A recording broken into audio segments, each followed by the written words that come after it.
Well, well, well. A lot of people are going to blame this loss on certain people missing. They're going to blame it on the defense.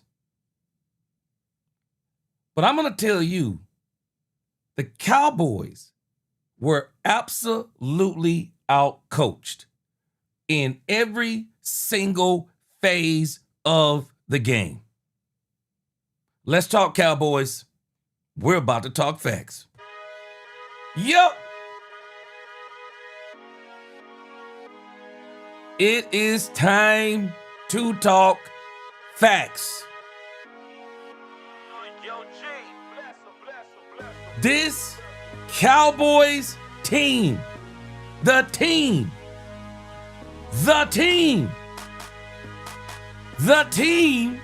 was absolutely outcoached. Welcome, Cowboy fans and Cowboy haters alike. I'm the G, and I'm the host of Let's Talk Cowboys, where we talk facts. And as you come into this live stream, please hit that like button, share, subscribe, hit that notification bell so you know the next time we post another video or go live. And if you haven't become a channel member or subscriber yet, please do. We have a lot of great things coming in the future. Now let's talk facts. Cowboy fans, I'm going to give you, I guarantee you, a different perspective. I'm going to give you a different perspective because there are people out there, they want this to be the aha game. They want this to be the aha Trayvon Diggs game. This had nothing to do with the Cowboys not having Trayvon Diggs. Nothing to do. The Dallas Cowboys were out-coached in every single phase of the game. Some people want to, fire Matt Eberflus. Matt Eberflus. No. We're going to tell the truth here. This is not a Matt Eberflus problem only. Tell me something I didn't know. The defense is struggling. Tell me something I don't know. Tell us something we didn't know. But why did the offense get outcoached? Why did special teams get outcoached? Why does this team look different on the road? Why? Why does the team look different on the road? I'm gonna prove it to you. Tell it like it is. I appreciate you being in here, because we're gonna tell it like it is. We're gonna tell it like it is. Man, let me tell you something. When you know who you are, then you play like who you are. If you know your defense stink, we know they stunk. They looked better against the Commanders. We said this last week. The Commanders, how many times did I say it? We were playing against the 4th, the 5th, and the 6th wide receiver. It called for man-to-man. It was the perfect storm. But this game, Brian Schottenheimer made some head-scratching decisions in this game. Head-scratching decisions. Let me show you what we're gonna talk about today. I'm telling you, I'm gonna give y'all a different perspective on this game. And some of y'all, I can tell by your comments, you're already going where I'm going. You're already going where I'm going. I'm telling you, I looked at this game. I wasn't looking at this going, hey man, the defense is bad. Can somebody tell me something we didn't know? Yeah, they look better against the Commanders. Yeah, he's trying to do some things differently. But I think two things can be true. Matt Eberflus is calling a certain type of game. But can we be honest? It's like we're looking at players. They just can't, whatever it is he's asking them to do, they can't do it. That's all I can tell you, they can't do it. Yeah, we about to get into this thing. Let me post a couple of things over here. I forgot to post a couple of things. Yeah, we about to go live. We are live. And I'm telling you, I'm going to give you a different perspective, and you don't have to agree. You don't have to agree. I always respect everybody's opinion. I expect if somebody brings something that's factual, I respect it. But I'm telling us, I'm not going to take I'm not taking the low-hanging fruit. I'm not taking low-hanging fruit.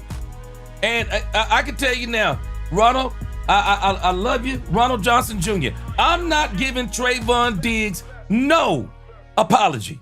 And when I hear folks saying that stuff, I immediately turn it off. I'm not listening to somebody say that we owe Trayvon Diggs. Why would we owe Trayvon Diggs an apology? The Cowboys stunk one he was playing. The dude literally has only played in 3 seasons. This dude has barely played a full season in 3 seasons. I'm not listening to anybody talk about Trayvon Diggs. I'm not. I'm just telling you where I am tonight. I'm telling you where I am tonight. If you want to hear the Trayvon Diggs talk, you're not going to get it. If you want to hear the Cowboys, I know who say that stuff. Okay, listen to him. I know where you get that talk from. But I'm telling you up front, we don't owe Trayvon Diggs no apology because they stunk when he was here. None. We don't owe him no apology. This ain't got nothing to do with Trayvon Diggs. That's the low-hanging fruit. That's the low-hanging fruit. If you want the low-hanging fruit, well, go eat it. We're not going low-hanging fruit here. We are going absolute factual, whether people like it or not. Let me tell you what we're going to be talking about tonight. Love it, like it, or hate it. This is where we are tonight. We're going to look at the takeaways. I wrote down some takeaways from this game. We're going to look at the box score of this game. We're going to look back at what we said the Cowboys needed to do. What did I say the Cowboys needed to do in my pregame show? And I'm going to show you, based on that pregame show, I said some of the things that happened, if the Cowboys didn't do them, what was going to happen. I'm going to show you what they didn't do. We're going to talk about the Cowboys on the road. Somebody got to talk about it, and I'm going to talk about it. We're looking at Dr. Jekyll and Mr. Hyde, y'all. Y'all better stop thinking this is a defensive issue only. Yeah, the defense stinks. Okay. Thank you, Captain Obvious. Why do we look so different on the road? Explain it to me. Why do we look so different on the road? Oh, and I got to talk about my man, Jaden Blue. I'm not going to run from this conversation. I've been advocating for Jaden Blue. I'm going to talk about Jaden Blue tonight. We're going to talk about Triquez Bridges. We're going to talk about Triquez Bridges. That deserves a conversation, but I'm going to flip that conversation in a way that's going to blow your mind. Yep, we're going to talk about Matt Eberflus. And in between all of that, we're going to try to fit in some of these Cowboys interviews. They haven't went live on DallasCowboys.com, but I have noticed that some of those interviews have already happened. I've already been seeing quotes from Dak Prescott, quotes from Jerry Jones. Jerry Jones has already did his post-game press conference. Man, I'm just telling y'all now, y'all need to calm down. Everybody, I'm seeing, they're going to fire. They're not firing Matt Eberflus. They're not firing Matt Eberflus. Now, they can shock me and fire Matt Eberflus tomorrow. They're not. I don't believe they're firing Matt Eberflus. Matt Eberflus is here for this season. And I wouldn't be surprised if he's here next season. I think the Cowboys have got to agree. Jerry went out and got a high-powered offense, and he doesn't have a high-powered defense. He don't. He don't. We are lopsided. We say, hey, how do you have the number one offense in the last defense? Because you're lopsided talent-wise. We're lopsided talent-wise, and we're about to discuss it. So that's the show. My takeaways, box score, what went wrong, Cowboys on the road, Jaden Blue, Triquez Bridges, Matt Eberflus, and interviews. Let's go. Let's get it.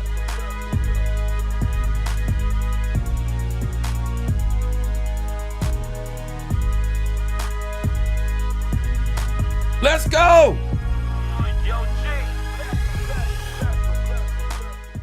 I'm still rocking with the Cowboys, though. I'm still rocking with the Cowboys. But we're going to tell some truth tonight, too. Let's get this thing going. Sin City Patriot in this thing. What's going on? Across 99 Productions, across 99 Street Productions 70. What's going on with you? Texas Truth fan, this is on life support and in the ICU. Hey, True Texan fan, let me tell you something that you're not going to like what I'm about to tell you. This Cowboys team is going to make us so mad this whole season. Because every time we're going to count them out, they're going to come back and win a game. And every time we count them in, they're going to lose a game.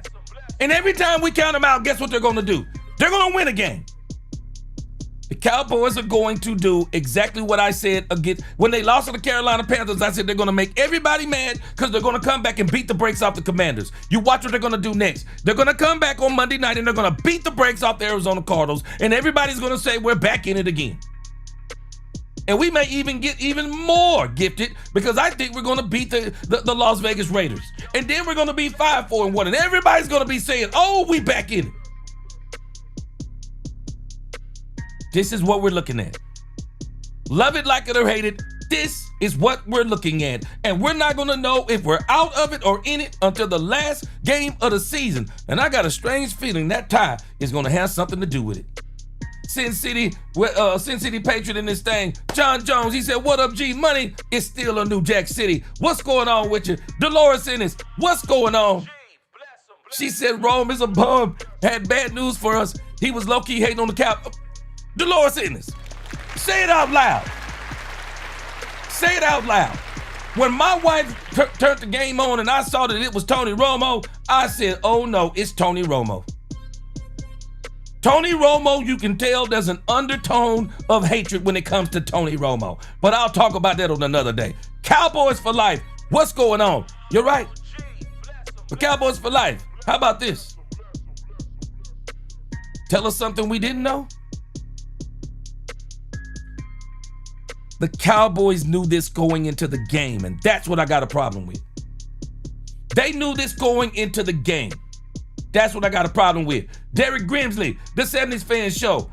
Ron Hanna in this thing. Looking forward to y'all's comments. That Sax Guy, JCT Slice, hey, C-Boy288, Bumpy TY5X866, in the 903, what's going on? KH8641, Devin Mills, what's going on? Gold Dodgers, what up in here? Lock and D, what's going on? Richard Baptiste, what's going on? Dolores Ennis, Devin Mills, Dominique Pittman, what's up with this thing, man? What's up with this thing? Dominique, I said it, hey, I don't think it had nothing to do with it. Dominique Pittman, I said this already. You and me are lock in step, bro. This had nothing to do with Trayvon Diggs, and that's the truth. It had nothing to do with Trayvon Diggs. Alex4099, what's going on with you? La Queen, very disappointed. I'm with you, my sister. Terry Tatum, what's going on? Mark Vasquez, we them boys. JG for real. Mizzle Moonglade. Hey, he said I stopped watching after the interception in the fourth quarter. Man, I'm going to tell you, my wife checked out. I know it was bad. Mark Vasquez said this was garbage. My man, tell it like it is. Appreciate you. I'm looking forward to your comments tonight. All right, I can't get everybody in. Let's get this thing started. All right. Let me give you my takeaways. I took some notes tonight. I took some notes as I'm watching the game.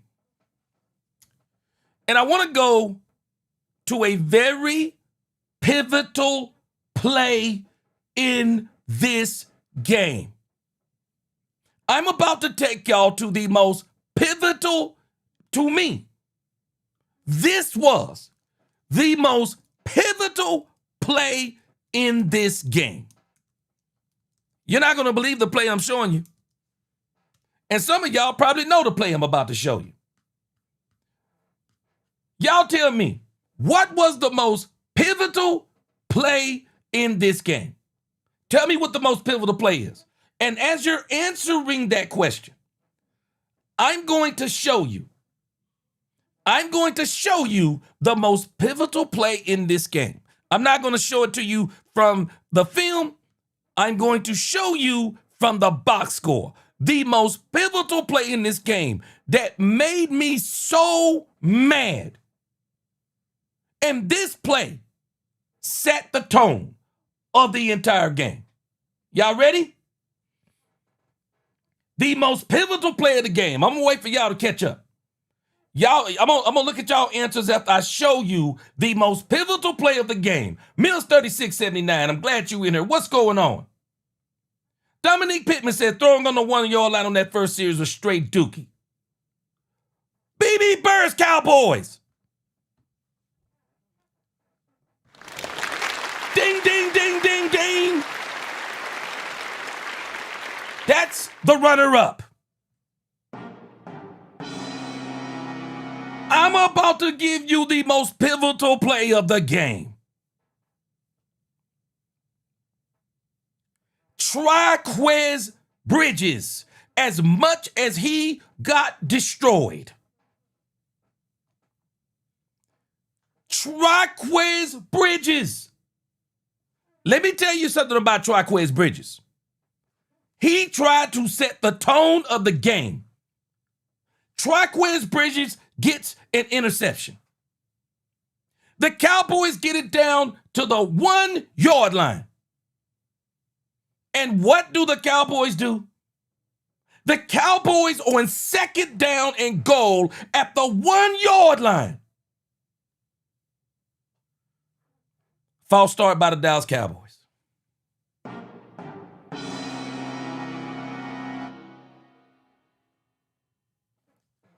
We had the opportunity to get up on the Denver Broncos 7-0 from the outset. We had that opportunity. And what did we do? A field goal? A field goal. Y'all might not realize it. That set the tone for the whole game.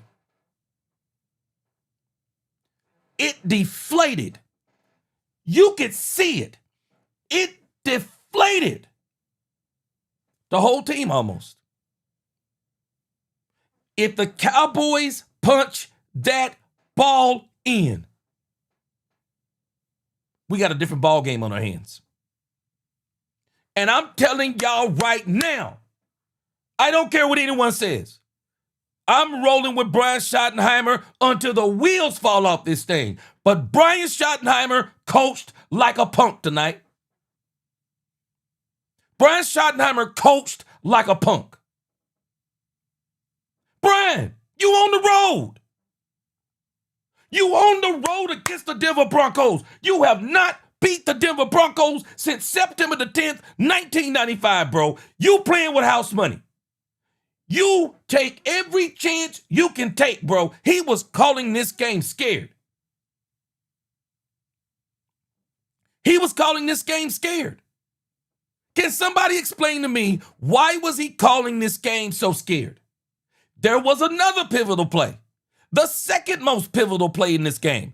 Tony Romo talked about it. When the Cowboys had a 4th down opportunity to go for it on a 4th and 2 and we punted. What?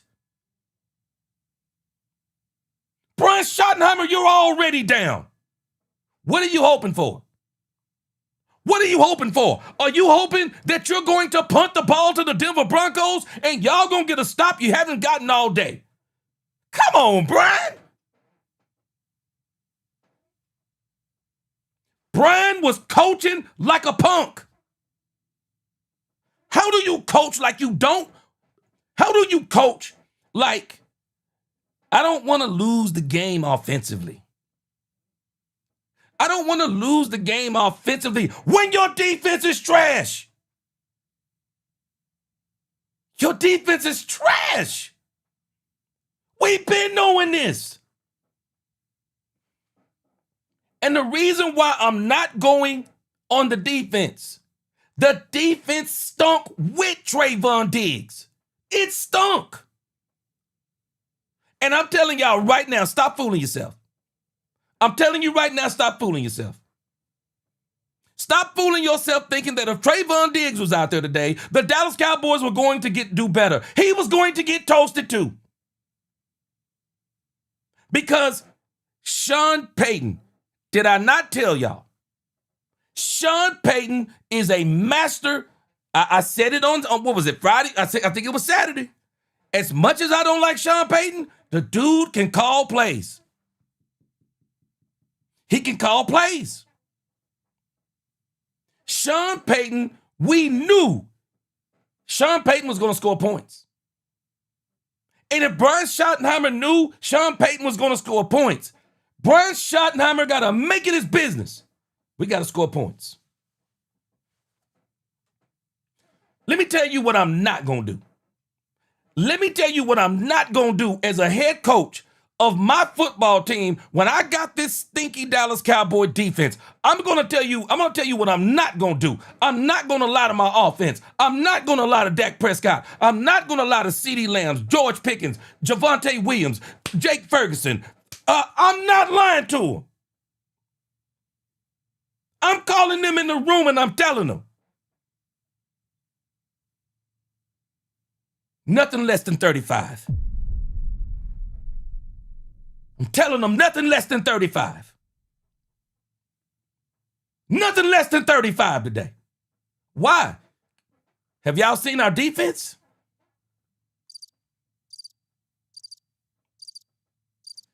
We got to stop being in la-la land. Brian Schottenheimer has got to coach. I know we don't like what I'm saying. I'm only telling you the truth. Brian Schottenheimer has to coach every game with the understanding that I must score 35 points.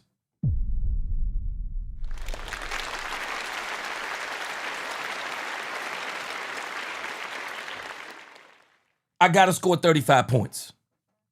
On the road, I got to score, I got to score 35 on the road. I know people don't like what I'm telling you, but we know this is the only alternative. We knew by game 3 with Trayvon Diggs, we knew it's Dak Prescott, CeeDee Lamb, George Pickens, or bust. Let me give you something else I didn't understand. And don't y'all worry, we're going to deal with the defense. But we knew the defense was bad. We knew the defense was bad. I'm not telling you I don't have a problem with our defense being bad. I got a serious problem with our defense being bad. But what I can't deal with is when our offense is bad. I can't deal with it. I can't deal with it when I'm watching Brian Schottenheimer call this game like an absolute punk, like we watched him call some of these games on the road. I'm rolling with Brian Schottenheimer until the wheels fall off. But this man calls games differently on the road.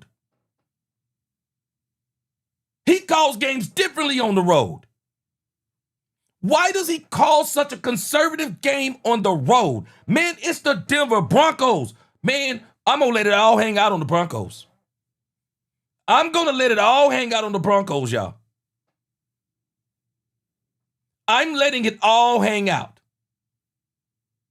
Why am I playing conservative against the Broncos? I'm playing with house money. I'm bringing everything in the kitchen sink out on the Denver Broncos, and I watched the game. I watched the game where Brian Schottenheimer called the game like a punk. Let me read these super chats and I'm going to get back into my rant from the beginning. Marcus Moncherio G. Why is it that the games we need the most, we never look prepared when it kicks off? It's frustrating. Straight up facts. Straight up facts. We look different on the road, Marcus Moncherio. We look different on the road. Marcus Moncherio, isn't it strange them games we always need? Isn't it strange those games always come on the road?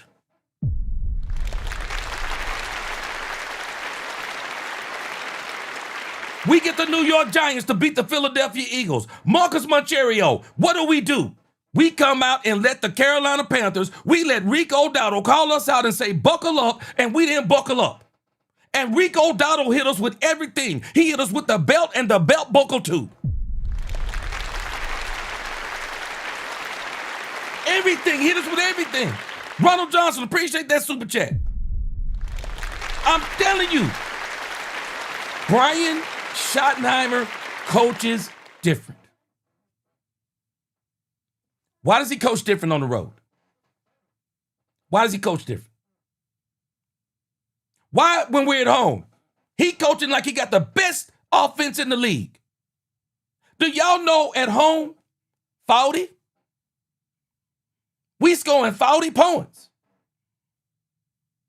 We put up 40 on the 4-1 Green Bay Packers. We put up 40 and held Michael Parsons to 1 sack. We knew our defense stunk. We went in there and played Green Bay like we knew our defense stunk. Yeah, we putting up 40. We played the New York Football Giants. We put up 40. Because we knew our defense stunk. We put up 40. Why is it at home we look unbeatable? On the road, we don't look right. So let me tell you what happened. So after the Cowboys got that 3, tell me y'all didn't see this. Tell me y'all didn't see a team that looked like it had no energy. The Dallas Cowboys looked like they had absolutely no energy. And I'm not talking about the defense, because the defense to me came out better than the offense. Triquez came out there, got that interception. Let me tell you something. I don't care what anybody say. Triquez Bridges played the best that he could.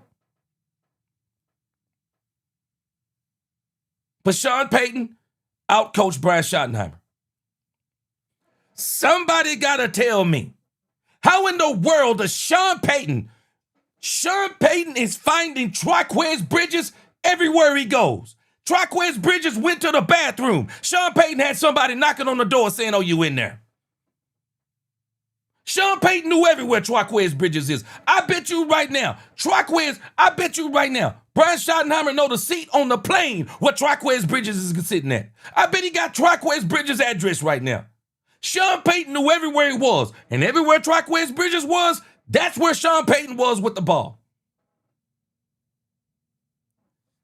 Y'all gotta help me out. Takeaway. Help me out. Can y'all explain this to me? Can y'all explain this part to me? Let me pull this up.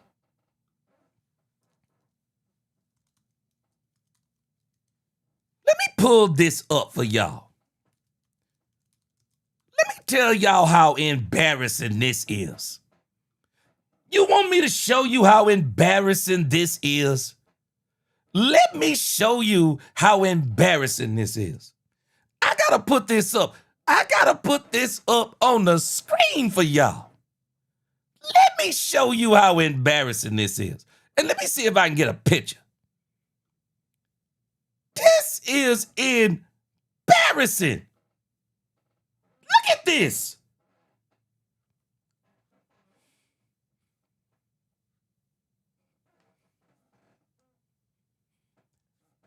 This the dude you got on CeeDee Lamb. This is the dude you got on CeeDee Lamb. You got Riley Moss on CeeDee Lamb. And you telling me Brian Schottenheimer couldn't find Riley Moss?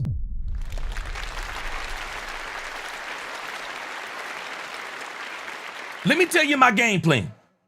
Let me tell you my game plan if I'm playing the Denver Broncos. Hey, where's Riley Moss? Which one of my receivers is Riley Moss on? Because that's where I'm going.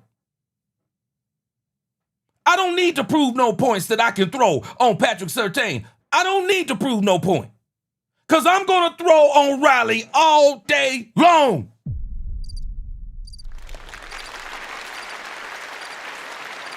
Y'all remember how we had Marshawn Lattimore looking last week?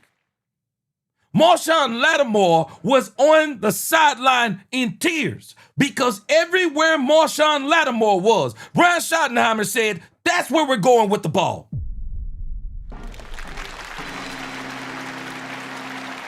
So why didn't we look at Riley Moss? Why didn't we look at Riley Moss and say, everywhere Riley Moss is? Man, it was amazing to me in that second half. He had no answer for CeeDee Lamb. We literally had this dude out here thinking he could hold CeeDee Lamb. The reason why that picture of CeeDee Lamb on the sideline is priceless, because CeeDee Lamb had to be thinking the same thing. This is embarrassing. They got Riley Moss on me. They got Riley Moss on me, and they ain't even been throwing me the ball. Let me tell you something. The moment Riley Moss is on CeeDee Lamb or George Pickens all day long. What was going on with Brian Schottenheimer? Y'all explain it to me, because I can't figure it out. Why was he not destroying Riley Moss? Riley Moss can't hold CeeDee Lamb in his dreams. He can't hold him. They literally were putting him on CeeDee Lamb. One-on-one, CeeDee was cooking him. Absolutely cooking him. Why didn't they keep going there over and over and over? It's insanity to me, y'all. I do not understand it. Byron Joe David, he said, I wonder what made everyone think the Cowboys are going to beat the Broncos in Denver, especially after Eberflus said he was going back to zone. Byron Joe David, I'm going to keep it 100% honest with you. You got the number. Hold on. Byron Joe David, thank you for that question. I got to show you the facts.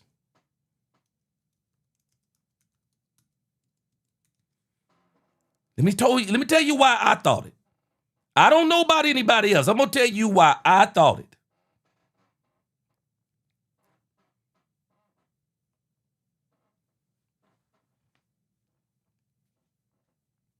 I want y'all to look at all of the games the Broncos have played outside of the Cowboys. These are all the regular season games the Broncos have played outside of the Cowboys.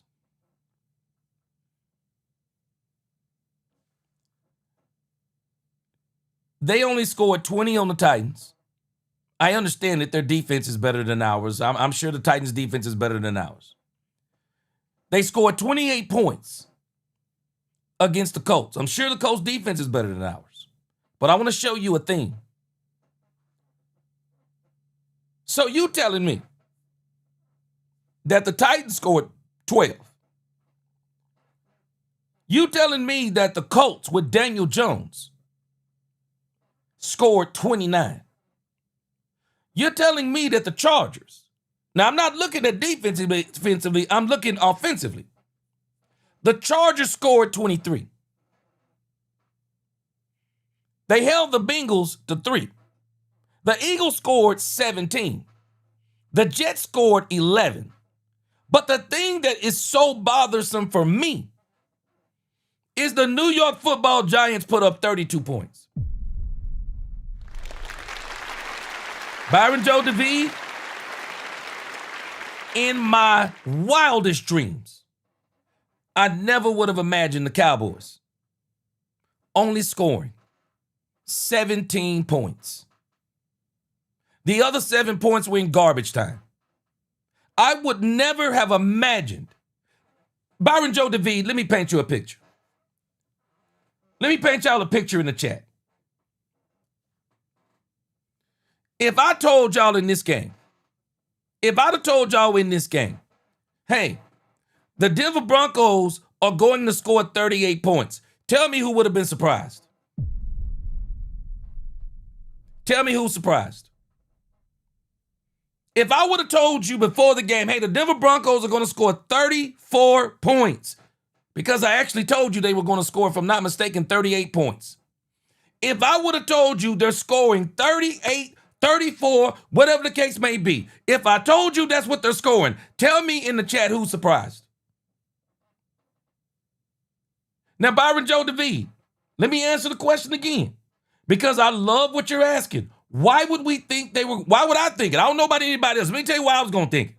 Because Byron Joe DeVee, Matt Eberflus had already prepared us. Matt Eberflus had already told us that game called for one-on-one, man-to-man. I even said that game called for man-to-man because they were playing with their 4th, 5th, and 6th receivers. We better have been able to beat them.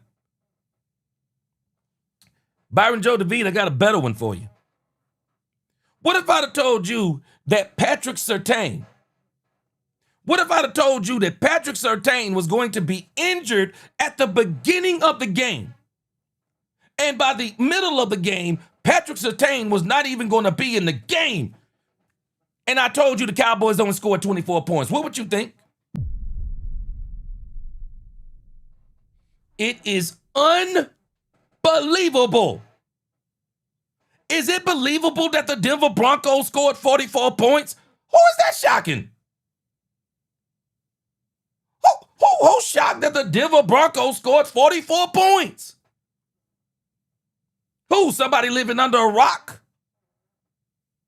Nobody is surprised that the Broncos scoring 44 points. We gave up 40 to Green Bay. We gave up 37 to the New York Giants when we played them. Who would be surprised the Broncos could score 44? But if you would have told me that the Denver Broncos were going to put Riley Moss on CeeDee Lamb man-to-man, and Patrick Surtain was going to go out of the game, and they going to put whoever number 31 is on George Pickens, I'm telling you, if they score 44, we scoring 54. We scored 24 points.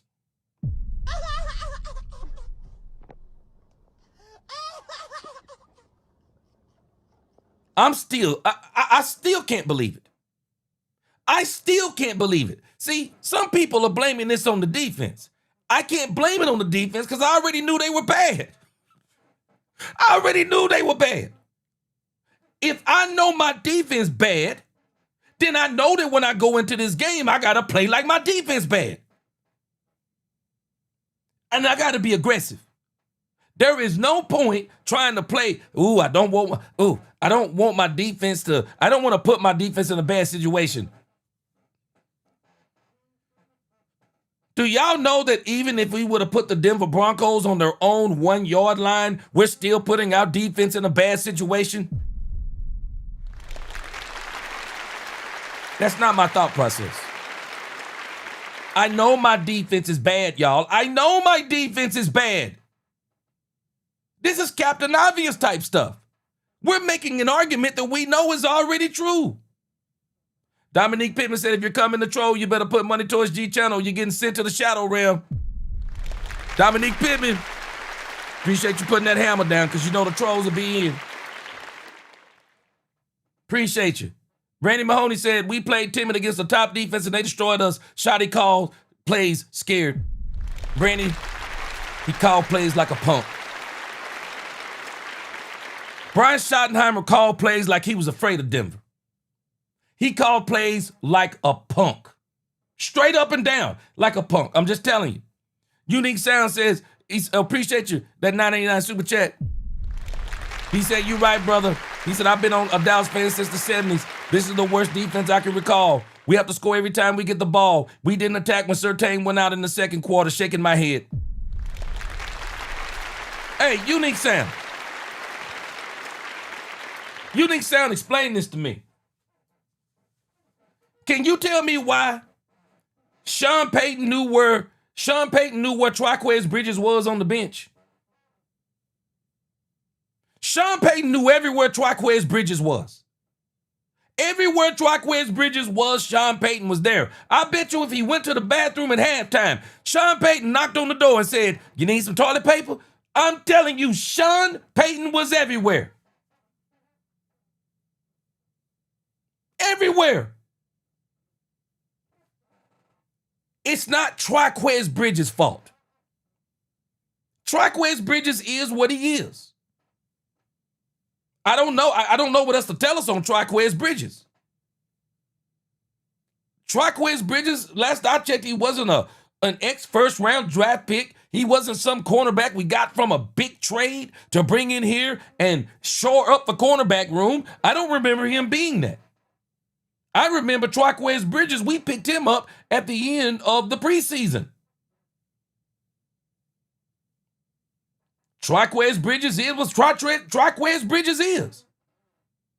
But it's not Triquez Bridges' fault why we got beat. We got outcoached. We literally got outcoached. And let me give you another takeaway.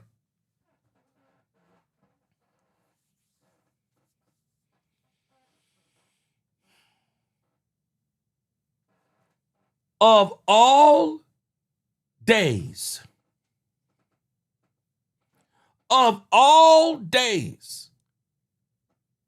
to put Jaden Blue in a game, don't get me wrong. Jaden Blue, I thought, ran well. Anybody who's looking at Jaden Blue, you are lying to yourself if you don't notice that Jaden Blue has a different gear. Man, Jaden Blue got a different gear. But somebody's got to explain this to me. This irks me so bad about the Cowboys. Brian Schottenheimer says, yeah, we stay even keel. Championship opportunities. No game is bigger than the next. You know what? When you got an absolute dominant team, you can have that attitude. But when you have a team that's Dr. Jekyll and Mr. Hyde, when you have a team that gets up for the home games, but they fall flat on the road games, you got to figure out ways to raise that team up. You got to figure out ways to motivate that team. And I knew something was wrong when we went back to Chicago and Matt Eberflus said, yeah, I hadn't even thought about what they were going to say if I came back. What?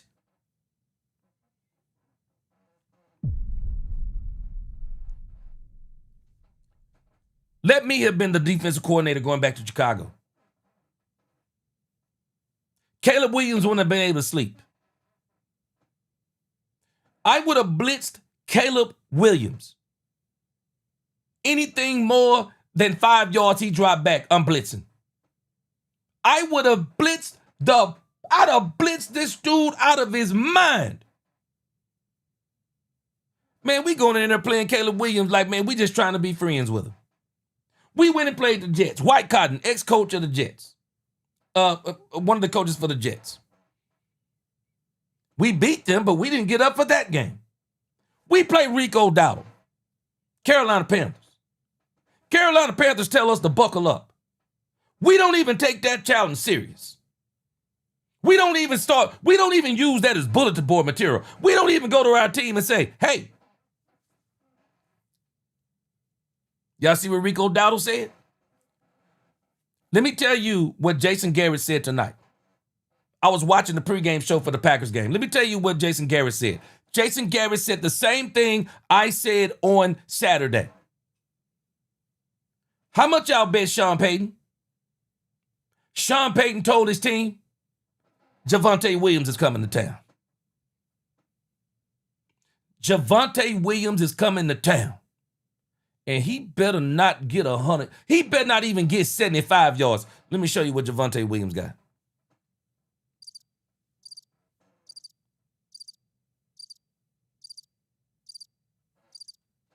Javonte Williams was 13 carries for 41 yards. Explain it.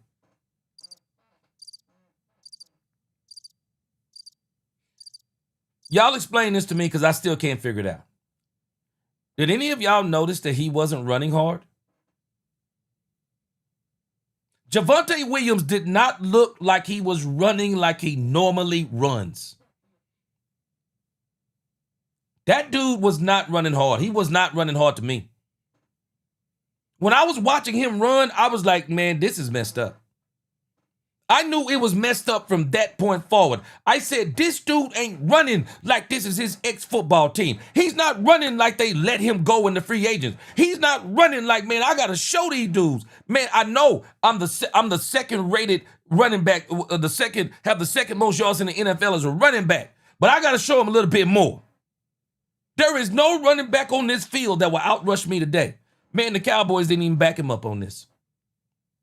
Javonte Williams went into a fight, and the people who were supposed to be fighting with him, it's like they ran. I don't understand it. Murphy Anderson III said, it's unbelievable we had issues, G. They have a top defense. They've been in place 3 years. They attacked our old line, and Dak had no time. Murphy Anderson III. I agree with you that they got a great defense. But Murphy, help me with this part.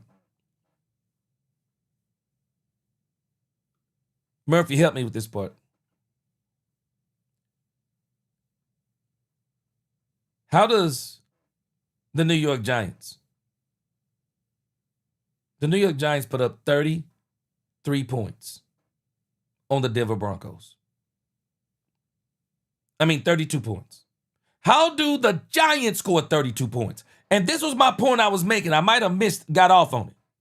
But if you'd have told me the Giants were going to score 32 points on the Broncos, I'm telling you the Cowboys are doubling that. We're scoring 64.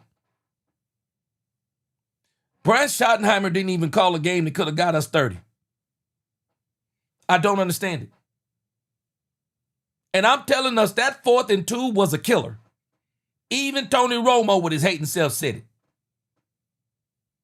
Tony Romo said, if I would have been Brian Schottenheimer right there, I would have went for it on 4th and 2. Why not? You're telling me you're going to punt the ball back to the Broncos? The game is pretty much already looking like it's over. You're going to punt the ball back to the Broncos with the hope that your defense is going to stop them? Sean Payton said, where's Triquez Bridges? That was a punk move. That was a punk move. This defense needs all the help it can get. And one of the ways you help this defense out is moving the ball and scoring touchdowns. It is what it is. If you are truly serious about what you are, you have to accept what you are until it changes. You have to play to your strengths. And this is what I was afraid of. The Denver Broncos has given some of these teams the blueprint to beat the Cowboys. They have given them the blueprint. I don't understand how this team held the Cowboys. I watched the game, and I don't understand. I understand it, but I don't understand it. I even overstand it, but it don't make sense to me. The Denver Broncos had no answer for George Pickens and CeeDee Lamb. And even when Dak Prescott had time, the interception to Jake Ferguson, that was a terrible pass. It was a bad decision. There were 3 players around him. The throw to CeeDee Lamb, I don't even understand what that was. It was like this team just in one game reverted back to something that we thought was gone. I'm telling y'all now, if this is what we're going to see from this offense, even 4 more times this year, we're cooked. If Brian Schottenheimer is going to call plays the way he did, we're cooked. And I'm starting with the offense the same way I did last week because we know the defense stinks. But the Cowboys got outcoached. They got outcoached on every phase of the game. We got outcoached in special teams. I never thought I'd see that. The Denver Broncos was getting their own good field position by running. They got field position through kick returns, punt returns on us. It was banana bonkers. I'm like, what am I watching here? It's like in every phase of the game, they beat us. They beat us on special teams. They beat us on defense. And they beat us. I got to give Vance Johnson credit, whatever his name is.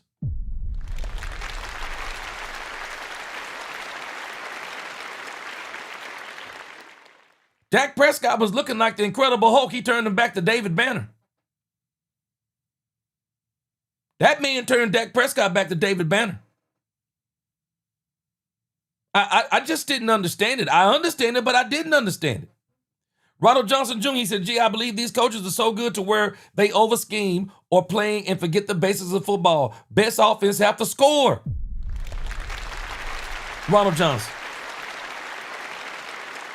Brian Schottenheimer is going to look back at this game and he's going to kick himself in the butt. The Denver Broncos had no answer for CeeDee Lamb. We allowed them to have an answer for CeeDee Lamb. Wherever Riley Moss was, that's where I would have been going. Whatever wide receivers on Riley Moss, that's where I'm going. I'll tell you something else. Kevontae Turpin playing a traditional wide receiver. I told y'all before, I don't like it. I think he's too small for Dak to find on some of those shallow crossing routes they're trying to run him with. I think he's too small for Dak Prescott to see.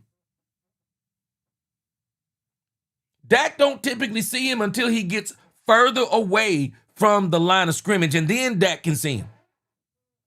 I didn't even like the ball. I didn't even like the pass to Dak through to Kevontae Turpin. I thought it was real low. I thought Dak Prescott could have put it on him. Dak Prescott didn't put him on him. We have to understand. This is why I said this before. He's not a traditional wide receiver. You got to stop expecting traditional wide receiver catches out of Kevontae Turpin. That's not his specialty.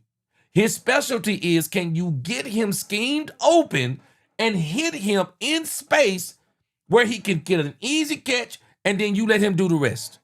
Man, we trying to play this dude like he's some kind of star third slot wide receiver. That's not what Kevontae Turpin is. He's fast, but that's not what he is. Dak fan for life, he said, why were we passing on 3rd and 1? What did I tell y'all about Brian Schottenheimer? I told y'all this last week.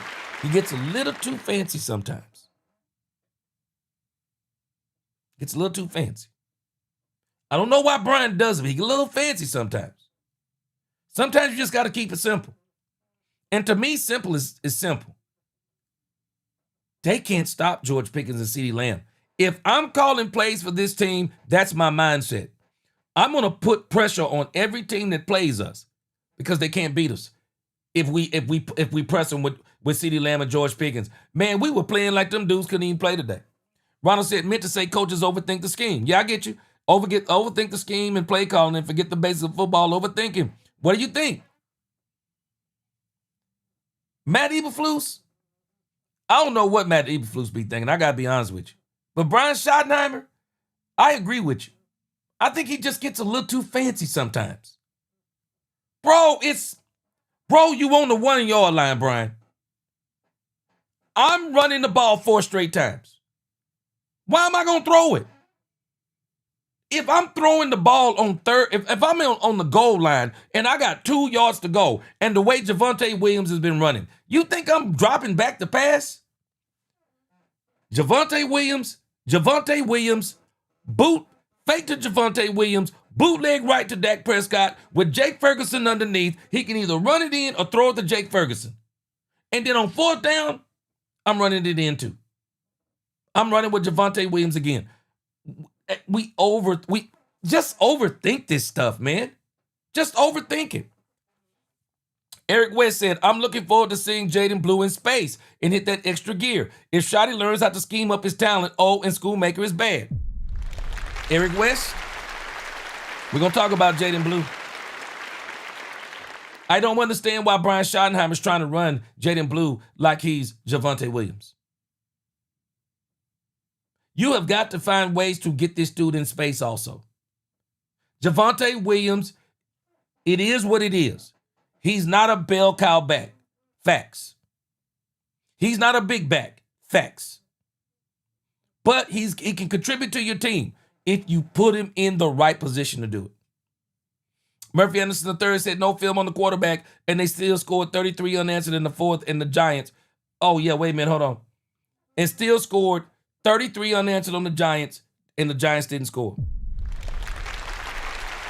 Murphy Anderson, I'm telling you, if you'd have told me that the doggone New York Giants scored 32 points on the Denver Broncos, I'm telling you the Cowboys scored 64. The Cowboys looked like they had less weapons than the New York Giants, and that don't make sense to me. I couldn't make sense of this whole thing with the Cowboys. And my son pointed out something to me too. My son said that if you'll notice, he said also that Javonte Williams is a different running back on the road. And when he said that, I was like, okay, let me go back and look at this. Is Javonte Williams a different running back on the road?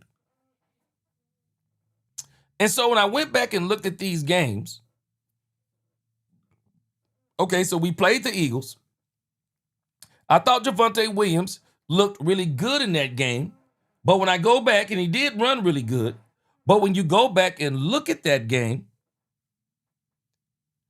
Javonte Williams in that game was 15 of 54. Not bad. He had 2 touchdowns. You go back and look at the game against the Bears. Anybody remember what happened against the Bears? Javonte Williams had a pivotal fumble in that game that I believe turned the momentum of that game, but he still ran 10 for 76. He had a pretty good, and some of that yardage was actually from him breaking that long run and then fumbling it. Didn't do much after that, and plus he didn't do much after that because the Chicago Bears just dominated the time of possession, especially that long possession. I think it was the third quarter. But Javonte Williams, he didn't run too well after that one. We look at the Jets game. I thought he ran well in the Jets game. The Jets, though, are a pure mess. He ran for 16 for 135. But then, when you come back against the Denver Broncos, I don't understand 13 for 41 against your ex-team.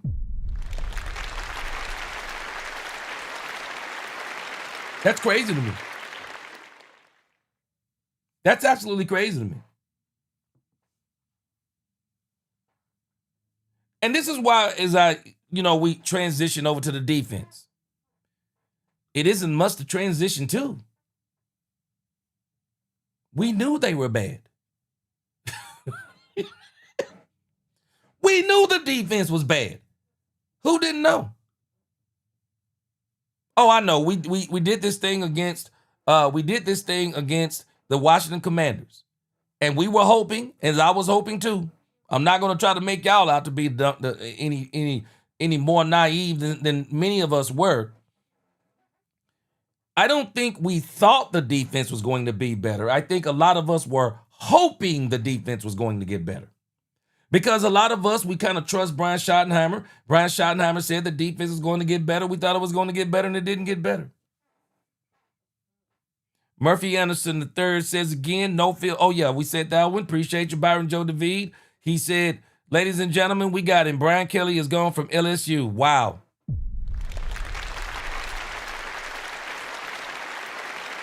Quinn Warner, he said, hey, G, frustrated like everyone else. Yes, I was so upset with that down at the 1 yard line. We averaged 340 on the O-line. Denver D-line averaged 265. They highly skilled. And I'm telling you, I don't understand how they whipped us so bad on the line. They whipped us.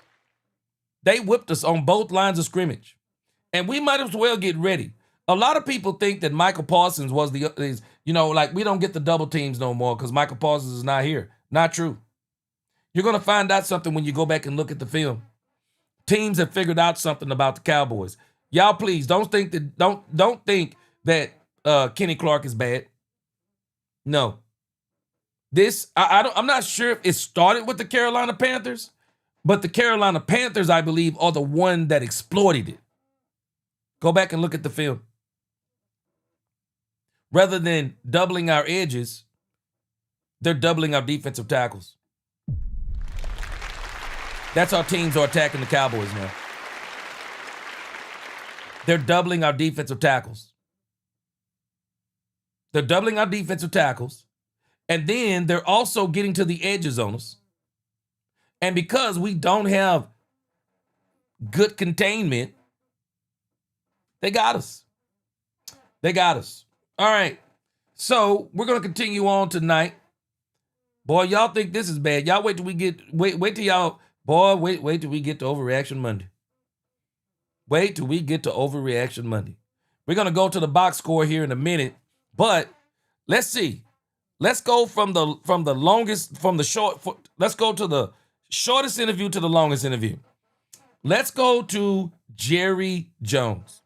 Let's hear what Jerry Jones got to say about the Cowboys' loss. Really 11 plays in game, I think. All right, hold on a second. Yeah, let's get Jerry Jones in.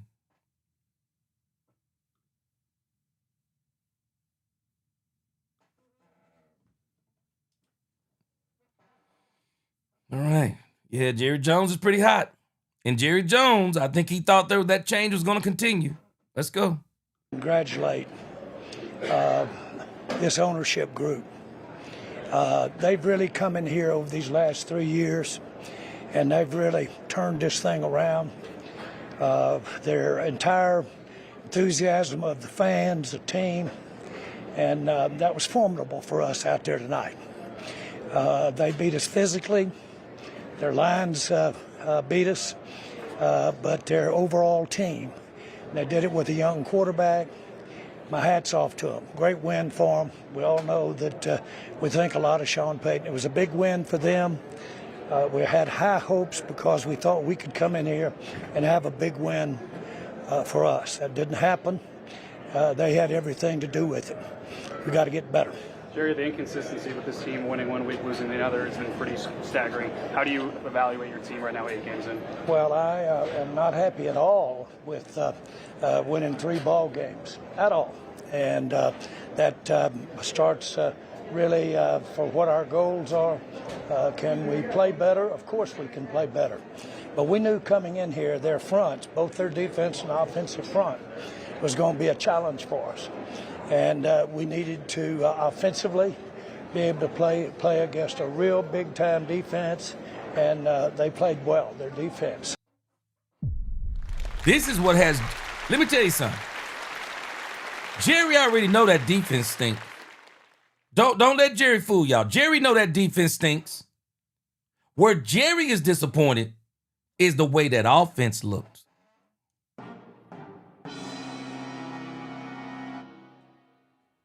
Guys, we know the defense has problems. But the bread and butter of the team is the offense. And Jerry has this same expectation, I guarantee you. Jerry is expecting 40 at home,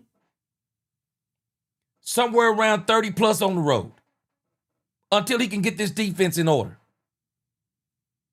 It's going to be hard to win like that, because that means that your team, your offense can't have any bad days. But the issue is, if we look at the Cowboys on the road, they just don't look the same.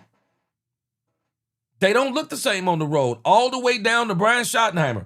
I mean, this man calls plays differently, and this team, he has them. We're starting to see some of the same stuff we saw with old Mike McCarthy. Can't win the games you're supposed to win.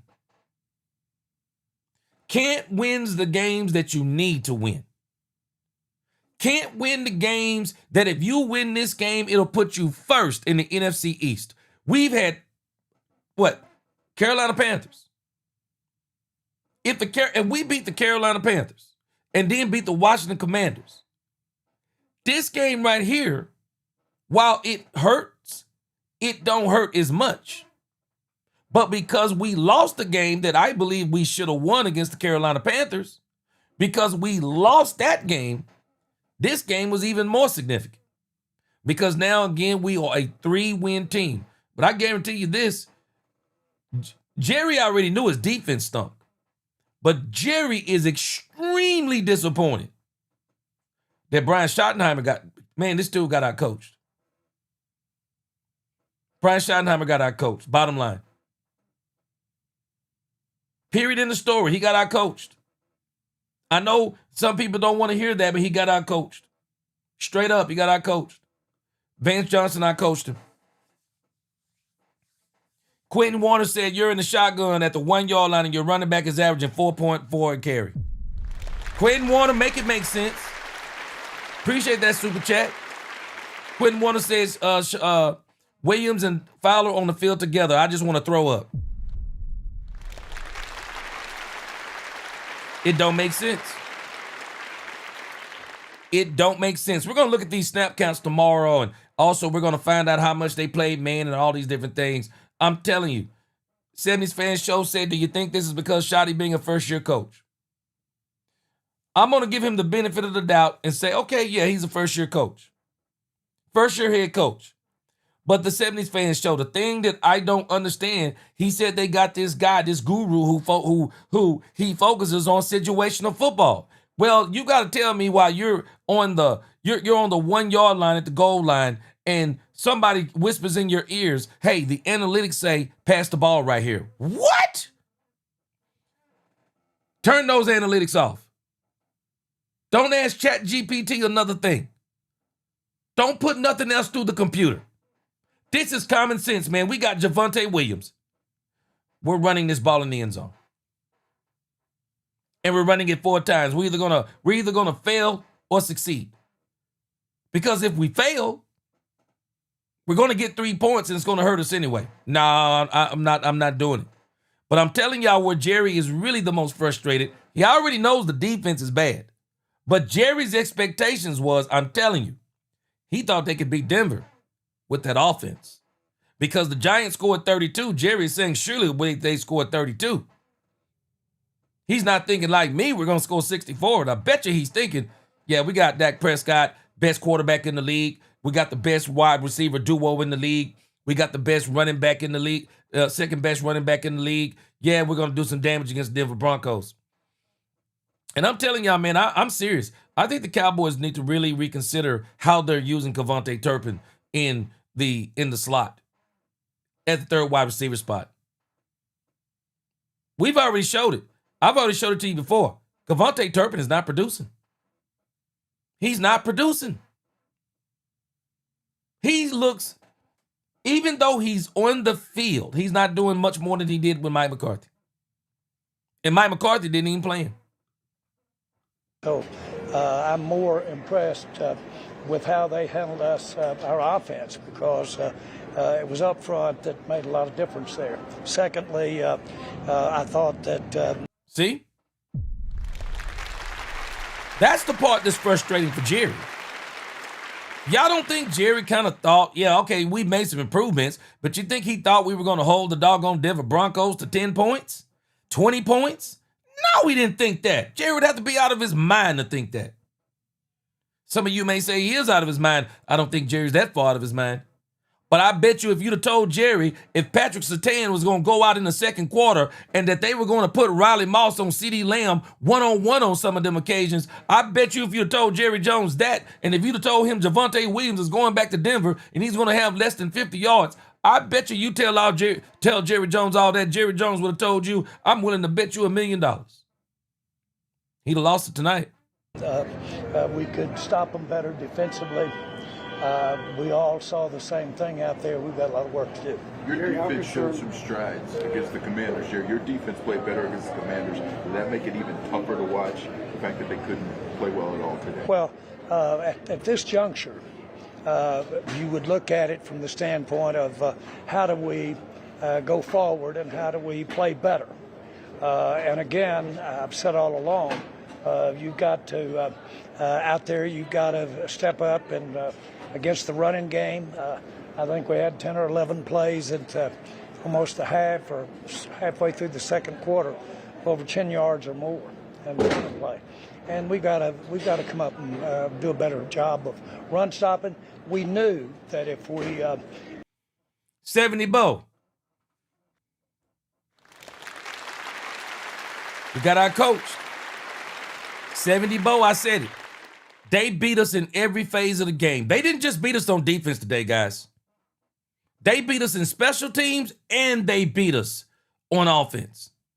They beat us offensively, defensively, and special teams. I know the defense is a huge part of it. But when you got an offense that is high-powered, and I'm telling you, man, Jerry, when he got George Pickens, he's going to pay George Pickens. I'm telling y'all, Jerry is expecting big things from this Cowboys offense. Jerry wants this offense to rock the house, even on the road. All right, let me read a couple of super chats here, then we're going to get back to Jerry Jones. Dak Fan for Life says, Shot is a new head coach, but he's been around football for more than three decades. This play calling tonight was just crazy. Dak Fan for Life, I agree. I agree. It didn't make sense. Brian Schottenheimer got out-coached, and he was coaching like a punk. He was coaching flat out scared. How are you coaching conservative when your defense you know is going to give up points? Man, there ain't a chance. Man, there ain't a chance in y'all know where that this defense was going to get more than 3 or 4 stops today. Anytime they got stops, boy, you got to score. Chanel said, Guyton and G. Chanel, appreciate you being here tonight. He said, Guyton and Steele were not okay. He said, what game were you looking at to where Guyton continuously had bad penalties? Steele gets beat with speed rushers. I don't want to hear that they were good. It's not true. Yeah, you're talking about the way the line played tonight. Jerry Jones is saying they got whipped. Jerry is saying they got whipped. Brian got out coached tonight. Brian gonna have to admit he got out coached. And I don't understand how he got out coached. You tell me that Riley Moss is on CeeDee Lamb. You're not out coaching me. My plays are simple. Where's Riley Moss? Where's Riley Moss? I don't care if they put Riley Moss on the bench. I'm going to throw an incomplete pass over there just to remind him. You better not come back on this field. Because anytime you on this field, we're going to throw it to you. We just threw it to you and you on the bench. We're going to throw it towards you when you on the field. They should have found Riley Moss the way Sean Payton was finding Triquez Bridges. Shoot, I bet you he got Triquez Bridges' cell phone and turned the locations on it. I bet he know where he is right now. I feel sorry for Triquez Bridges.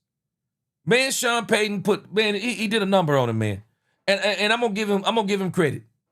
That's exactly what you're supposed to do. You find that man out there who you know can't match up with your man.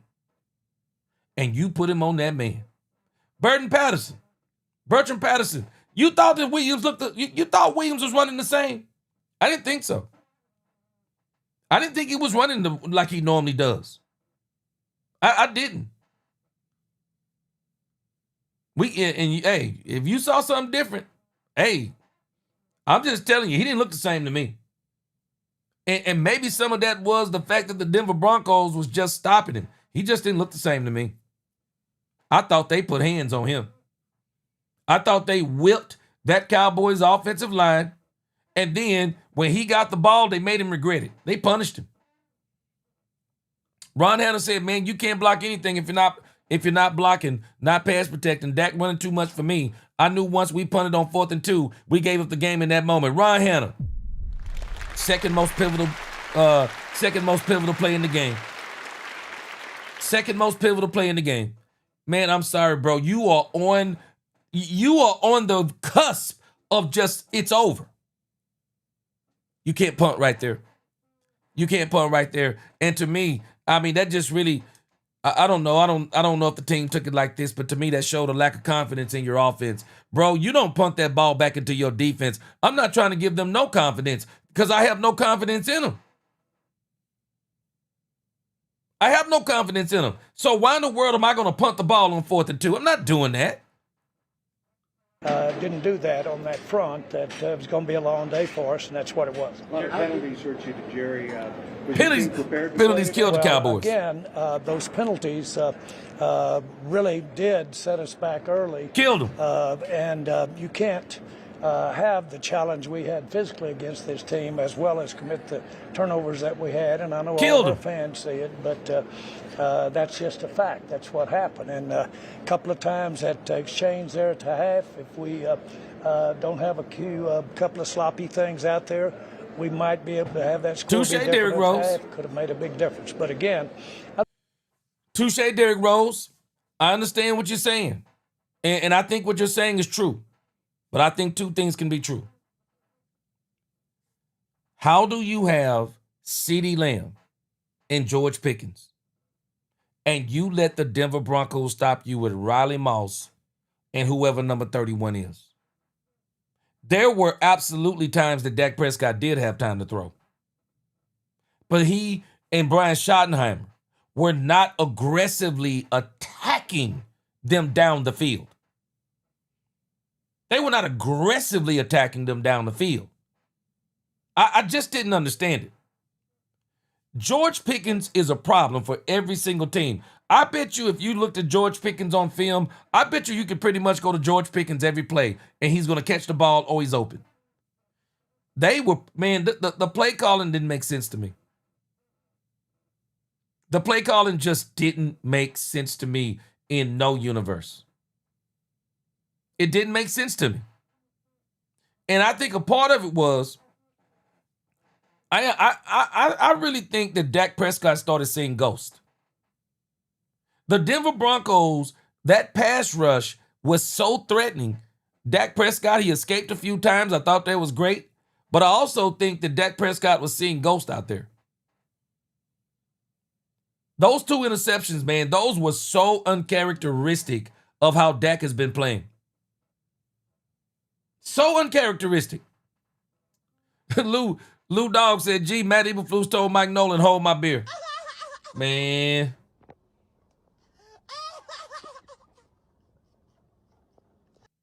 Yeah, hey, Chika Govich. That interception is going to go on Dak, but yes, there had to be a miscommunication right there. I think overall, what we hoped we could do was mitigate their defense. They've got a really sound defense, and we hope we could play better against it. Didn't I tell you? Did I not tell you? This is where Jerry Jones is so frustrated. Jerry ain't dumb, y'all. Jerry knew the defense. Who don't know the Cowboys defense is trash? Let's just be honest. I mean, it's terrible. With or without Diggs. It's terrible. I'm telling y'all, I don't think Michael Parsons saves this defense. I think he helps them some. I don't think he helps them a lot. I don't think he helps them a lot. The Cowboys need to blow this defense up. Blow it up. There's only about 5 or 6 players on this defense from the Cowboys I'm keeping. Blow the rest of it up, man. Demolition. Blow it up. We knew the defense stunk. But where Jerry is disappointed, you heard what he said? I thought we could mitigate the Broncos defensively because our offense is so high-powered. They didn't look that way today. And I'm telling you, it's a copycat league. Now, fortunately, every team don't have the team that the Denver Broncos have. They don't have the defense the Denver Broncos have. So they won't be able to do some of the things that the Denver Broncos did to us. But we will play some of those teams who will be able to do some of those things to us. My man Freddie, what up? He said if Williams was not running like he had something to prove against Denver, that's on him and him alone, no one else but him. Freddie Morales.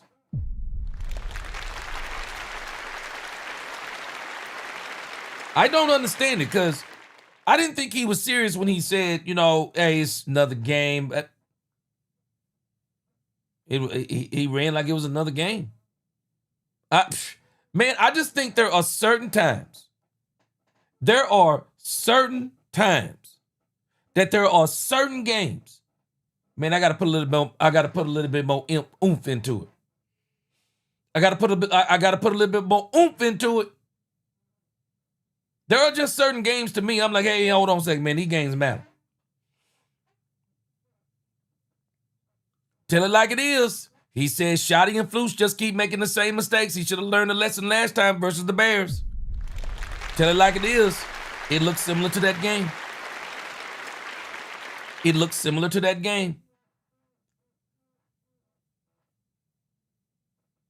Lisa Worley, all that happened was the offense played as bad as the defense. Lisa Worley, and that's where Jerry is. Jerry don't want that. Jerry is saying something.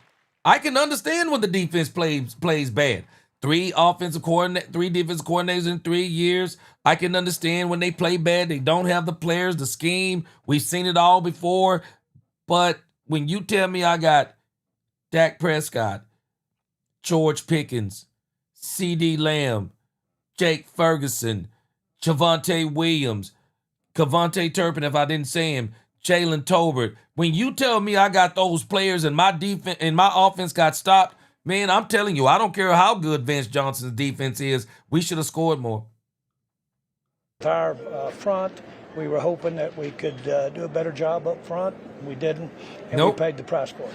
Jerry, does a performance like this make you more or less inclined to try to add at the trade deadline to help this team? Does it discourage you, or does it make you feel like you just need to add more at this point based on what you saw today? Well, loss is discouraging, but as far as my temperament, if I saw a proposition for us to help this team, no matter what this score was today, then I would look at it on the merits of helping this team. And if you're talking about trading for a player or trading a player, I'd completely look at it on the merits of the team, both for next week or the weeks after or for the longer term. So I'd have to answer your question, no, today would not affect a decision on trading for a player. You talked about going forward and moving forward. How do you go forward from here defensively? Well, you step up and first of all, it'll be easy to see the mistakes or where we can get better. And so the best thing you can do is address what's on this tape and point to that and correct that with your own individual player, own discipline, own play technique. That's what you do in football, is you take your bad plays and you learn from them, and if you don't, then you keep making them and you don't have a job. Jerry, are you concerned with I hear you, Jerry. I hear that I hear that subtle threat in there. I hear that subtle threat. But Jerry's got to admit, Jerry don't have the defensive firepower he has on offense. And the problem with this Cowboys team, I said this before. Would I love to have Max Crosby come to the Cowboys? Yes. Do I think the defense will get better with Demarion Overshown comes? Yes. Do I think the defense will get better with Savon Revel Jr.? Got to wait and see what Savon Revel Jr. is. We don't want to put all this pressure on Savon Revel Jr. that he has to come in his first game and be a shutdown corner. And, I mean, no, we're not putting all that pressure on Savon Revel Jr. But I still am of the opinion, based on what I'm looking at, I don't think the Cowboys are one player away. Not defensively. I don't think they're one player away. I think the Cowboys need more than one player. I think the Cowboys need about 3 players. I think they need another edge. It would be great to have Max Crosby. I think they need another linebacker. And I think they need another defensive back. I think they need those 3 things. I don't know how do you get those 3 things in 2 weeks. And as a matter of fact, I think the Cowboys could do for 2 defensive backs. I still wouldn't mind having Gilmore to kind of shore up this cornerback room, especially if you're going to play zone. I would love to have Stephon Gilmore to come play for the Cowboys. I think it would be good if the Cowboys could get another linebacker to go along with Overshown. And I think it would be good for them to get another edge. And if you could, hey, if you could throw another defensive tackle in there without paying 30 or 40 million, I think that would be good too. But again, I'm telling you why these teams are doing some of this stuff on the Cowboys. They're doubling those defensive tackles, and it's just opening up lanes. Chanel said, Shotty, I say this one thing to you. You're either the lion at all time or you are the prey. That the real lions will feast on. Shotty, decide who you are. Either lion or prey. Yeah. Skate 814 part 2. I was blown away when they ran CeeDee Lamb on the end around, the same play that ended him in Chicago. Boy, I don't understand that part. I don't understand it. Richard Baptiste, I said this last year, everybody gets up for the Cowboys. I don't think there's no other team like it. Everybody gets up for the Cowboys. They'll get up for the Cowboys and go out there and start losing. Bass said Prescott feels forced to pass to Lamb only. That goes to show that you guys should stop saying Pickens is better than Lamb. I don't know. Oof. I just think Pickens and Lamb are two different type of receivers. I'm not going to try to pit them against each other. But I do think that they need to trust George Pickens a lot more. Because I just don't think there are many people in this league that can hold him. I don't. Bam Bam Games. This is where Jerry is the most disappointed. We were supposed to expose their defense and they exposed our offense. That's exactly what happened.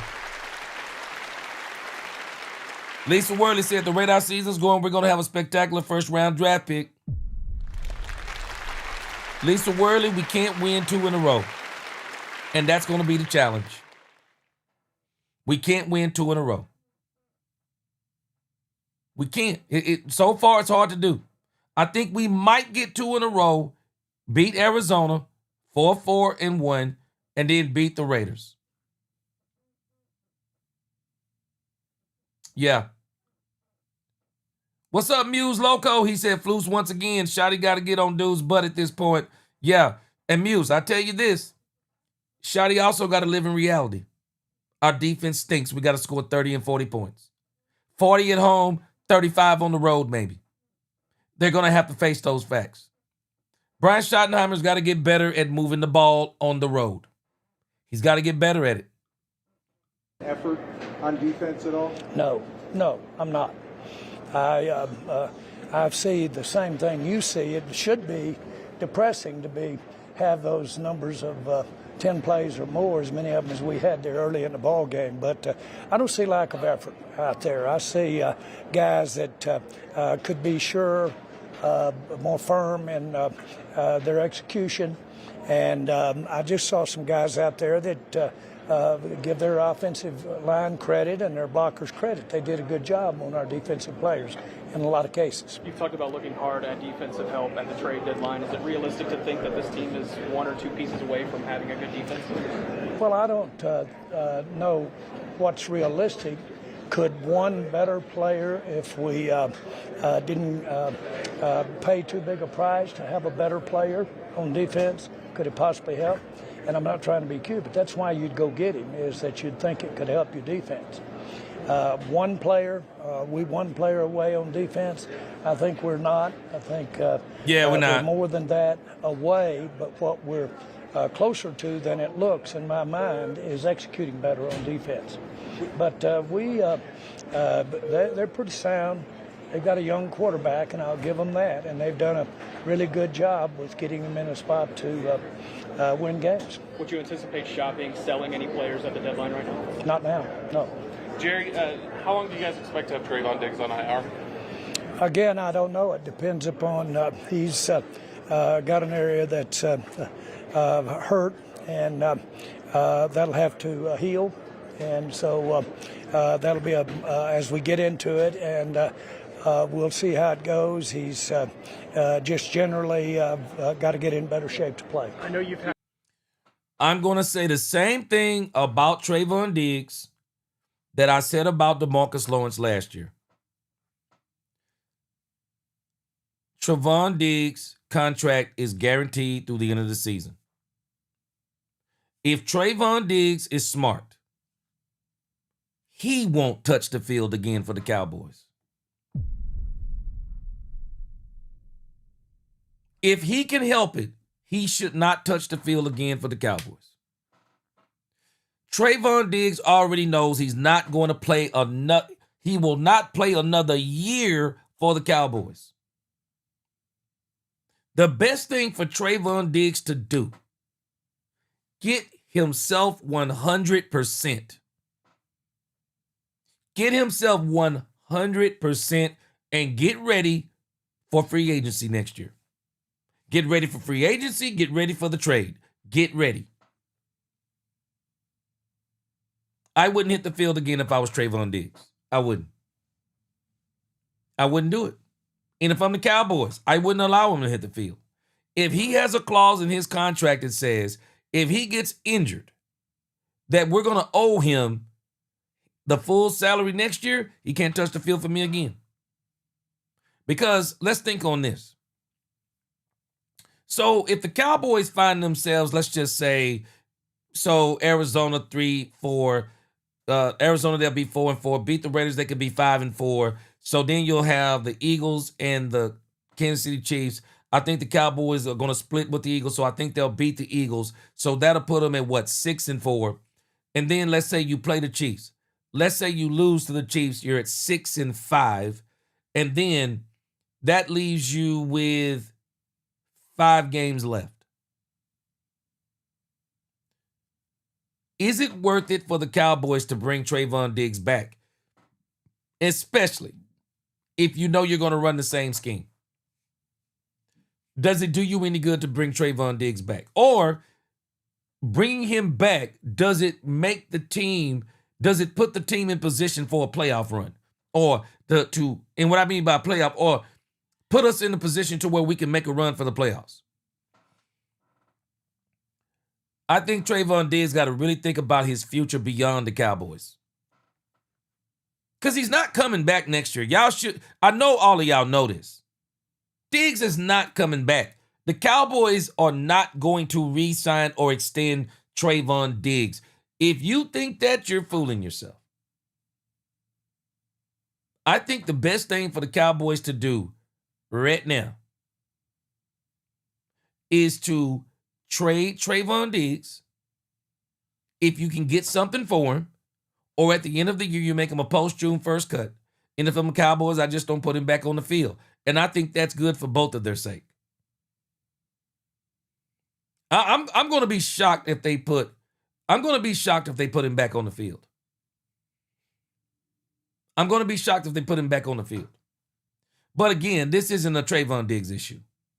This was an issue before it was an issue with Trayvon Diggs. It's an issue without Trayvon Diggs. It's the same thing.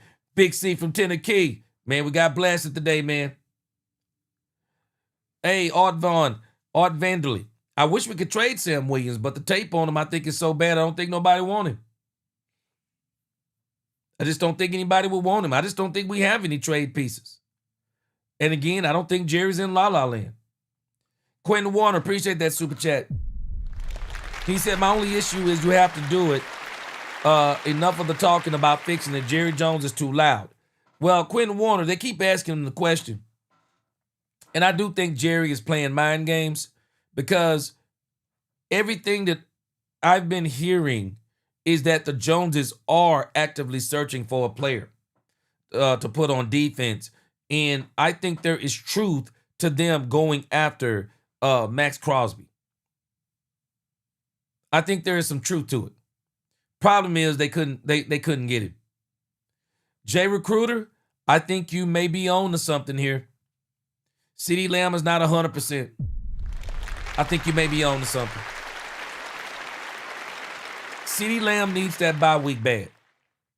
That's going to give him another week to get that ankle healed up. Jay Recruiter, I think you're on to something.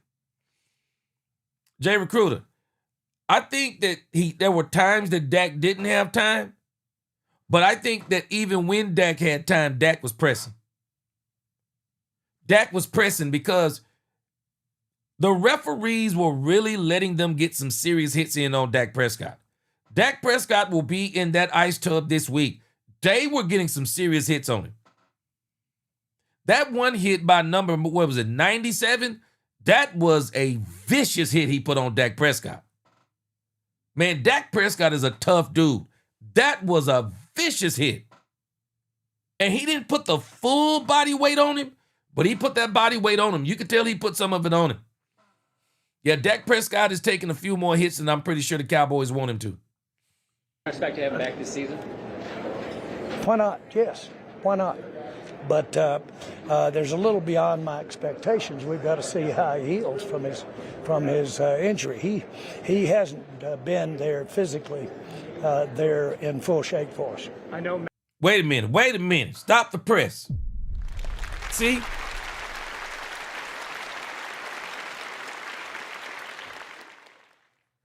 Now, some people are calling this a smear campaign. I don't really know if it is or not. But they're starting to say some stuff now. I said this before. I never thought CeeDee Lamb was 100. I mean, I never thought Diggs was 100%. There were people arguing that Diggs was 100%. Always talk, oh, we owe Diggs an apology. I don't think we owe Diggs an apology. I don't think Diggs was 100%, and I don't think Diggs did himself any favors. Man, let me tell you something. Pride comes before the fall. The one thing you don't want to do, you do not need to be trying to prove things to people. Diggs didn't need to prove that he could come back early. No, don't come back early, bro. Come back 100%. I'd rather have Diggs back 100% than to have Diggs back early. Because if Diggs comes back early, Diggs don't finish the season.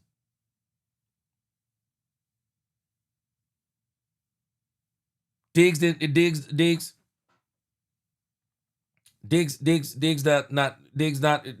finish the season if they don't let him get healthy, and we're running into the same thing again. All right, we're gonna talk about Jaden Blue.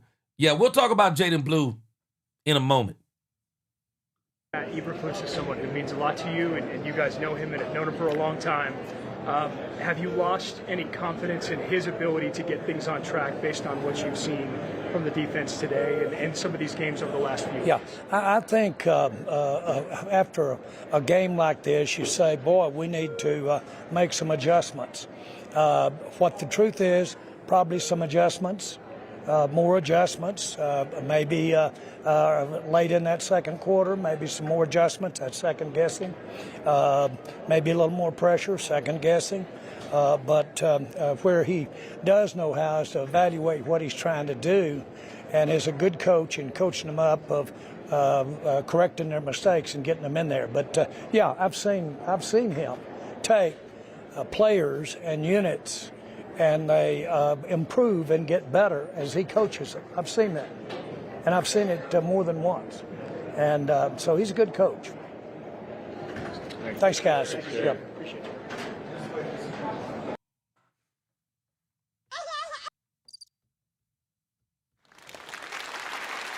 Yeah, we're going to talk about Jaden Blue, guys, when we get to that Jaden Blue section. But of all the games, this Jaden Blue decision today, that was a misstep, if you ask me, by Brian Schottenheimer. I'm not feeding Jaden Blue in this game with Javonte Williams going against the Denver Broncos. I'm telling my team, I mean, I'm just different, but I'm telling my team, this is the Javonte Williams game. I'm telling my team that. This is the Javonte Williams game. I think Brian Schottenheimer should have continued on the same trajectory with Jaden Blue. Keep him outside. See if you can get him on the edges. I don't want to see him in between the tackles. He doesn't fit the criteria of what the power run game that he wants to run. Well, when you put Jaden Blue in there, don't try to make him be the same. Treat him like he is. Let him be the change of pace back. See if you can scoot him on the edge the same way Sean Payton kept doing with his running back. Sean Payton kept getting him on the edges. That's what you do with Jaden Blue. I'm telling you right now, Sean Payton would make us regret if we were allow him to get a hold of a guy like Jaden Blue. I'm telling you right now, they would have Jaden Blue as an ultimate weapon because they would do some of the same things we saw Sean Payton do today. I thought Brian Schottenheimer made a mistake. I don't think this was the game. I don't think this was the game. I don't think this was the game to say, hey, we're about to showcase Jaden Blue. It was to me, and I put this in my notes, it was like to me, the Cowboys went out of their way to prove that this wasn't a revenge game for Javonte Williams. I want everybody to know. Man, let me tell you, I love what Rico Dowdle did. Not only do I love what Rico Dowdle did, I love what the Carolina Panthers did. Do y'all know that in order for Rico Dowdle to do what he did to the Cowboys, the Carolina Panthers coaching staff, offensive line, the offense coordinator, they all had to believe in Rico Dowdle and get behind Rico Dowdle in order for him to do what he did to the Cowboys. Now, this is the Rico Dowdle game for me. Jaden Blue, I thought they worked him in a little too early. I thought they worked Jaden Blue in way too early. And again, you could tell Jaden Blue got a different speed. You could tell he got a different gear. And I don't think Jaden Blue is running as scared as people may think that he is. What I see is, I see a running back. I see a person that's got so much speed. I said it last week, I'm going to say it again. Jaden Blue is looking for the home run on every run. That's something that Brian Schottenheimer is going to have to work out of him. He's got to coach that out of him. He's got to tell Jaden Blue, bro, this is the NFL. This isn't college football. You don't hit the home run every single run in the NFL. You got to get on base sometimes. In the NFL, there's a spot that you're trying to get to. You're trying to get to those sticks. We don't need you every time you get the ball in your hands that you're looking to hit the home run.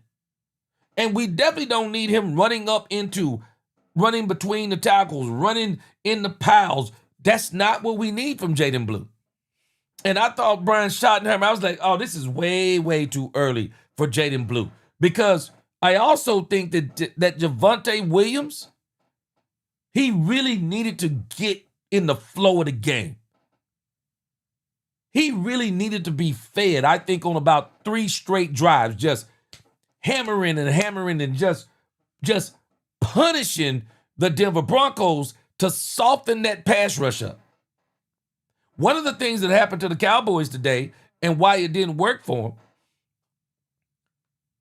them, they couldn't get the play action working the way it's been working. Well, if you can't get Javonte Williams going, how was the play action going to work? They couldn't get it going. If there is no success in the run game, the play action is a joke. Dak Prescott's been eating off play action. Dak Prescott's been eating off this run game. When you look at what they did to the Cowboys, this is the tale of the tape. It's this simple. The defense is what the defense is. I'm not even talking about the defense as much. We know they're trash. And I hate to use the word trash, but we know they're not good. We knew this. We knew they were not good coming into the game. But the biggest surprise for me is the offense. Javonte Williams was 13 of 41. And I thought it was a terrible idea. But I told us, I said this on X last week, Jaden Blue is a part of the plan. They're going to continue, I believe, to ramp Jaden Blue up.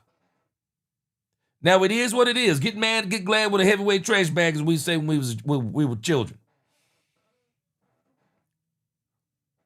But Jaden Blue, he is a front office pick. That don't mean that Brian Schottenheimer didn't agree with the pick as much. Because at the end of the day, everybody's got to do some giving and taking. Everybody, you don't get to get all the players you want. Everybody got players that they're probably trying to lobby for. Well, Will McClay liked Jaden Blue. He liked the speed. He liked the way he can play in the pass game, I'm sure. He liked the speed, the explosiveness. But with Jaden Blue, I said this, they were going to continue to ramp him up. I think he actually gets more touches today if he doesn't fumble that ball. Jaden Blue gets more touches today. Jaden Blue fumbled that ball, and that's why he didn't get more touches. I thought it was the wrong week to do it. I did. I thought it was the wrong week to do it. And I was absolutely surprised that they did it like that. As much as I've been calling for Jaden Blue, I didn't think this was the game. I knew they were. I've already been saying he's a part of the plan. I didn't think they should have. I didn't think they should have ramped him up in this game. This for me was a Javonte Williams game, but he was 13 of 41. Dak Prescott almost outrushed him. Dak Prescott 6 of 31. He almost outrushed him.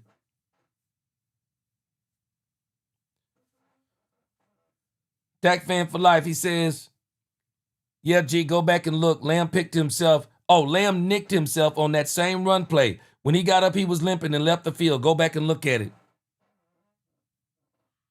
Pitiful. I don't understand that. See, and what frustrates me so much, that's actually a play that you should run Jaden Blue on. That's the kind of play you should run Jaden Blue on. Try to get him to the edges. It didn't make sense to me. Poobie D, what's going on with you, man? Good to see you. All right. So we got another interview. I want to keep working these in as they come down. Let's hear Brian Schottenheimer. Because I'm telling y'all, I really am very interested in what Brian Schottenheimer has got to say. Because I know one of the things he has to say is they got outcoached. Lisa Worley said, facts, G, outcoached. Yeah, we got outcoached in every phase of the game, Lisa Worley. Hey, we knew the defense was bad, so this is Captain Obvious stuff. But what I didn't expect, and I'm sure Jerry didn't expect, is for this Cowboys offense, because like Jerry said, we thought we were going to mitigate. Jerry's saying something very simple. We thought our defense was better than their offense. That's why I'm telling y'all, guys, the low-hanging fruit is the defense. That's the low-hanging fruit. We knew the defense. We talked about our pregame show. We thought the Denver Broncos were going to score a lot of points on the Cowboys. I think we all agreed upon that. I think the part that's throwing us, whether we're accepting it or not, what's throwing all of us is that we didn't expect the Cowboys defense to get stopped the way it did. I'm giving Vance Johnson credit. He outcoached Brian Schottenheimer. You can't blame that on the defense. I think, when you look at it, I'm not just going to start with the defense. I don't think any of us coached or played well enough. We knew we'd have to come in and own the line of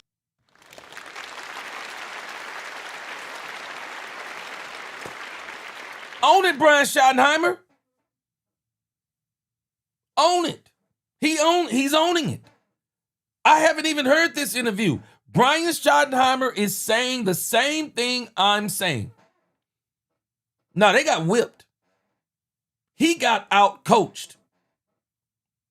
We knew, again, Captain Obvious. We knew the defense were bad. Who didn't know the defense? If I would have told anybody on this chat today, if I'd have told anybody on this chat, the Denver Broncos are going to score 38 or 44 points on the Cowboys, would you have believed me? Because that's exactly what I told you. I said the Denver Broncos were going to score 38 points. It's no surprise. Who could be surprised at them scoring on the Dallas Cowboys? Who could be surprised right now? The biggest surprise for me, and this is why I started where I started, the biggest surprise to me is how the offense again looked pedestrian. They don't look the same on the road. They just don't look the same. Brian Schottenheimer seems to call very timid on the road. Very timid.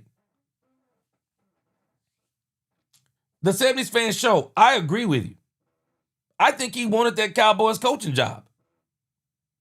And I think every opportunity he gets, Sean Payton, I said it before, he's a very vindictive individual. I'm telling y'all, I guarantee you there was some chatter. We're not letting Javonte Williams run all over us. I wish the Cowboys had that attitude. I wish they had that attitude, but they don't seem to have that attitude. And we treat every game the same. I just don't think you can treat every game the same. I think there are certain games you just got to really get up for. You don't have to get your team it's not hard to get your team up for home games. We've seen this with this team this year. We've seen them rise to the occasion, smoke the Commanders, rise to the occasion, tie the Packers, rise to the occasion, score 40 on the Giants. We've seen them rise to the occasion at home. What we're not seeing is that same energy on the road. Not seeing it. But I'm glad Brian Schottenheimer's owning it. Brian Schottenheimer is starting that press conference exactly how I started my show today. I'm not taking the low-hanging fruit. Who didn't know the defense? A lot of people want to use that defense as the aha moment about Trayvon Diggs. This is not about Trayvon Diggs. It's not about Trayvon Diggs. I don't care if the Cowboys would have went man-to-man 100% of the time and would have had Trayvon Diggs out there tonight fully healthy. It's not helping this defense. There are some things that are fundamentally broke on this defense, and one person ain't going to help it. They got to blow it up. I'm just telling us, they got to blow it up. Boy, let me tell you something, Ronnie Dub. Boy, Ronnie Dub said this team gonna give Jerry a heart attack. Seriously. Yeah.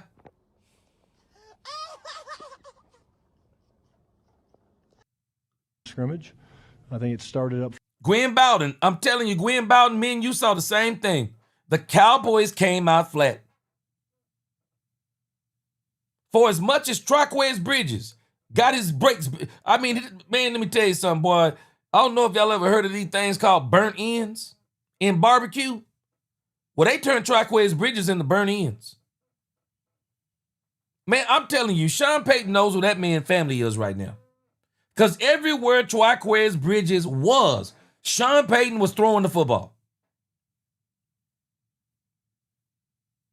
But I got to give Traquez Bridges credit.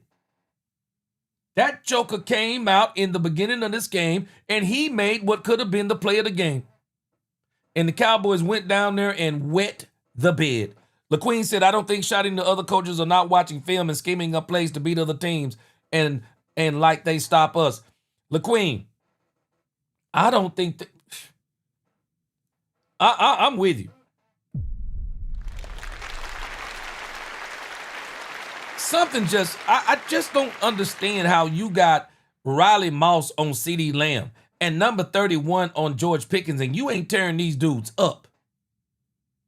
They did have some time tonight. There were some times they didn't have time, but they also had some time. But I think Dak Prescott was hearing them ghosts, man. I think Dak was hearing them ghosts. And I don't blame him. They were putting some licks on him.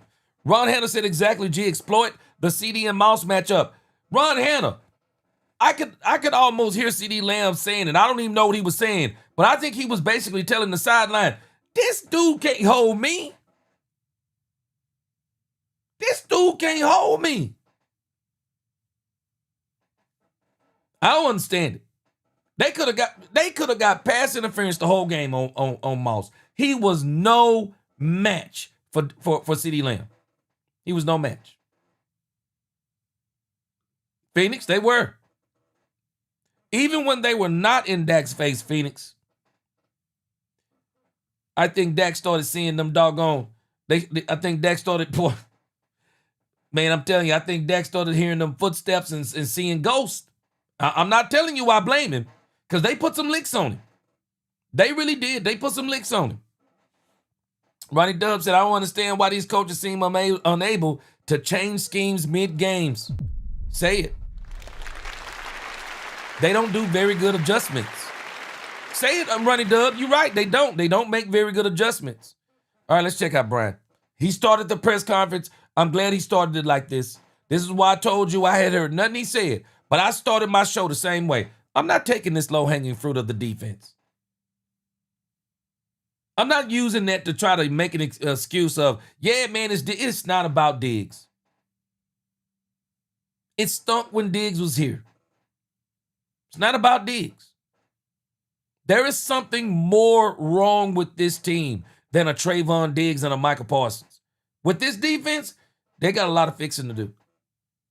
Front, you got to give Denver a lot of credit.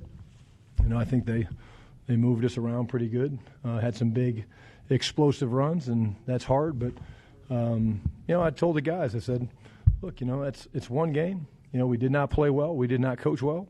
We're going to get right back to work tonight.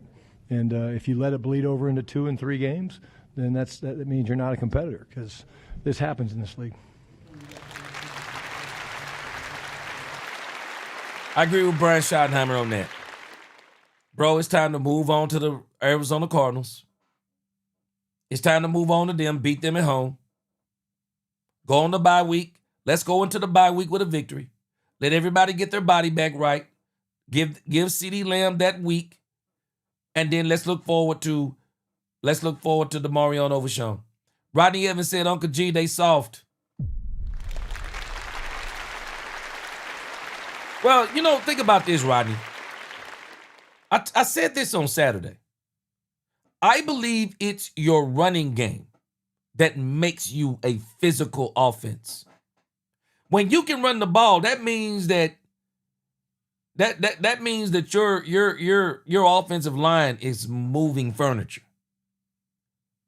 Your offensive line is moving furniture, man, when you can run the ball. And when you can dictate to a team what you can dictate to a team what you're going to do, and you make them change what they do, you're a physical, dominant team. But when a team pushes you around the way they push the Cowboys around, that's when you look soft. And I say that this was the wrong game. I think as much as I like Jaden Blue, I think this was the wrong game to give him that many snaps. For me, this is the Javonte Williams. This is the Javonte Williams game. This is the Javonte Williams game for me. And we're getting behind this dude. And we're going to run this team to death. But I'm telling you, boy, that pivotal play in the beginning, when they didn't get that touchdown, they got that field goal. Oh, that was big.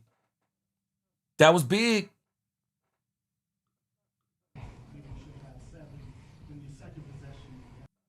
Nylon burning. Now understand what I mean by blow up the defense. There are players that you're keeping. You're keeping Oso Digizua. You're keeping Kenny Clark. You're keeping Donovan Ezeraku. I even say the Cowboys probably ought to think about keeping Jadeveon Clowney. You're keeping James Houston. Dante Fowler, Sam Williams, blow it up. They're not here no more. The linebacking crew. You're keeping Shamar James. You're keeping Demarion Overshown. You're keeping Maurice Leafau. Jack Sanborn and Murray. I'm blowing it up. The secondary. I'm keeping Deron Bland. Kyrie Elam. Explain to me how he helps us. I'm blowing it up. Malik Hooker, Donovan Wilson. I'm going with Wanye Thomas and Marquise Bell. I got Savon Revel Jr. at the other corner. I'm keeping him. When I say blow it up, I'm talking about blowing up some of those players. You can't blow it totally up, Nylon, and start over. You can't get that many players. I think they got some core players. They need to keep those players, and they need to overhaul the rest. Man, stop holding on to Malik Hooker. Stop holding on to Donovan Wilson. Stop holding on to those players. Kyrie Elam, he doesn't fit the scheme that you're trying to run. Kyrie Elam, he can go somewhere else. Jack Sanborn, he don't fit. He was supposed to be Matt Eberflus guy. He's not Matt Eberflus guy. Something is wrong. If you're keeping him as a backup. But as far as that starting defense go, man, you got to blow up some of that stuff. Mozzie Smith, out of here. I'm telling you, you got to blow this thing up, and you got to bring in some pieces, because contrary to what some people think, I don't think they're getting rid of Matt Eberflus. Jerry said it and Stephen Jones both said it. The biggest mistake, or not the biggest mistake, but the mistake that they made, 3 defensive coordinators in 3 years. If the mistake is 3 defensive coordinators in 3 years, what good does it do for me to bring in a 4th one? Because it seems that we're going to have the same problem every single time we bring in a new defensive coordinator. This is a combination of things. It is the defensive coordinator, but it's also some of these players we have. And so, again, it just comes down to, what are we going to do? But I think that, I'm telling you, I will not be surprised to get Matt Eberflus another season. I think the Cowboys are looking at this as some of this is not his fault. I do. Man, Booby D said I would trade the whole He said I would trade the whole defense for marbles. You got to blow it up. You got to blow it up. And that don't mean blow them all up, but you got to blow some of them out of here. You do. Chanel said, G, can you tell me why Shotty and Jerry Jones did not purchase these devices? Devices that simulate high-altitude training include elevation training mask and intermittent hypoxic breathing systems. Man, your guess is as good as mine.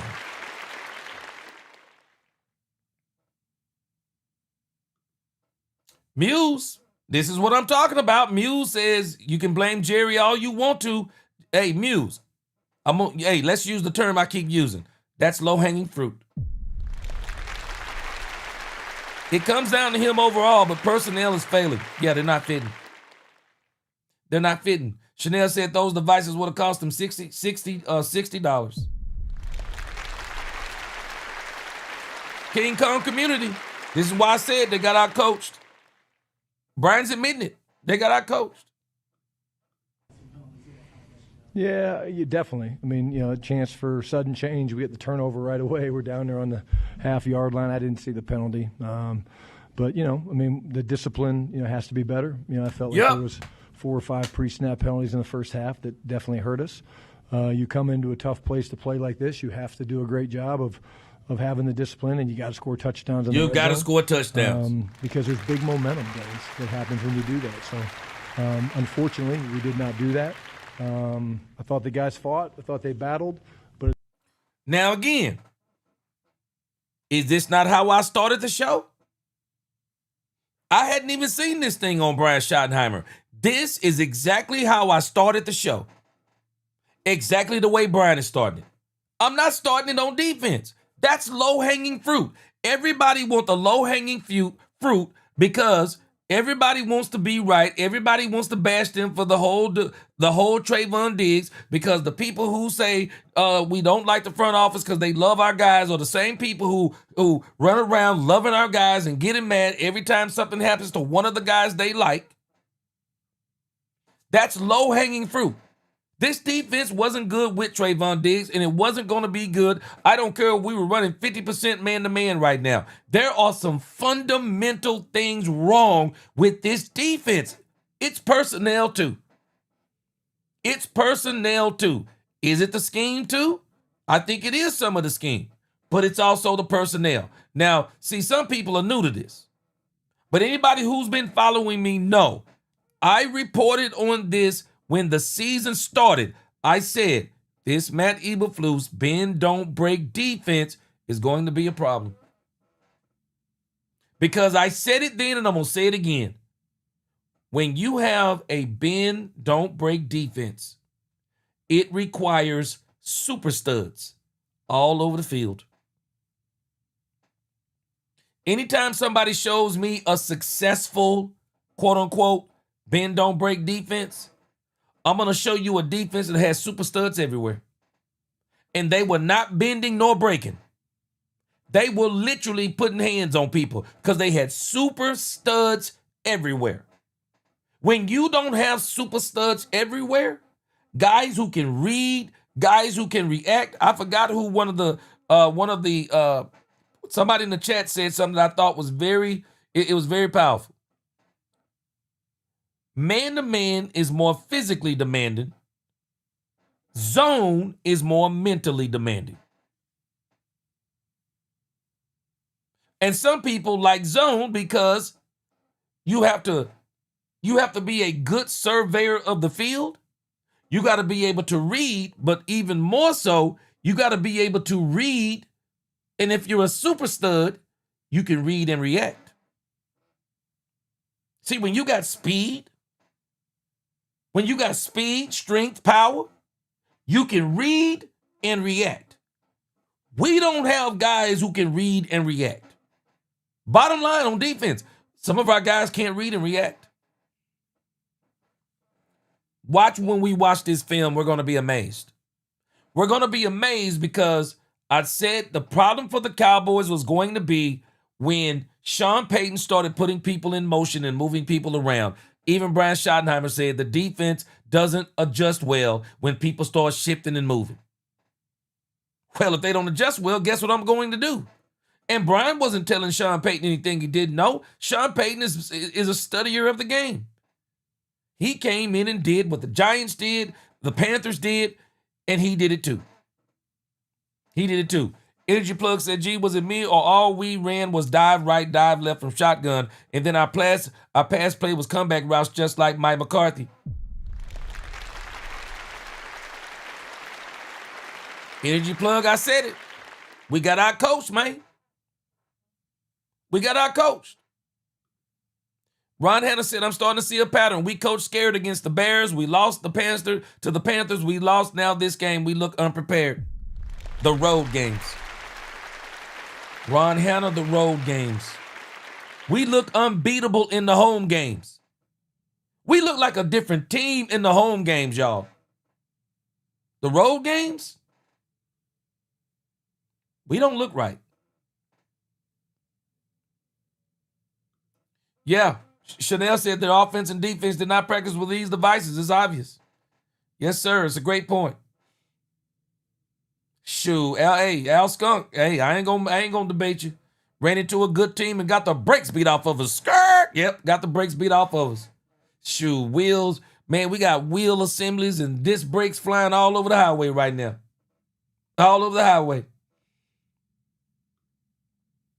The defense gave chance to stop saying never gives chances. They are bad, but you're giving your offense a shot field with timeouts. They need to score touchdowns. Rodney, that opening play was the pivotal play of the game to me. That opening interception, that was the pivotal play. The second most pivotal play was when they kicked it on 4th and 2. Never should have done it.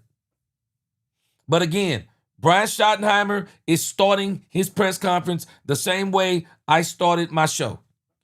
I'm not talking and spending as much time on the defense simply because we already knew they were bad.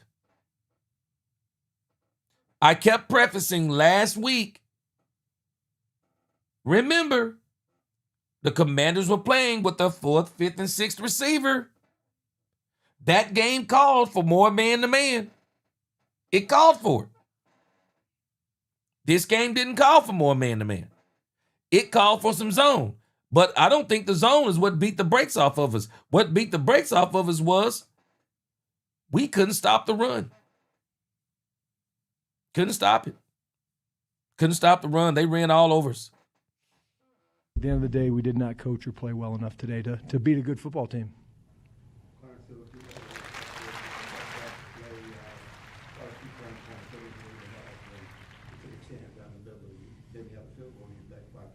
Was he pressing, or because you had to I don't think so. I think, we all felt it, Clarence. I mean, like, it was one of those deals where, like, it was hard to get into a rhythm a little bit, They played us two-man, and he had a chance to go down the middle on Fergie, and it was, I think, the rookie, Barron, kind of looked back and got it. But I don't. No, that play wasn't there. That interception to Ferguson, Dak forced that. That wasn't there. That wasn't there. I mean, Dak has been superb this year. That play wasn't there. I didn't like that interception by Dak Prescott. That was on Dak Prescott. It's just, man, sometimes you just don't throw it. I still want Dak Prescott. I want Dak Prescott to start trusting George Pickens more. I don't think George Pickens is better than CeeDee Lamb. But I do think George Pickens may be playing better than Lamb right now, because Lamb is coming off of an injury especially. I'm telling y'all right now, George Pickens is in a whole nother universe. Let me tell y'all, I'm watching George Pickens. George Pickens is playing in a way that no one on that field is playing. George Pickens looked like, I'm sorry. George Pickens just looked like he was playing a different game. If Dak Prescott would have went to George Pickens 15 times, I think he'd have caught 13 of them. George Pickens, I'm telling you, they better move heaven and hell to sign him. Short of heaven and hell, they better move it to sign him. George Pickens is a dog on this defense. He a dog. He look different. Everybody else out there, they like, you ever been in a fight, your family fighting somebody else? It's a bunch of y'all. Some people are running. You got this one person out there, he's standing up, throwing hands. That's George Pickens. George Pickens is an absolute dog. I'm just telling you, in the story, he's a dog. And he was the one player out there, man, he was balling. He was balling. They didn't feed him enough. There was no answer. Brian frustrates me with this. There was no answer for George Pickens today. Again, there was no answer. I don't think there's an answer for him. He's playing on a whole nother level right now. There is no answer for George Pickens. And we're watching every single week, more and more of that dog is coming out. They didn't have him shook or scared. But we got whooped up front. And I think that's one of the things that really hurt us. But even when Dak Prescott did have time, boy, I think he was hearing footsteps and seeing ghosts. Quentin Warner said, "Yeah, I understand." Appreciate that super chat. Quentin Warner said, "Yeah, I understand why people are blaming Jerry Jones." Yeah, he's the GM. Yeah. Coaches really want said player, but who has the final say? The only organization in the NFL does that. That's crazy. Quentin Warner, I'm going to push back a little bit. Appreciate that super chat.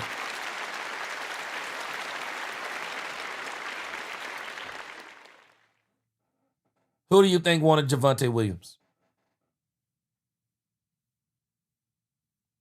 Who do you think wanted Tyler Booker? Who do you think wanted Jay Toya? Who do you think wanted Shamar James? Jack Sanborn? Kyer Elam? If you look at these players they brought in, these are all players these coaches wanted. A couple of them are probably players that the front office wanted. I think Jaden Blue was a front office pick. But some of these other players got brought in. These were players that these coaches, I believe they wanted. Now, the issue is, I'm telling us, Quinn Warner, I don't think we understand, man. We talked about this. Do we not understand the plethora of players the Cowboys have brought in that actually have not panned out? The Cowboys brought in a bunch of players. The problem is those players haven't panned out. And so And then the Cowboys, of course, they wound up trading Michael Parsons. And one of the things the Cowboys did not do, even though I thought Donovan Ezraku was and is Michael Parsons' replacement, but let's not mistake him for being Michael Parsons. Donovan Ezraku is going to be a monster, but he's still working his way up to do it. And if there was a theme for this year, it was the first-round draft pick. How many of them did the Cowboys bring in? Cowboys brought in a bunch of them. But again, Murphy Anderson, appreciate that super chat. Now, Murphy Anderson, let's think on this. A couple of these players were not, I guess they're budget players in a sense. But Dante Fowler wasn't cheap. Dante Fowler has been one of the biggest disappointments for the Cowboys. He has been an absolute disappointment. Sam Williams, disappointment, already on the team, got healthy, disappointment. Cowboys brought in James Houston, he's played well. Cowboys brought in, of course, Donovan Ezraku, he's getting better and better and better. I think Jadeveon Clowney is playing really well. The Cowboys brought in Perion Winfrey, where is he? Solomon Thomas has played extremely well. Go check the stats on Solomon Thomas. He's played extremely well. Nealon hasn't necessarily panned out. Damone Clark hasn't panned out. He's somebody that we drafted. Again, Sanborn didn't pan out. Murray hasn't panned out. The Cowboys went and got some players. Kyrie Elam didn't pan out. Yep, some of those players, they went a little cheap.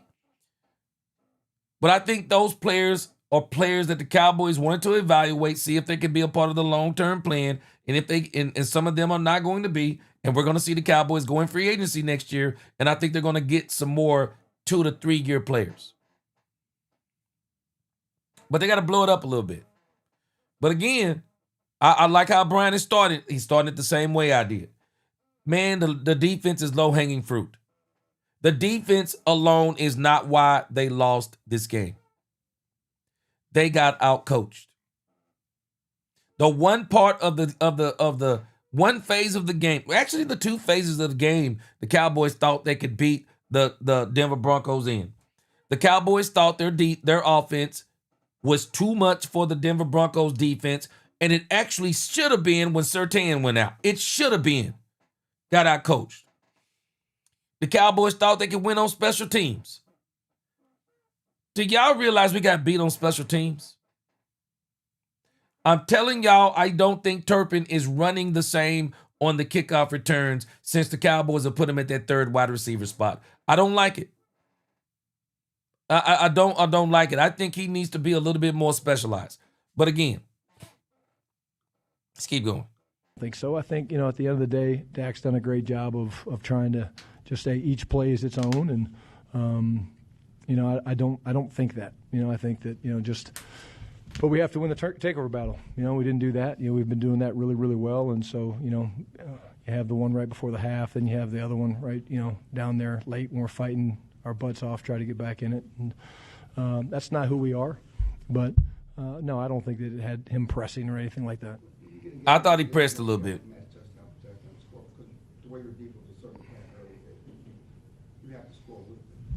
Yeah, we feel like we can play, with anybody, no matter how the game goes. We really do.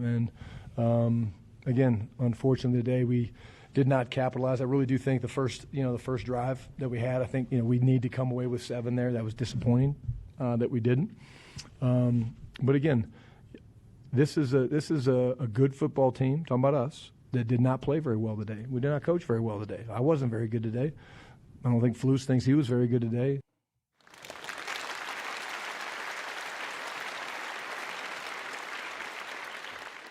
I can appreciate him admitting it. I can appreciate Brian Schottenheimer admitting it. This is the very reason. What did I put on the thumbnail? Out coached. He got out coached. Bottom line. Woodstock Nation. The Broncos are more talented than the Cowboys defensively, but they're not more talented than the Cowboys offensively. The Cowboys got the better quarterback. The Cowboys got the better wide receiver duo. Now we got to kind of go back and examine. I thought they had the better running game, but where the Cowboys may have the better running back, the Denver Broncos showed today they have the better running game. Their offensive line looked a little bit better. I say their offensive line looked a little bit better than ours. Because our defense, they can't apply the pressure because now they're doubling the defensive tackles. And so that leaves the Cowboys outsides to try to really get that job done. And so that's been very tough on the Cowboys. So the Cowboys overall are more talented offensively, I believe, than the Denver Broncos. I think we're better at the tight end position than the Denver Broncos. The Cowboys, again, Jerry Jones thought they could mitigate. Hey, we can neutralize this Denver Broncos defense because we got so many weapons. No, they got neutralized. Yep, they got neutralized. And Brian is saying he believes they can play with anybody. I can tell you this, that's not how he called this game today. I thought he called this game very timid and scared. Superman 4679. Appreciate that super chat. He said Pickens reminds me of another greatest number 2 receiver, Alvin Harper. Yes, he also played on another level. Hey, Superman. This dude, George Pickens, is in a different. He's on another plane right now, man. He's killing it. And I don't think the Cowboys are feeding him enough. I don't understand how do you look better with Pickens out, with George Pickens and Ryan Flournoy, and now you got George Pickens and CeeDee Lamb back, and you didn't look better. Y'all got to make that make sense to me. Man, I'm going to give Denver credit. I know they're good, but golly, how in the world? Daniel, what up with you, Daniel? Woodstock Nation said, oh, okay, I read that. I'm sorry. Yeah, Daniel M., we don't deserve to win. We did win. Yeah. Yeah. Hey, and Rob, Rob, let me ask you a question. I wonder if Elam is better in man-to-man. I wonder. Maybe he just don't fit the system either. Yeah, Joe Stats. When your offense is constantly playing behind a big lead, you'll take away the run scheme and make Dak force plays. The defense is killing us. And Joe, we killed ourselves too. Penalties. Killed ourselves with penalties. That penalty when we got that interception down there on the 1 yard line, or I think it was the half yard line. Brian talked about it. I said it was the most pivotal play of the game. You got an opportunity to go up 7 on the Denver Broncos, and you only get 3? Backbreaker. Murphy Anderson III, he said Murray Sanborn because we got our bid on Greenlaw. Yep. But if I'm not mistaken, didn't Greenlaw now, isn't he out for the season, got like an injury? Let's see here. Chanel said the offense and defense looked gassed. Yeah. Looked like they had no idea how to attack or stop this team. You know your team is in trouble when at the half, your coaches don't make adjustments. Shame. Boy, you are hitting it on the head, Chanel. It's like they didn't even bother to make adjustments. It's almost like they said we can line up on this team and beat them. They couldn't. They couldn't line up on them and beat them. They needed to put more effort into that offense. They needed to put more effort into that offense. They really did. And I don't think they put enough offense. That 70s fan show. 70s fan, I've said this. I said it.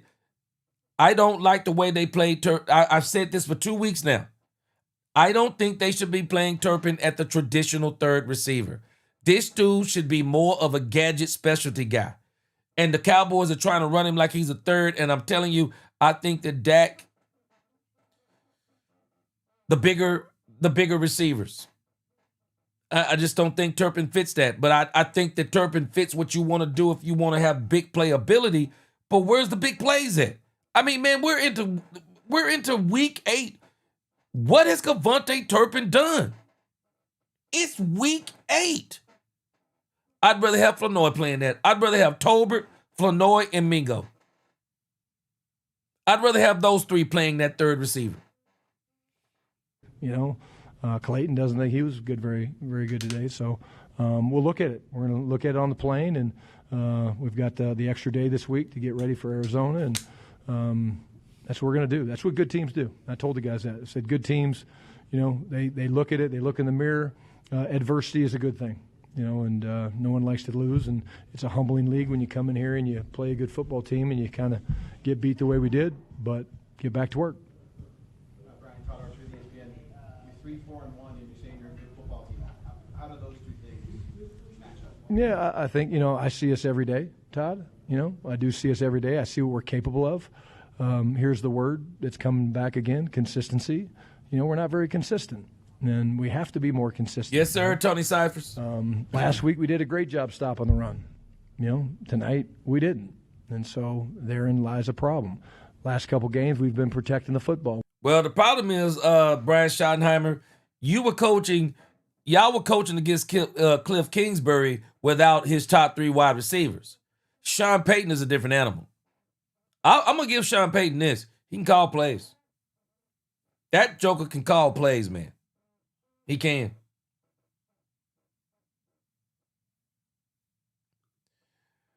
Chanel said, gee, all those players you mentioned are great, but as the OC and coach, if you don't know how to scheme against your opponent, then your opponent will beat you up terribly. Facts. Nothing else to see or hear. Yeah. He's got all those he's got those players, man. Booby D, you're right. Can't none of the secondary check a coat. Well, I think DeRon Bland can, but DeRon Bland is surrounded by people who really can't. They can't check a coat. So, yeah, I get it. Which has given us a chance. Tonight we didn't. So, I think we're a talented football team. I know we have. No, I think you're a talented offense, and I know he can't say this. They're a talented offense. Their defense got some talent, but it's not a talented defense. Things to get better at and improve on, but I do think we're a good football team. And we played a good football team tonight and didn't play well. And so, again, I'm going to give them credit, and they deserve it. McMahon, I said this earlier.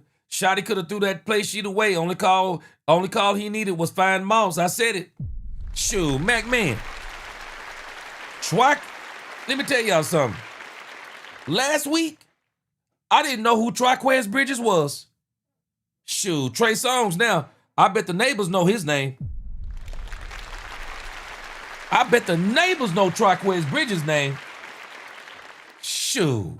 Sean Payton found this man so much. Boy, if you'd have been listening to this from the outside, you'd have thought Traquez Bridges played for the Cowboys.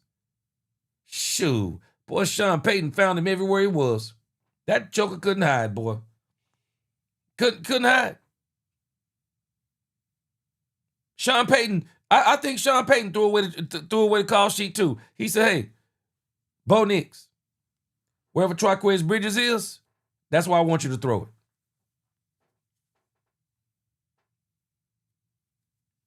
Quinn Warner. Yeah, you say you're sick of Jerry playing players that are not getting production. Man, Quinn Warner, I'm struggling. I'm struggling because some of this has got to be on the players too. Some of this has got to be on the players because some of this stuff is just missed tackles and all kinds. There's missed tackles and stuff like that. But again, at the same time, they got to figure out something with this Matt Eberflus stuff. And I think last week kind of dictated what they did. I think they tried to run a little bit more zone on Bo Nix. And I do think it works sometimes. It just didn't work all the time. And I think what really broke them up from trying to run that zone on them was the fact that I think just looking at it, they couldn't stop him from running. It was terrible. You mentioned the consistency part of it. How do you break this, one win, one loss, week-to-week thing? What do you do? What's the answer? There's no magic pill. You work, you emphasize practice, you emphasize the things that you need to work on and improve. There's going to be quite a few of those things. I think penalties, we've been we've been actually Penalty too killed us. consistent having penalties. Penalty over the killed last us. couple games. We need to tighten that up. That's a discipline thing that we need to do a better job of as a coaching staff. And but again, we're sitting in this position at 3-4-1. We got one more game before the bye, and again, I think that we'll Willie make Boykins, a you lot could of be progress right. hopefully this week and bounce back. Because if you don't bounce back in this league, then it goes the other way. You want to have streaks of wins, but you also don't want to have streaks of losses. So, Dang, Liam, you're right. We need 2 or 3 we'll players. have a hell of a week of practice, and we'll clean up the things we got to clean up. But see, what Brian is saying right here is correct. I think the Cowboys are going to beat the Arizona Cardinals. They're at home. The Cowboys are putting up at home 40 points per game. 40 on the Giants, 40 on the Packers. The Commanders. I mean, if I'm not mistaken, did we almost put up 40 on the... Man, this Commanders game seems like... I know we played it last week, man. That Commanders game seemed like it was 100 years ago now. Let me see here. But the Cowboys at home, they're good for 40. So I know they're going to beat the Cardinals. I'll be absolutely shocked if they don't beat the Cardinals. The Cowboys put up 40 against the Giants, 40 against the Packers, 44 against the Commanders. I don't see a universe where the Arizona Cardinals, even with as bad as our defense is, at home, I don't see them scoring that many because the Cowboys are going to be too busy scoring points.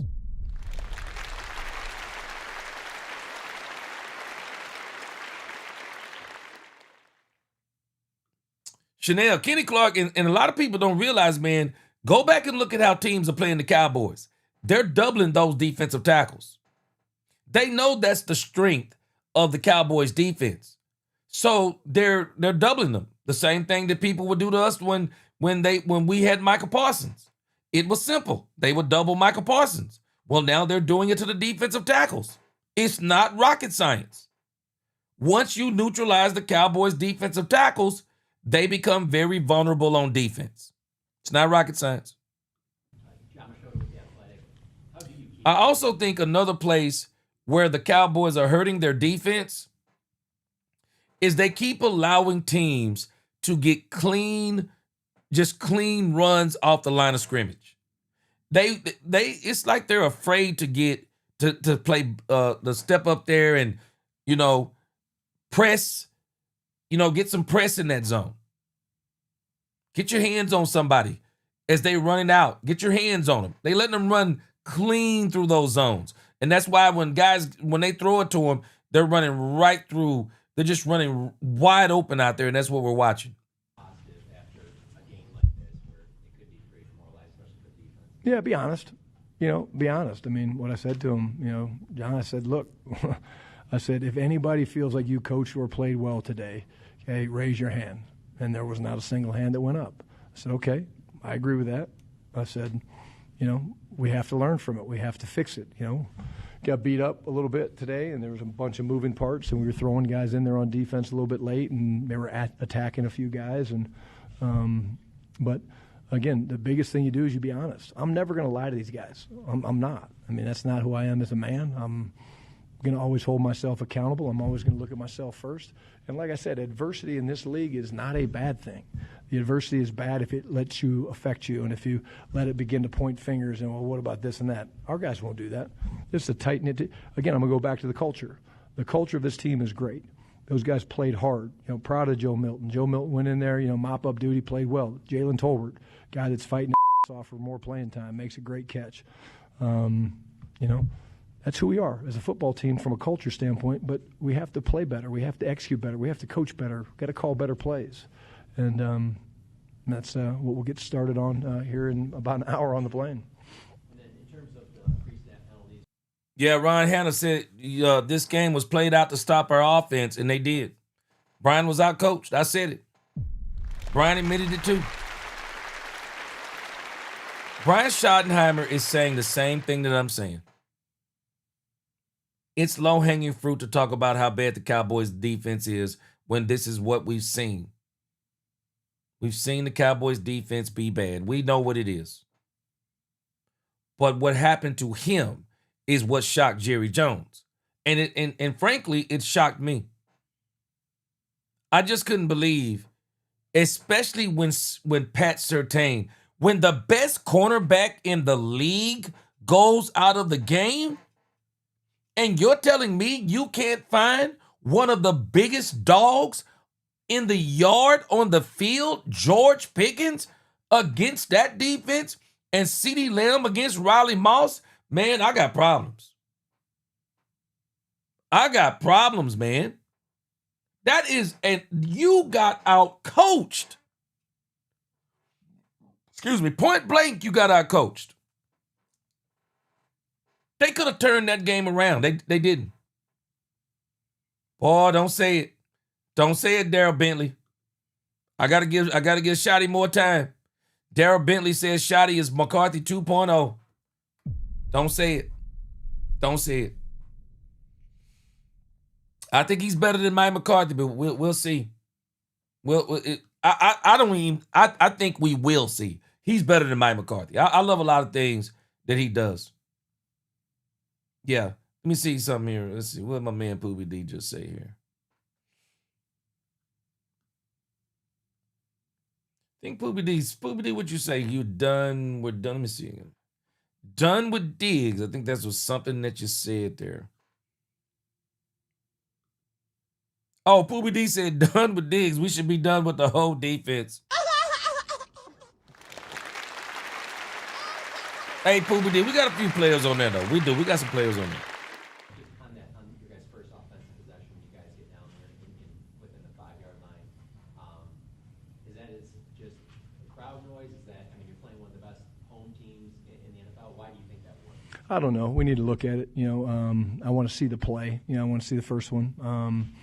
I don't know. I think that it's a loud place. It's a tough environment. They've got a very good home record here. We know that. That's not a surprising deal, but no excuses. We got to look at it and figure it out, but we're better than, what was it, 5? I think it was 5. 5 pre-snap penalties the first half. And, very costly penalties in a couple of those areas. Cowboys.com. Keeping to the penalties. Obviously, you had the penalties on offense that caused stalling of some drives, and then on defense, you had penalties that extended drives. Yeah. You were able to get chunk plays and at least one major touchdown on that run play. Outside of what you've been preaching as far as self-discipline, is there a point that you get to where you look to start policing the penalties with like playing time when you have positions that can afford it just one? Yeah, absolutely. Again, the pre-snaps are the ones. Penalties happen in this league, and this crew that did our game today, they have a history of calling a lot of penalties. And like I said last week, I was upset about some of the penalties last. Brian done took a shot. He said now that it's the referees. Last week, then I went back and I looked at them, and they were penalties. And we're off the field on defense on a third down, and we line up off sides. That's a discipline thing. That's something that needs to be looked at. And again, when you play on the edge, that's going to happen from a combative standpoint, but not lining up off sides, not false starting on the half-yard line. You can't do that. You have to be more disciplined than that. And again, everything will be evaluated. I can promise you that everything will be evaluated, from the penalties to the calls, that we made, to the players, everything. And that's what we do. And guys, we do that after we win. It's no different. That's what the process stays the same. I just think just on the road, Brian just hasn't been as aggressive on the road as he's been at home. Man, Brian will let Dak Prescott go to work at home. But for whatever reason on the road, why does it look so conservative?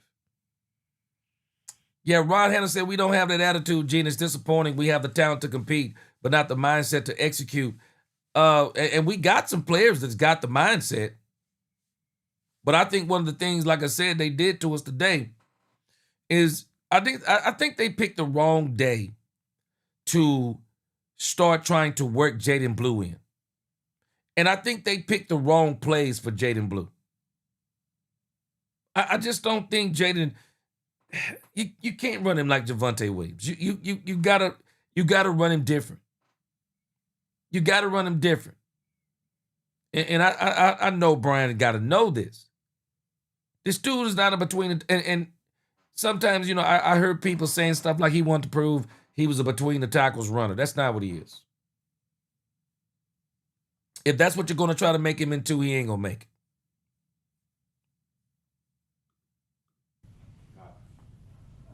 Brian, second drive of the third quarter, it's 4th and 4 after turf was dropped. Did you think about going for it? We did, yep. In the opening drive, you know, went right down, got the touchdown, and we thought about it, and that drive was a little bit junky, if I'm being honest with you, and I felt like, okay, let's try to pin it back. We thought maybe momentum could switch a little bit, but Hold on a second. This has to be one of the craziest statements that Brian Schottenheimer has said to me. I said this about when he punted on 4th and 2. In what universe, Brian Schottenheimer? In what universe?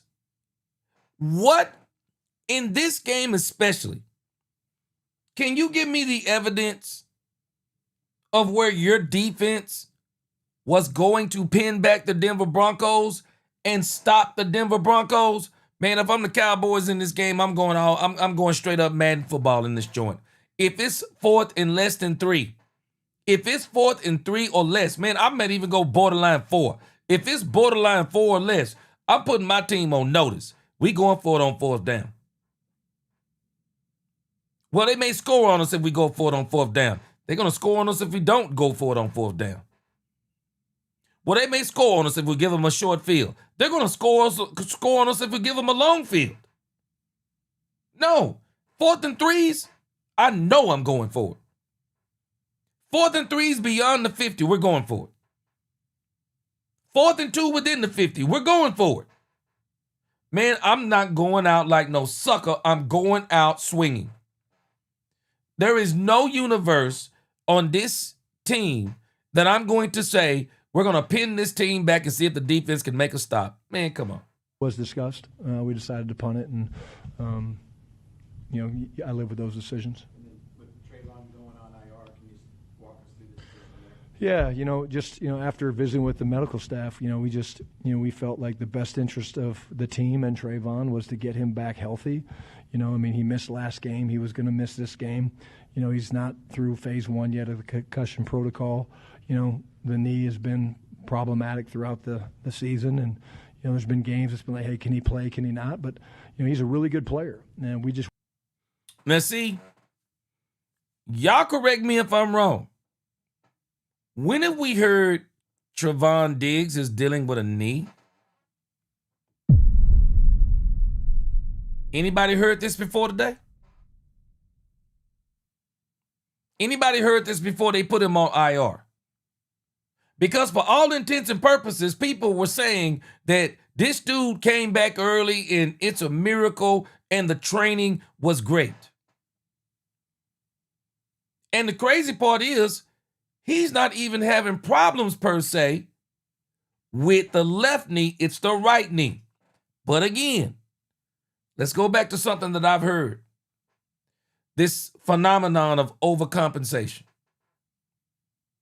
When one leg gets hurt, people overcompensate to the other leg.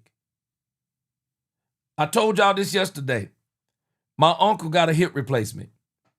And he said that a lot of people, if they're not careful, they wind up getting the other hip replaced. Why? Because they overcompensate on the healthy hip because of what's going on with the hip that has been replaced. And they wind up having to get the other hip replaced. So, for all those people, oh, Trayvon Diggs came back early. I said it and people got mad. I don't think he was 100%. But I could be wrong. A lot of people, they say none of this is true. But I find it to be strange. I find it to be strange. This is the same thing happened last year. Diggs played about 11 games, and he was done for the season. Here we are at game 8, and now he's on injured reserve. I think there's more to all of this. Problem is, I just don't think we're going to know it. Because it seems like both parties have agreed to whatever this is going on. Both parties seem to have agreed that we're not going to be sharing any information. Now, you can hear where the Joneses, and I just don't see Brian Schottenheimer. I could be totally wrong, but I like Brian Schottenheimer. He don't strike me as the slimy type. Brian don't strike me as the slimy type who would join in on a smear campaign of Trevon Diggs. He doesn't strike me as the type. Maybe there's some truth to Trevon Diggs has actually been struggling with that knee all along. They just wasn't saying anything. Could be true. We'll see. We'll see if the rest of that story comes out. But I just don't see Brian Schottenheimer joining in with that smear campaign. If Brian is saying there's a need until I here's something that tells me different, I think it may be true. Want to get them back and get them healthy and, again, be able to help us finish strong because we feel like this thing's going to come down to the end of the season because it's a very competitive league that we're in. I do too. But I do think the trap the Cowboys are in, the trap that the Cowboys have put themselves in, I think the only way they get to the playoffs, I think they have to win the division. And if it's not winning the division, then the Cowboys have got to find a way to get to 11 games.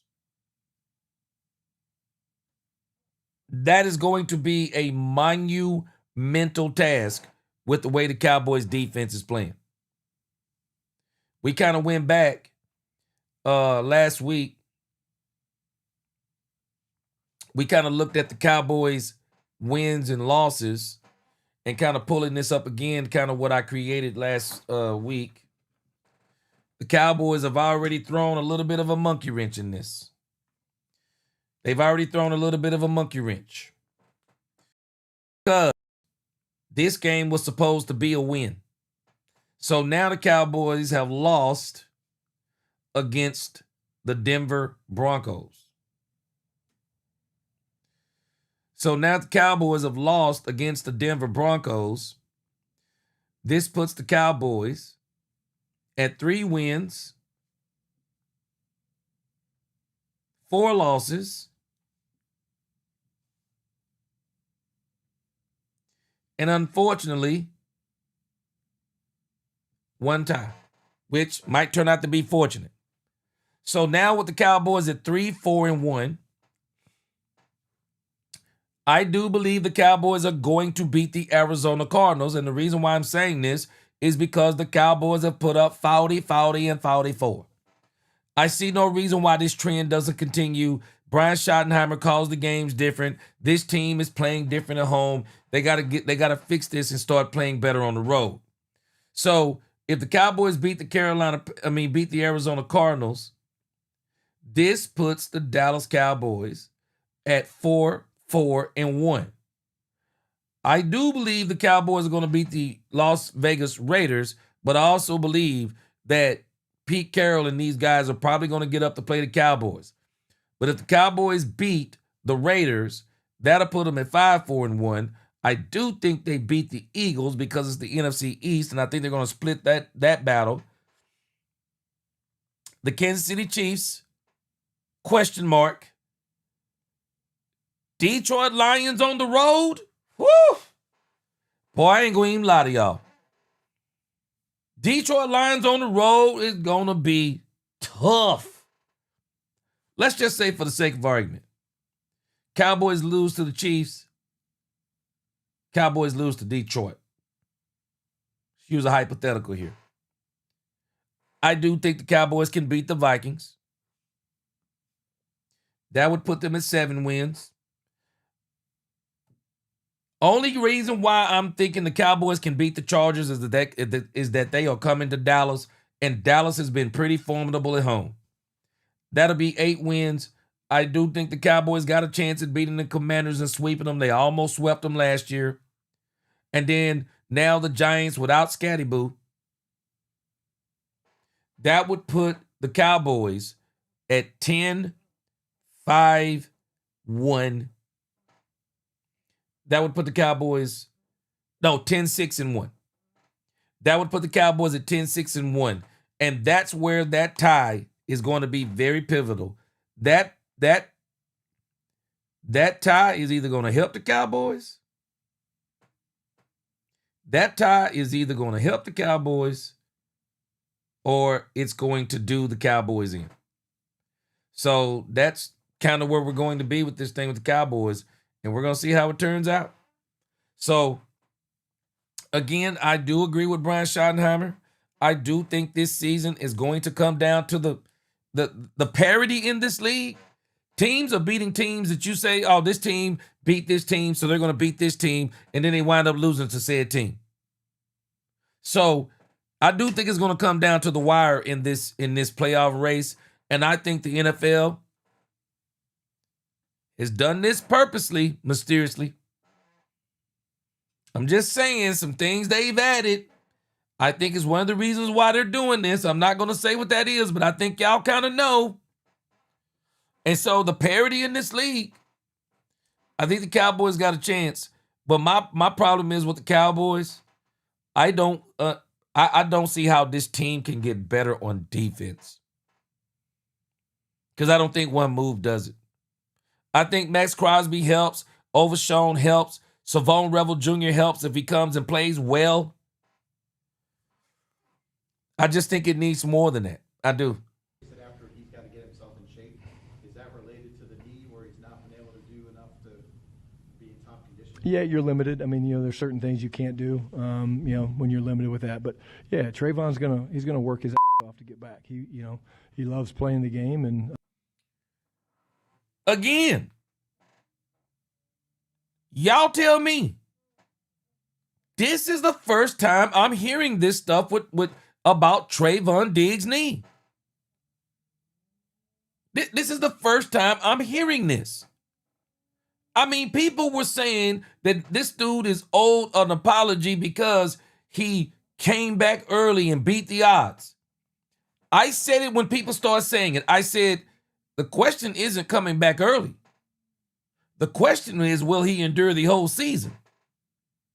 Because he didn't endure the whole season. He didn't endure the whole season. Bert said the low-hanging fruit is expecting the offense to play perfect every game. And when they do struggle, we're supposed to be surprised. Delusional thinking for an obvious butt whooping. Bert, it is what it is, brother. You have to understand who you are. I said this a couple of weeks ago, Bert. I appreciate your comment. You late to the party on this. I already said it. We're going to have to face the facts of who we are. Who we are is a team that is led by Dak Prescott with a bad defense. That's who you are. So, Bert, you're going to have to accept who you are. You're going to have to accept that if you don't score 30-plus points on the road, you're getting beat. You're going to have to accept the facts that if your offense don't play perfect, you're getting beat. You can love it, like it, or hate it. That's who you are. That's who you are. Love it, like it, or hate it.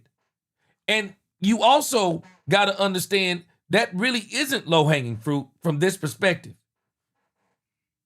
The Cowboys are loaded on offense. They're loaded. There is no way, I don't care what we're saying, there is no way the Denver Broncos should have stopped us today. I don't care how good that defense is. Our offense is supposed to be that good. And they don't actually have to play perfect. Contrary to what people think, I don't think they have to play perfect.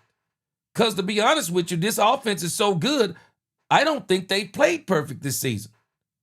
We've seen drives where the Cowboys absolutely should have picked up a first down, should have kept the drive going, should have punched it in the end zone.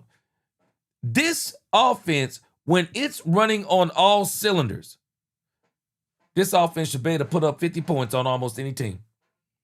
Almost any team. This is why I'm not getting worried so much about the game today with the Denver Broncos, because a lot of teams are not good enough to hold the Cowboys the way the Denver Broncos did. The Denver Broncos, they are on a record-setting pace of quarterback sacks. They are on a record-setting pace.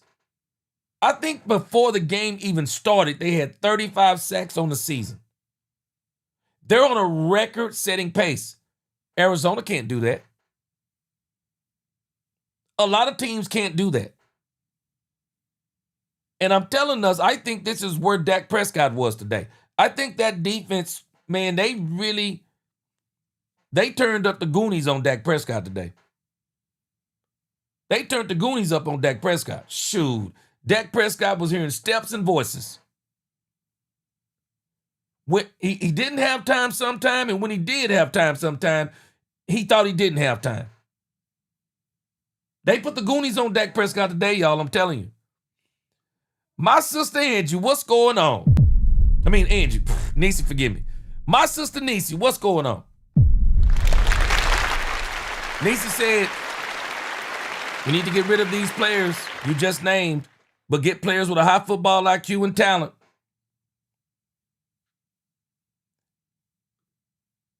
Niecy said, why do we keep hearing the defensive players, mainly, that they're not getting it? Niecy, that's why I said some of this is scheme. But some of this are the players too. Some of this are the players. I mean, some of this are the players. I just don't know any other way to slice it. And this is one of the reasons why I'm telling y'all better prepare yourselves.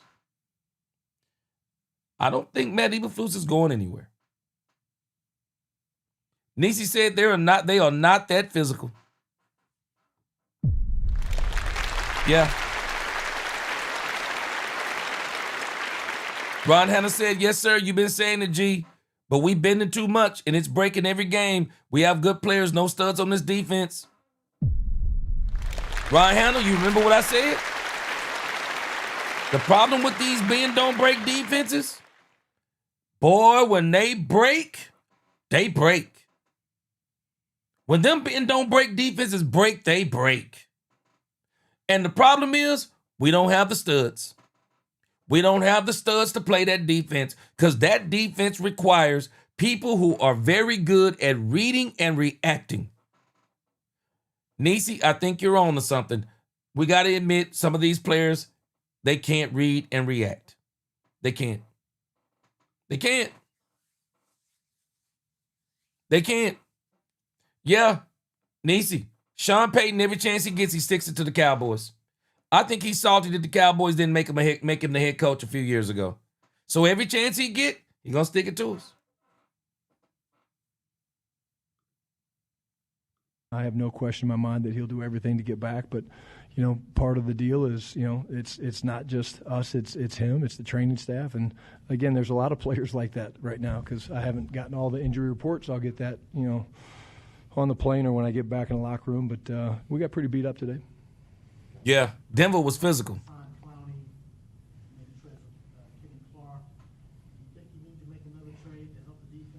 I think at the end of the day, I think we have good enough players. I think we did not play well tonight. I know we didn't get enough pressure on the quarterback. That's very, that's very evident from watching.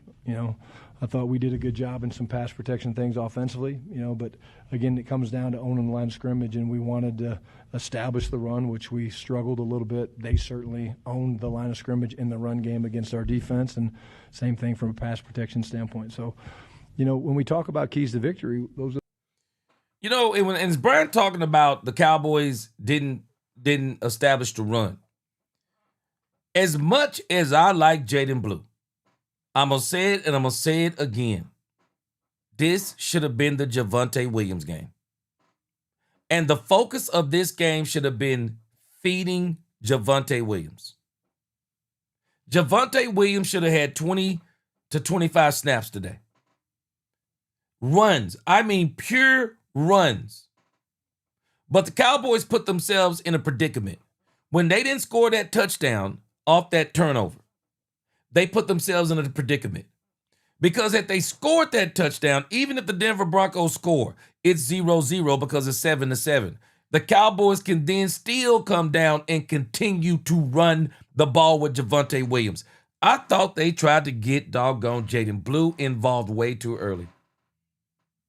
I thought they tried to get him involved way too early. I know he's a part of the plan, but they tried to get him involved too early.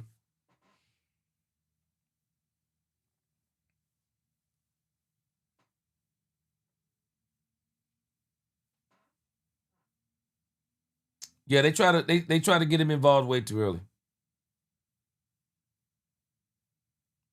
Lisa Worley, I think Dak, I'm telling you, I think Dak was hearing footsteps and seeing ghosts too. And I don't blame him. They was on him. They were on him. They were putting some hits on Dak Prescott. They really were. They were putting some hits on him, for sure. They were putting some hits on him. Yeah, Muse. Dante Fowler, big disappointment. Big disappointment. Absolute. DC Stones, he said that is Stevens' thing. Former first-round players and players they had high in the draft. Houston was a coach's pick. Solomon and Winfrey coach's pick. Yeah. Drafted players, coaches, others, Steven and Will. Yeah. I think we got a mixture. I think we got a mixture of some of these players are the coaches' players. Some of them are the front office players. VI Cowboy, he said, stop shopping at the Dollar Tree.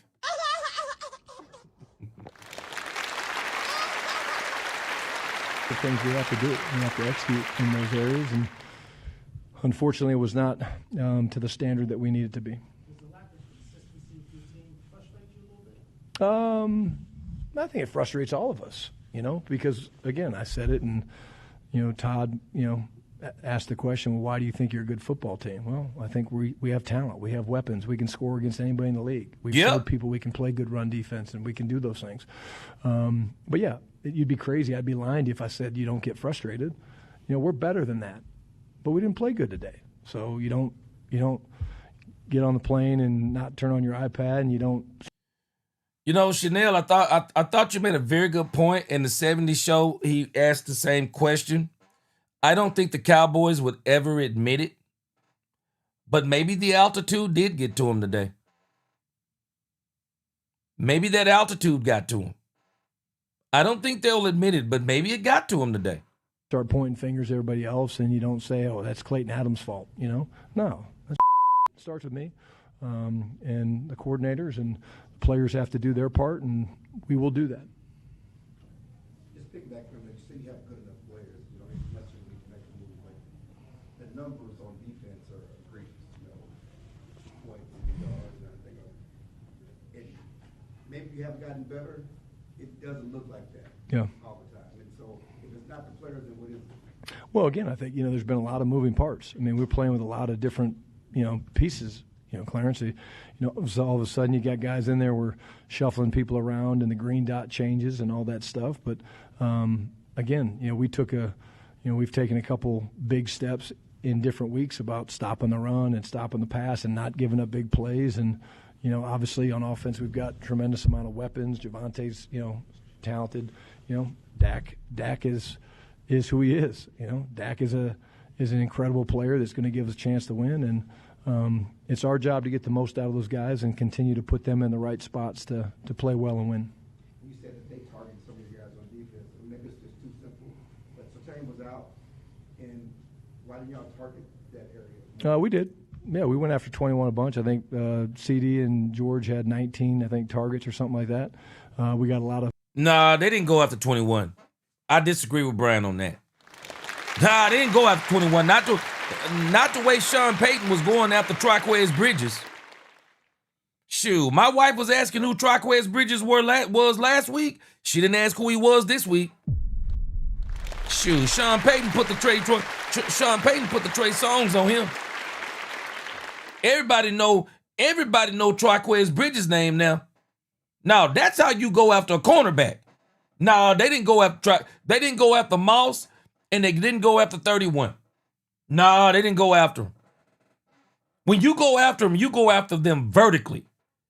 The Cowboys were running all these little comeback routes. And what are you doing? Oh, man, come. No, Brian. Bro, you did not go after them cornerbacks. Clarence Hill's making a great point. We were screaming this when we were watching the game. You gonna tell me that Patrick Surtain, if you told me that Patrick Surtain goes out in the second quarter, I'm telling you, hey, man, Cowboys beating them. They didn't even take advantage of it. Didn't even take advantage of it. Insane to me they didn't take advantage of it. Not the way that they should have. Not the way Sean Payton. Boy, Sean Payton. This dude had me hot today. But he sought and destroyed. He sought and destroyed Troy Bridges. Defensive pass interference penalties.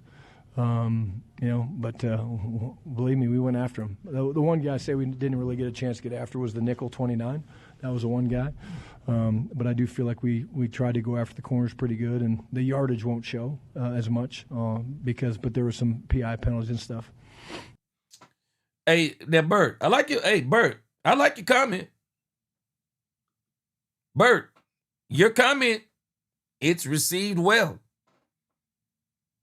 It's not reality. It's not reality.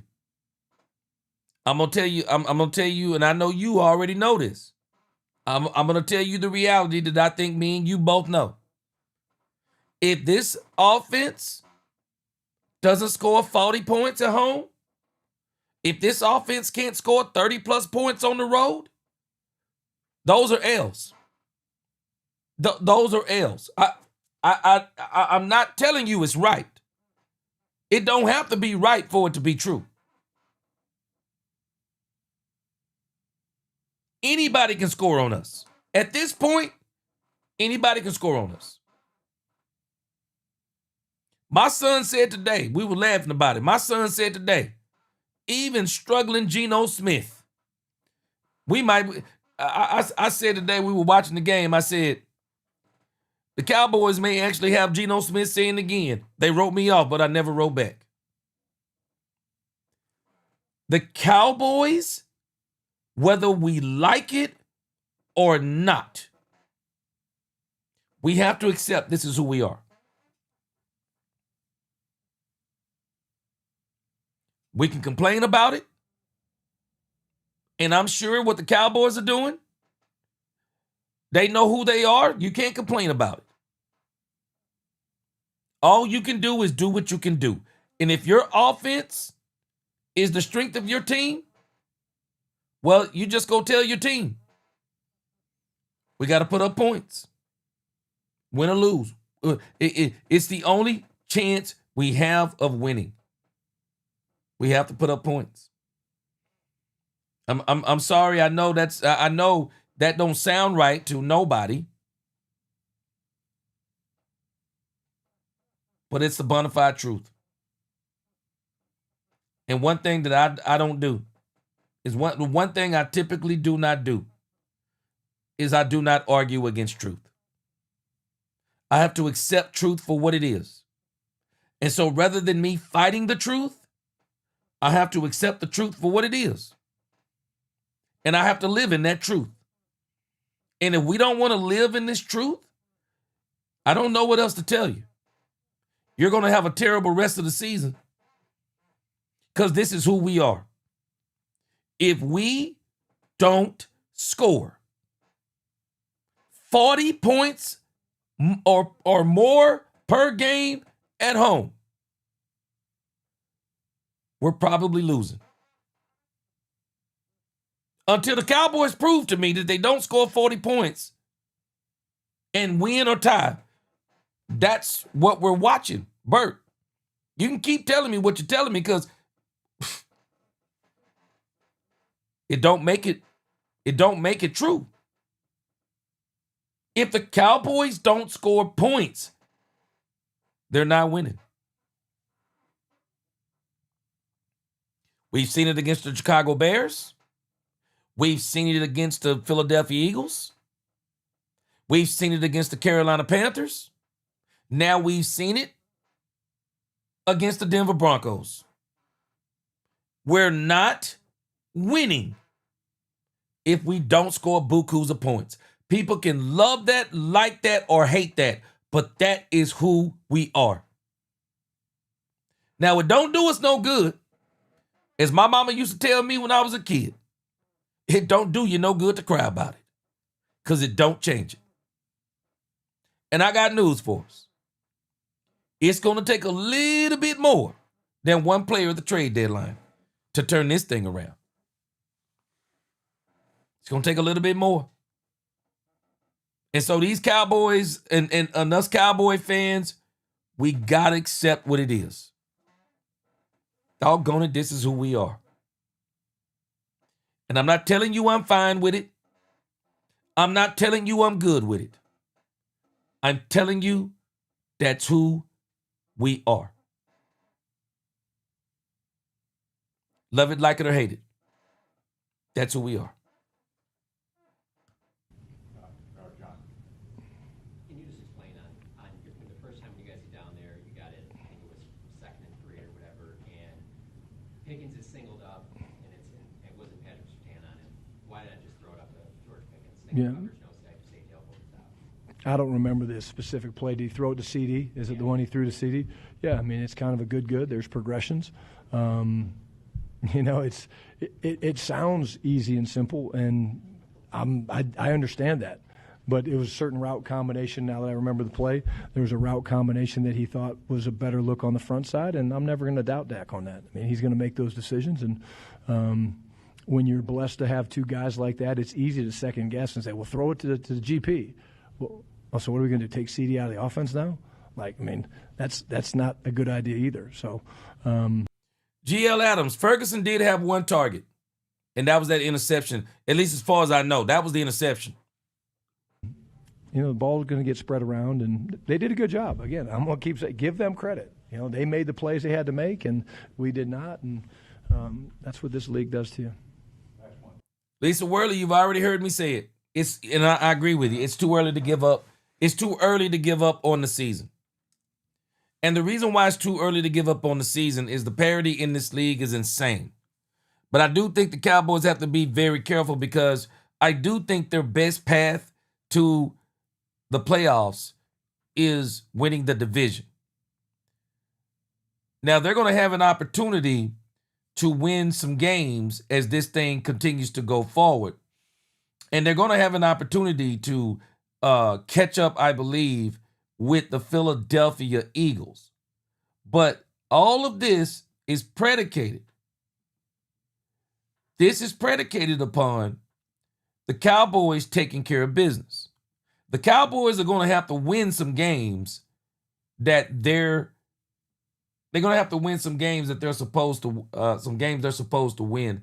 So when we look at the Philadelphia Eagles' remaining schedule, because that's the team that we're probably battling it out with to win the division, the Eagles will play the Packers. So the question is, will the Eagles beat the Packers? Man, the Eagles got a little bit of a gauntlet going here. The Eagles have to play the Packers, the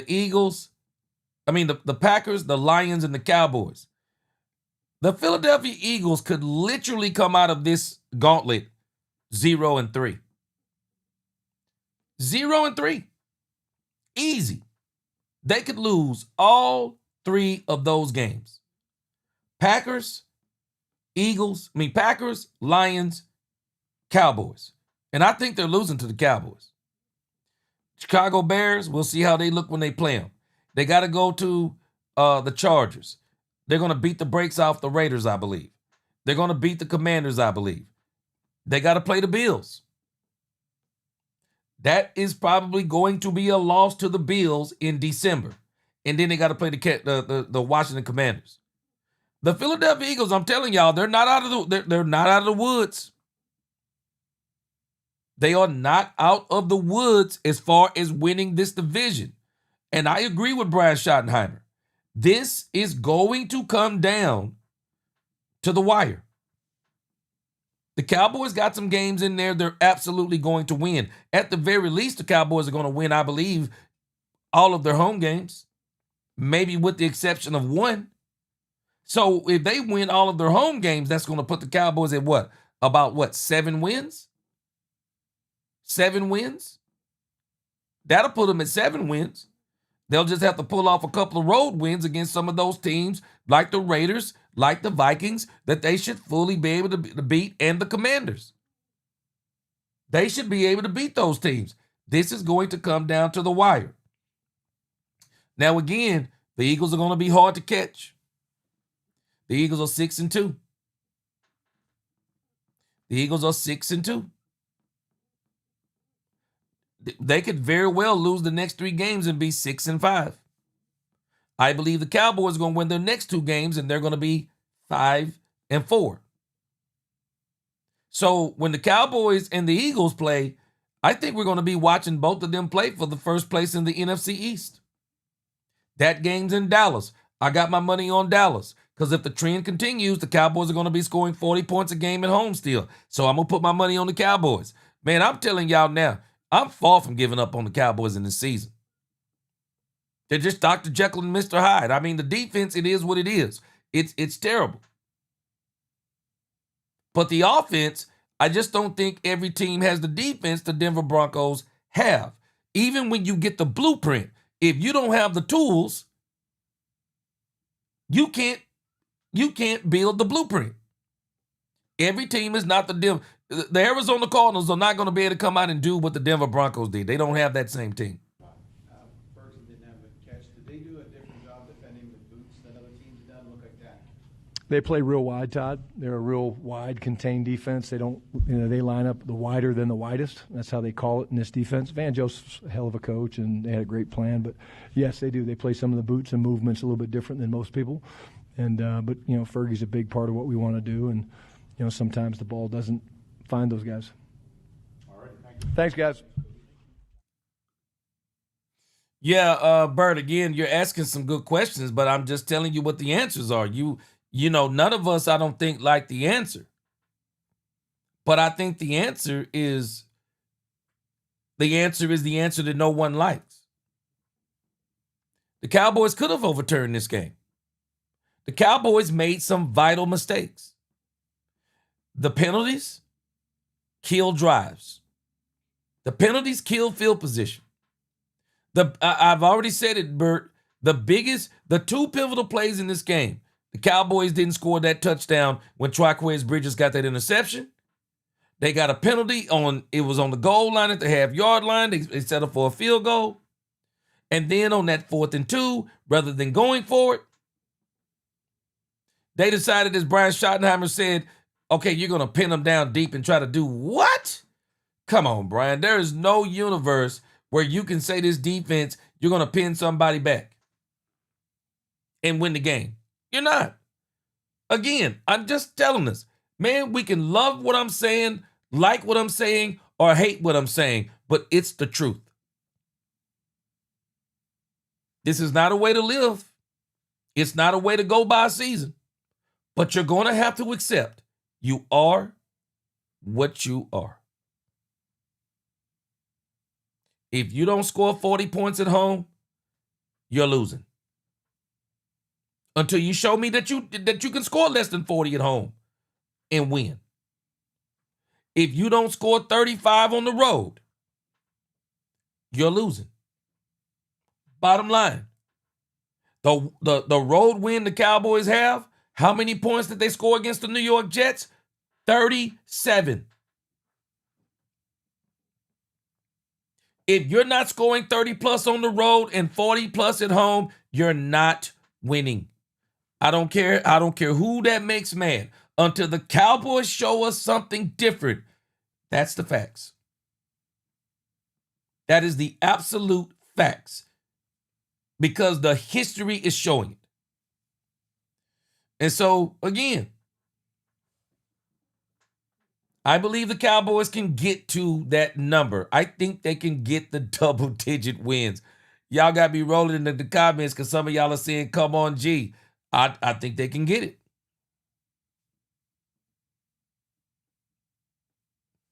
I absolutely think the Cowboys can get it because, again, looking at what I drew up here, They've already messed up on one game. But again, I think the Cowboys are going to continue to win at home.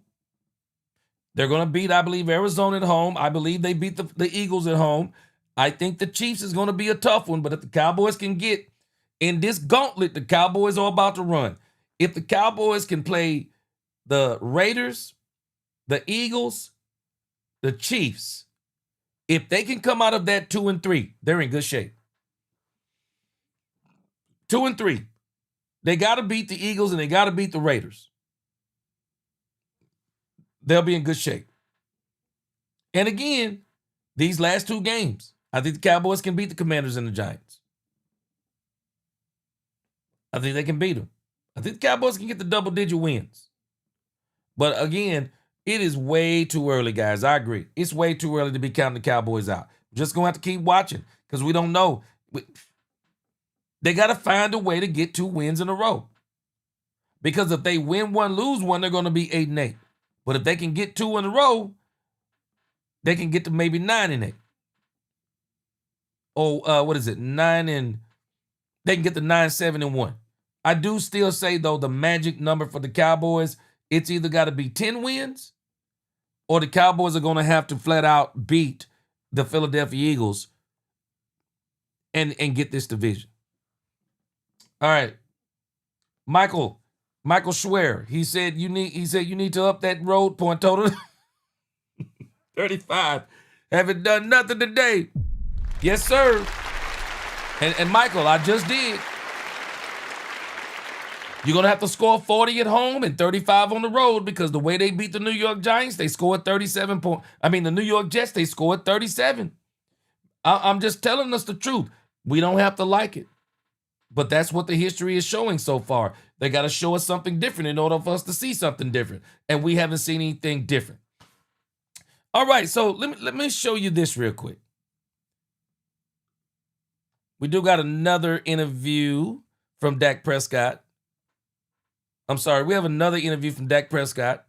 But before we listen to the one from Dak Prescott, let's look at what went wrong with the Dallas Cowboys.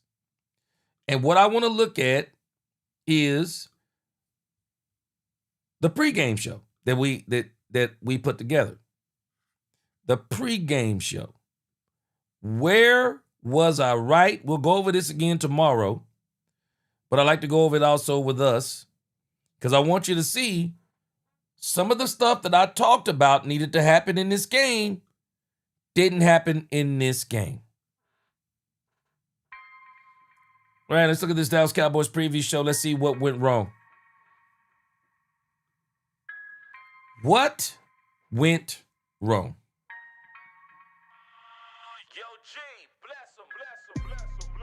Storylines, trash. You know what? I don't think the Cowboys will admit it, guys. Maybe the Denver altitude did affect them because it affects a lot of teams. Javonte Williams returning to Denver, absolute dud. Dre Greenlaw being suspended. What would it have been had he played? Whatever. Yeah, if Dre Greenlaw would have played, what would it have looked like then? Haven't beat the Denver Broncos since September the 10th, 1995. It's been 30 years now. It's going to be 31. Matt Eberflus, defense wasn't consistent. 2-game winning streak, didn't do it. Dak Prescott continues his MVP bid. I don't think it's over by far, but he definitely took a chink in the armor.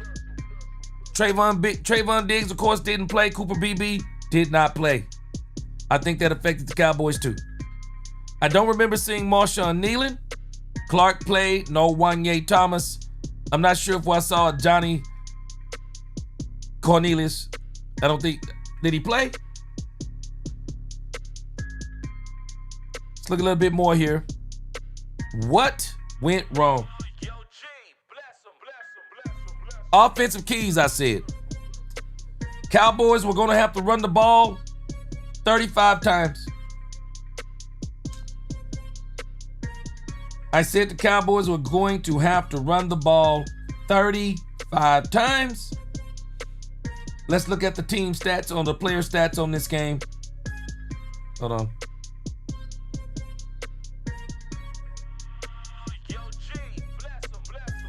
All right. Let's look at the player stats. I said the Cowboys had to run the ball 35 times. Javonte Williams ran 13 times. Now, I'm talking running backs. I don't care about this Dak Prescott stuff, but we'll include it. So they ran 13 times with Javonte Williams, 6 times with Dak Prescott, that's 19. 8 times with Jaden Blue, that's 27. Malik Davis, 2 times, that's 29. Hunter Lipke, 1 time, that's 30. And the dumbest run of the night was to CD Lamb. So the Cowboys ran the ball 31 times. Dumb. I don't want Dak Prescott in that number. Malik Davis, I don't mind in that number. I don't want CD Lamb in that number. The offensive keys. Let's look at this. The Cowboys didn't do any of these. Or I shouldn't say they didn't do any of these. Well, no, they didn't do any of these, did they? Except for one. The Cowboys didn't run the ball 35 times. 31-ish. Play action to Williams. Didn't work. Cowboys didn't feed Williams. Jaden Blue got involved. But you're going to see how I said Jaden Blue should be involved. Turpin involved. Didn't happen. Mingo involved.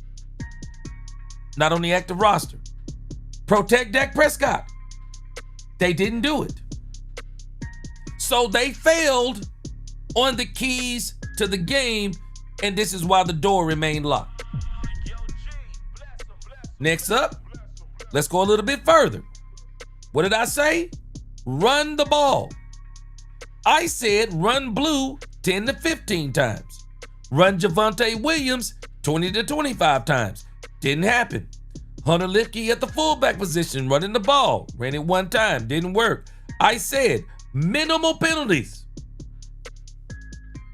Cowboys killed themselves with penalties. Shot themselves in the foots. Yep, I said the foots. Look at the penalties by the Dallas Cowboys. Shot themselves in the foots. The Cowboys, 9 for 80 on penalties. Pathetic. Pathetic. No turnovers. Cowboys had 2. Pathetic. Offensive keys. Jaden Blue in the screen game and get him on the edges. I don't want Jaden Blue running between the tackles. Don't want him running between the tackles. I want him on the edges. I want things on the edges to get him in space so that he can find a way. Because again, I don't think he runs scared as much as I think he's trying to hit the home run on every single play. You can't do that in the pros. You got to get on base sometimes. What did I say offensive keys were? Score touchdowns. Cowboys settle for field goals. Win time of possession. Cowboys got smoked. I'm pretty sure on time of possession. Let me see. And you know what the ridiculous thing is? Cowboys actually won time of possession. Problem is they didn't make it count when they possessed it. Cowboys won time of possession 33-32 to 26-28. What did I say? Keys to the game? Explosive plays by Cavonte Turpin. The Cowboys are making a mistake with Cavonte Turpin. They're making a mistake. I think they're playing him too much. I think they're playing him too much at that third receiver spot. And I think it's taking away from, someone said it in the chat, these new kickoff rules they thought that he was going to thrive in. He's not thriving in. Lisa Worley, happy birthday. What are you going to be, 23? Happy birthday, Lisa Worley. Let's go. Sorry the Cowboys couldn't give you a win for your birthday. What else did I say? Explosive plays to Turpin. Didn't happen. Blue in the passing game. Didn't happen. George Pickens, deep shots. With an S. Didn't happen.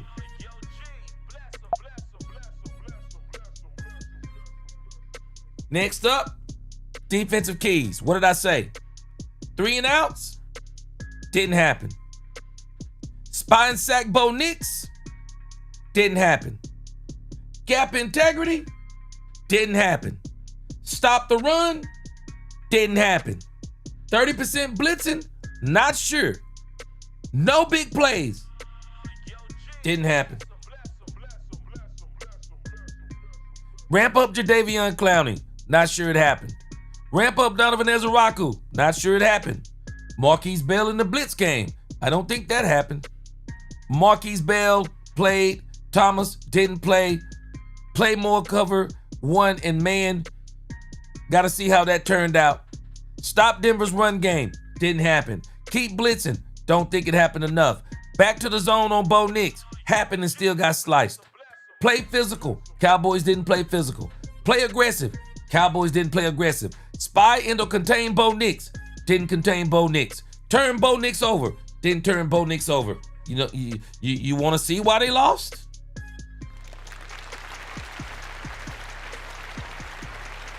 These were simple defensive keys. Brandon Aubrey, only extra points. Didn't happen. Kickoff in the field position. Didn't happen. Blue and Turpin in the kick game. I think the Cowboys need to try Blue out some in the kicking game. Turpin and Blue run the ball out of the end zone. None of this stuff basically happened.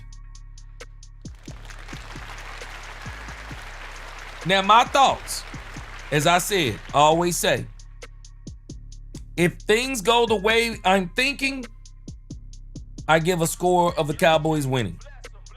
If things don't go the way that I thought and the Cowboys didn't do the plays to the keys to the game, they lose. So I give 2 scores. I said Javonte Williams will have a big day. Didn't happen. I said it was going to be a shootout. 30 plus by both teams. Only by one team. I was right about Jaden Blue. Jaden Blue will be more involved. And I'm still not sure the Cowboys are going to be through with him yet. But Jaden Blue will be more involved. It happened, didn't turn out. Terrible fumble, even though the Cowboys got it.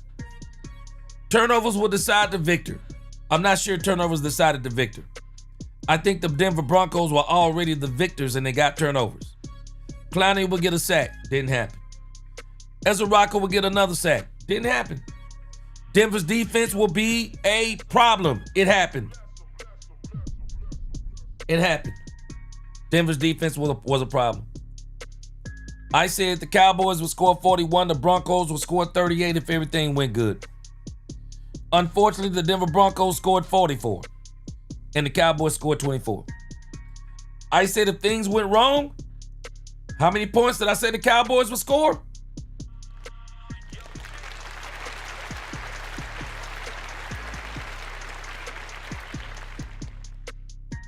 I appreciate the comments that Bert made. Because I'm not saying that Bert is necessarily wrong. But 2 things can be true.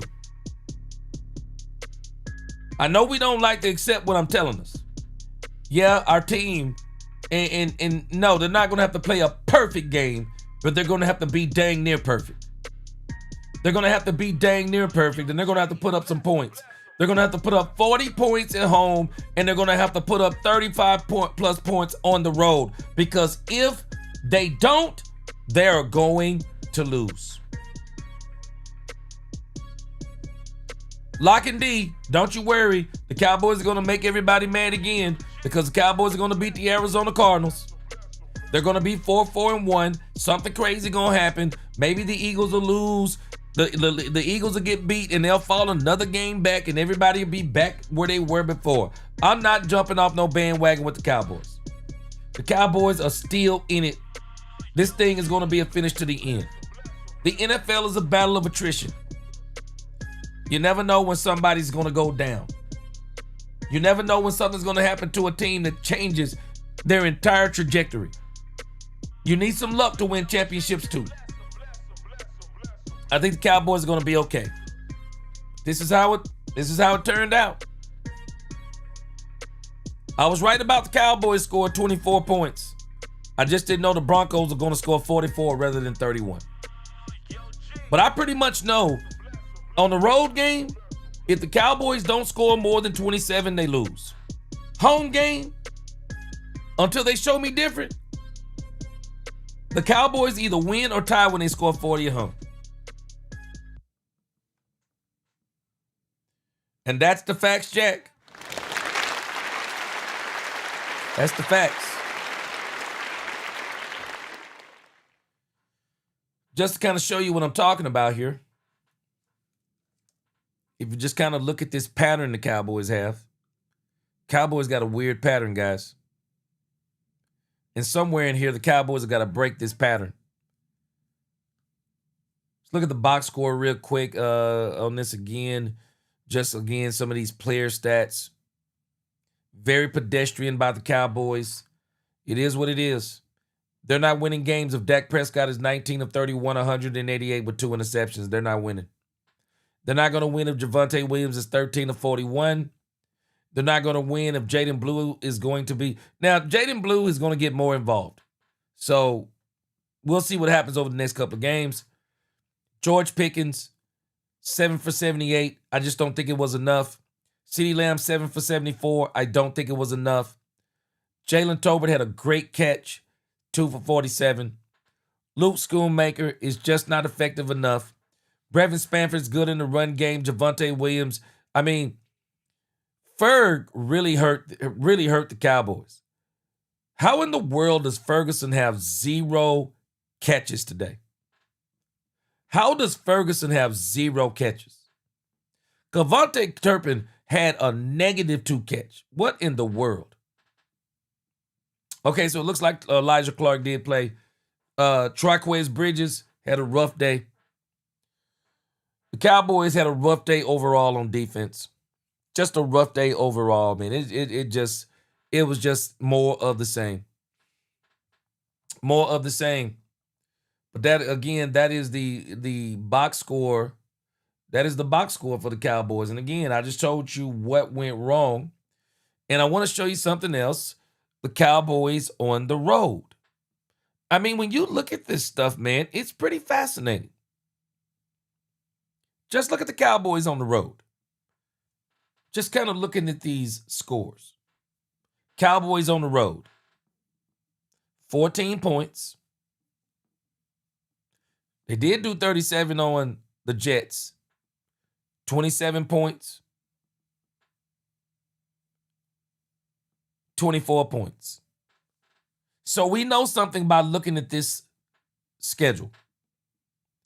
The only game the Cowboys have won on the road is against the New York Jets, and they scored 37 points.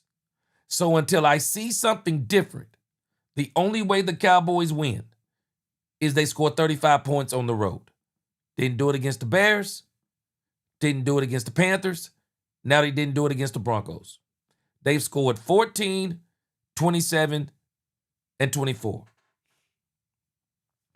I'm going to show you something else about Brian Schottenheimer's play calling. This is going to blow your mind. For as good as the Dallas Cowboys have been, and Dak Prescott has been, I want to show you a stat that is crazy. And I was looking at this a couple of weeks ago. I just didn't share it. But I want to show you something that's fascinating. So the Cowboys on the road. The Cowboys on the road. Let me just show you what kind of team they are. So the Cowboys on the road. Against the Chicago Bears. In the third quarter, in the fourth quarter, the Cowboys scored 0 and 0. The Cowboys on the road, even against the Jets. I want you to look at them on the road in the third and the fourth quarters in particular. The Cowboys, third and fourth quarter, they scored 7 and 7. I'm telling y'all, the Cowboys are a different animal on the road. They're a different animal. You look at the Cowboys against the Carolina Panthers. Look at them on the road. And in particular, look at the fourth quarter. High-powered offense, 3, 10, 7, 10. No, I'm sorry. Wrong numbers. I wrote down Carolina. Panthers. Cowboys scored 3, 14, 7, and 3. Let's go back a little bit more. We got one more game on the road. The Broncos. Look at how the Cowboys scored. So against the Broncos on the road, the Cowboys scored 3, 7, and 7. So when you look at the Cowboys on the road, I'm going to show you just how the Cowboys are different on the road versus how they are when they're at home. So the Cowboys, let's see, that's 34.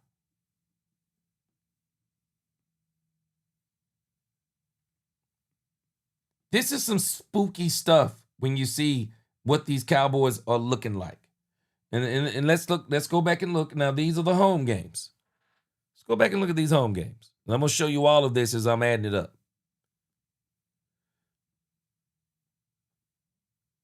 And you know what? Let's see here. I actually forgot one game. Let me go back and put this game in. Let me go back and put in the Eagles. Forgot this game. Uh-oh. Let me go back.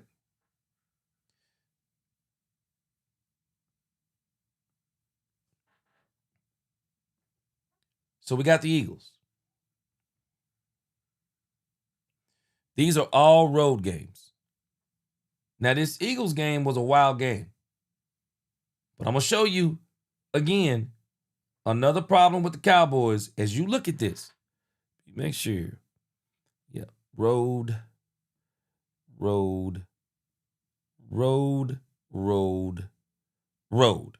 So the Cowboys have played 5 road games. 5 road games and what is that? 3 home games so far. Yeah, 3 home games. All right, let me make sure. Yep, 3 home games. So you're going to notice something here. The Cowboys got a problem in a couple of quarters, especially on the road. All right, let me add these up with no calculator. Y'all give me just a second. I'm going to show you something about how they look on the road. And this is a very spooky stat. Now, let's look at the Cowboys at home. This is the Cowboys at home. They got against the Giants.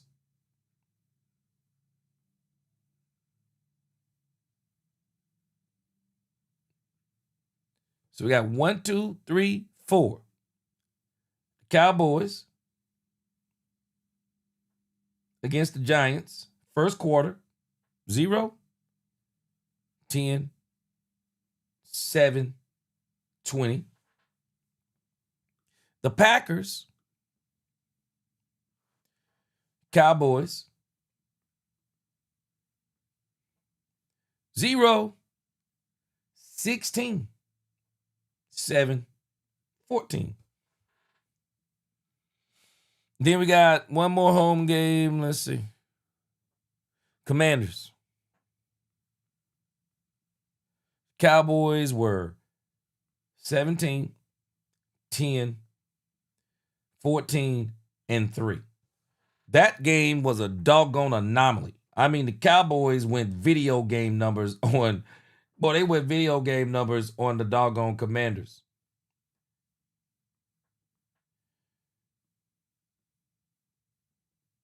All right, so let's look at these numbers that we have for the Cowboys.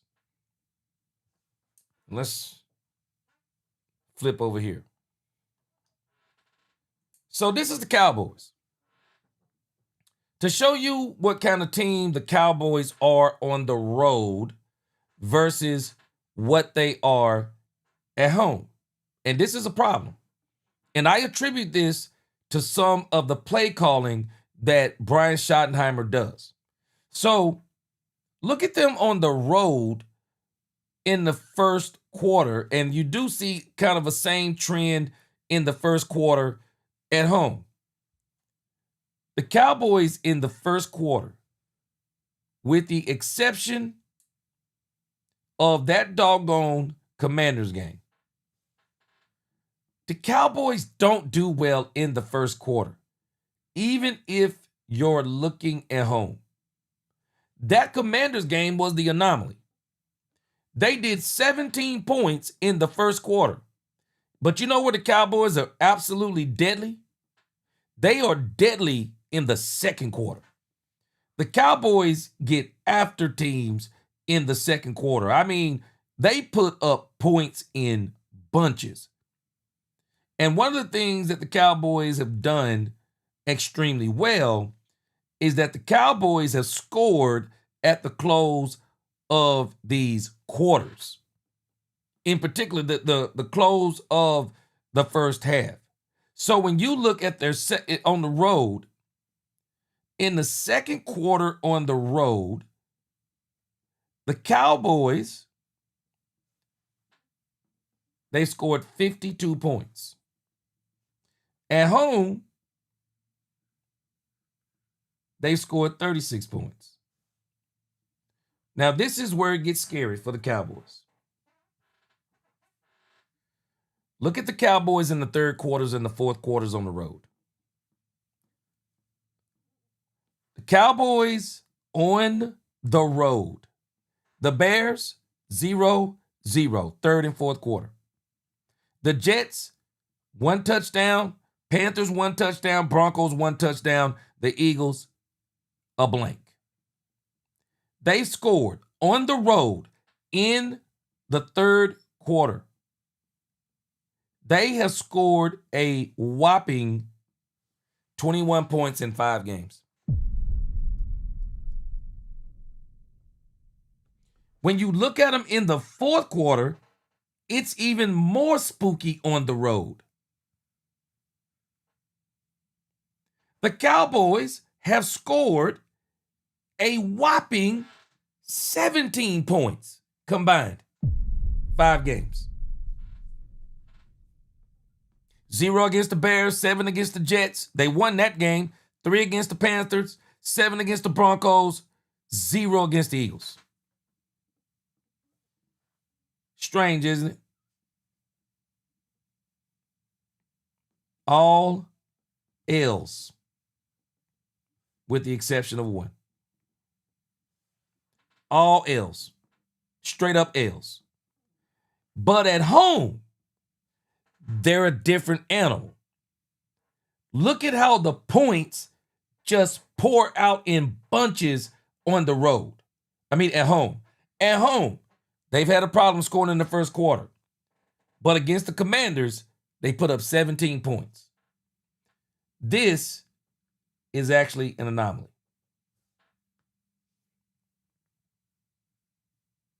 Yeah, this is an anomaly.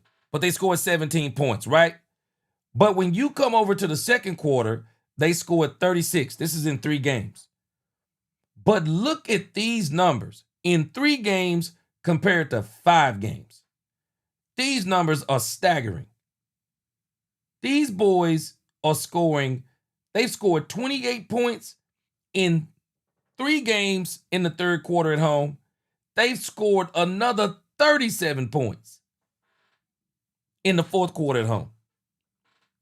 The Cowboys at home, they pour it on in the fourth quarter. They pour it on, and they put it on a team. They pour it on and they put it on a team. On the road,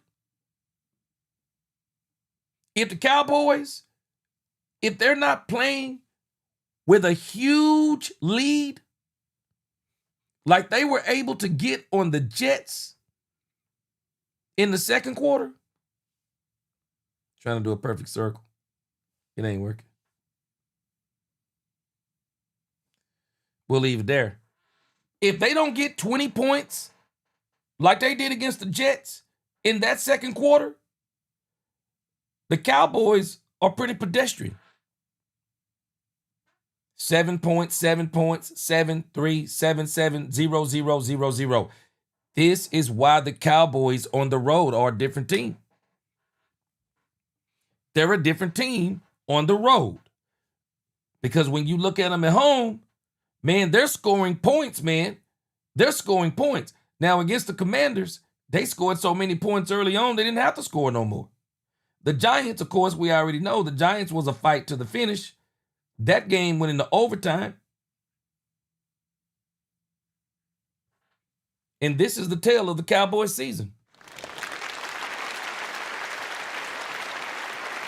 They're two different teams on the road and at home. If you're going to be a championship team, you have to be consistent. You have to be good on the road. You have to be good at home. You have to be good. I mean, it's crazy to me in the grand scheme of things when you think about the Cowboys in 5 games on the road, 19 points in the first quarter. And again, they have actually been having slow starts with the exception of that Commanders game, so that's an anomaly. But in that second quarter, Cowboys puts up points. But then in that third quarter, man, I'm telling you, especially on the road, the Cowboys seem to make very few adjustments. Very few adjustments. They don't seem to adjust well. They are a different team on the road. And again, I've already talked about this Jaden Blue thing. I just think the Cowboys picked the wrong night. I think they picked the wrong day to really ramp up Jaden Blue, and I thought they tried to bring him in too early. I thought the Cowboys should have established Javonte Williams before they started trying to acclimate Jaden Blue the way that they did. And it really makes me wonder if the Cowboys kind of messed with the rhythm and the flow of Javonte Williams. Because I'm wondering if he could actually kind of get himself started. And don't get me wrong, the Denver Broncos played a huge part in this. But, man, when you're talking about 13 for 41, 3.2, man, that's almost 2 yards below his average for the season. That's crazy work. I mean, they really stopped Javonte Williams. And I'm telling you, I don't know what else to tell us. That defensive line, boy, they out-physical the Cowboys. And they are not a big defensive line, contrary to what some people may think. They're not a big defensive line. They just did them in. They just out-physical them. Nisi said it earlier. We're not a physical team. We're not a physical team. And I think we've been physical on offense, but when you take that point away from us, we're no longer a physical team. Yeah, Ron Hanna. Ron Hanna said, straight facts, brother. Hold on, let me go back.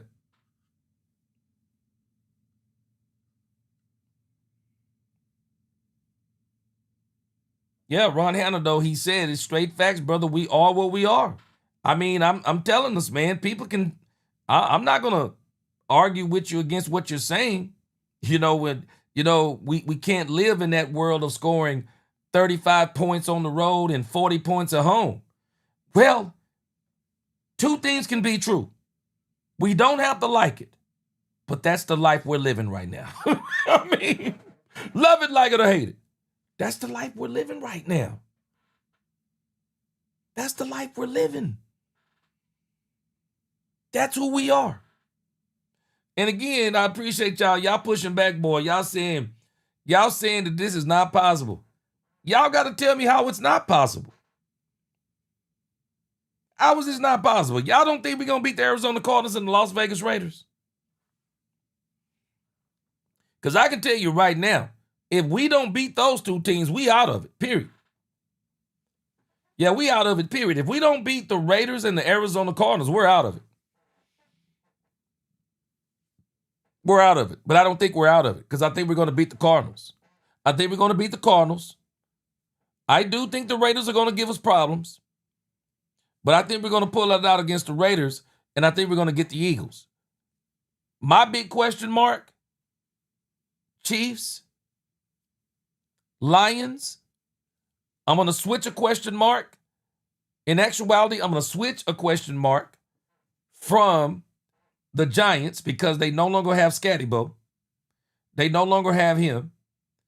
I would actually say this is going to be a win. And this now is the game that becomes my question mark. The Chargers game becomes my question mark. But that gives the Cowboys have what? That is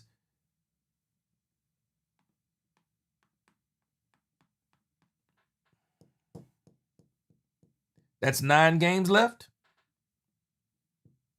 Cowboys right now are 3-4-1. The Cowboys have got to find a way in these 8 games. The Cowboys have got to find a way to get 6 wins. I think they get it against Arizona. I think they get it against the Raiders. I think they get it against the Eagles. I think they get it against the Vikings because the Cowboys have just been playing that good at home. That right there will get the Cowboys 7 wins. The question is, do they beat the Chiefs at home? And then do they beat the Lions on the road? And do they beat the Chargers on the road? I still say the Cowboys are in it. And the Cowboys are going to make a whole bunch of us mad. You watch what I tell you. The Cowboys are going to make a whole bunch of us mad because every time we think they're out of it, they're going to win, somebody's going to lose, and we're going to still be in this thing. This is how they designed the NFL this year, guys.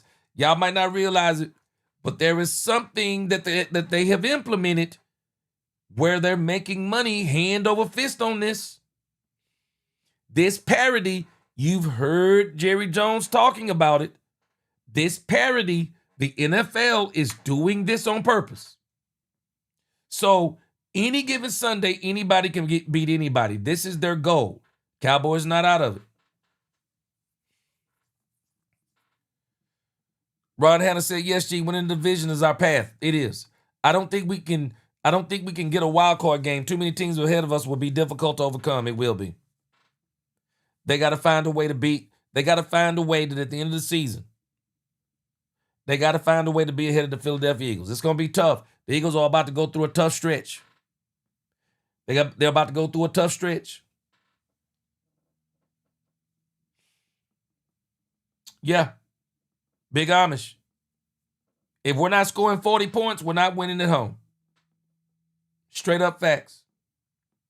Shoo. GL Adams, he said we needed 45 to win the day. And we might not have needed 45. Had we scored more, they probably wouldn't have scored as much as they did. But I can tell you this. Lisa Worley, I'm not buying no 313. Lisa Worley, come on. Me and you ain't dying. Lisa Worley, me and you ain't buying no 313. We ain't buying no 313 and what? We not buying that. I can't buy it.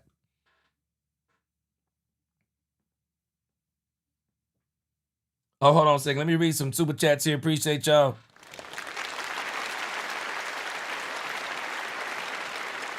Yeah, Murphy Anderson said it don't take too much to look at the last 3 off seasons to see the truth about the players we picked up and who responsible.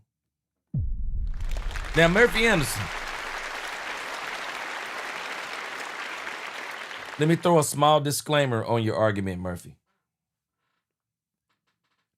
While I can agree with people on what they've done defensively, and I'm just going to tell us I believe the Cowboys are just missing defensively. They've missed in the draft defensively, and they've missed in free agency defensively. But let's keep it a bean, Murphy. Let's give them some credit. What they did to this offense is pretty good. Now, I do think we still got some question marks on the offensive line. Cooper Beebe, Tyler Booker, Ty Smith, I'm good. I think our question marks are Tyler Guyton and Terrence Steele. And I see a universe where the Cowboys may need to consider.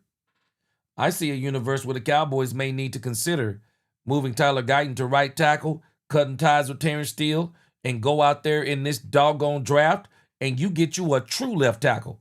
A true left tackle. I mean a real one. Michael Schwer, he said, you need to up that road point total. Oh, yeah, we talked. Yeah, I'm sorry. I read that earlier. Yes, sir, 35. That's what I did. Quentin said, G, I can't even give them an automatic next week. Kyler Murray has owned the Cowboys here in Texas. Tricky game. Yes, we are more talented. Yeah. Quentin says also, man, I never thought I would say this about my team. However, if they don't fix this defense, I don't see them winning a road game. 8-1. Yeah. Quentin, I think we're going to win almost every home game. We've tied one. We might only lose one home game, and that's a crying shame. This team is that exciting at home.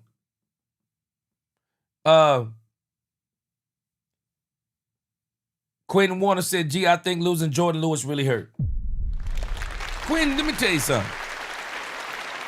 I do think the Cowboys decided too late in the cycle that they were going to trade Michael Parsons, because it doesn't make sense to trade Michael Parsons and let DeMarcus Lawrence go. If you're trading Michael Parsons, then you need to make an effort to keep DeMarcus Lawrence.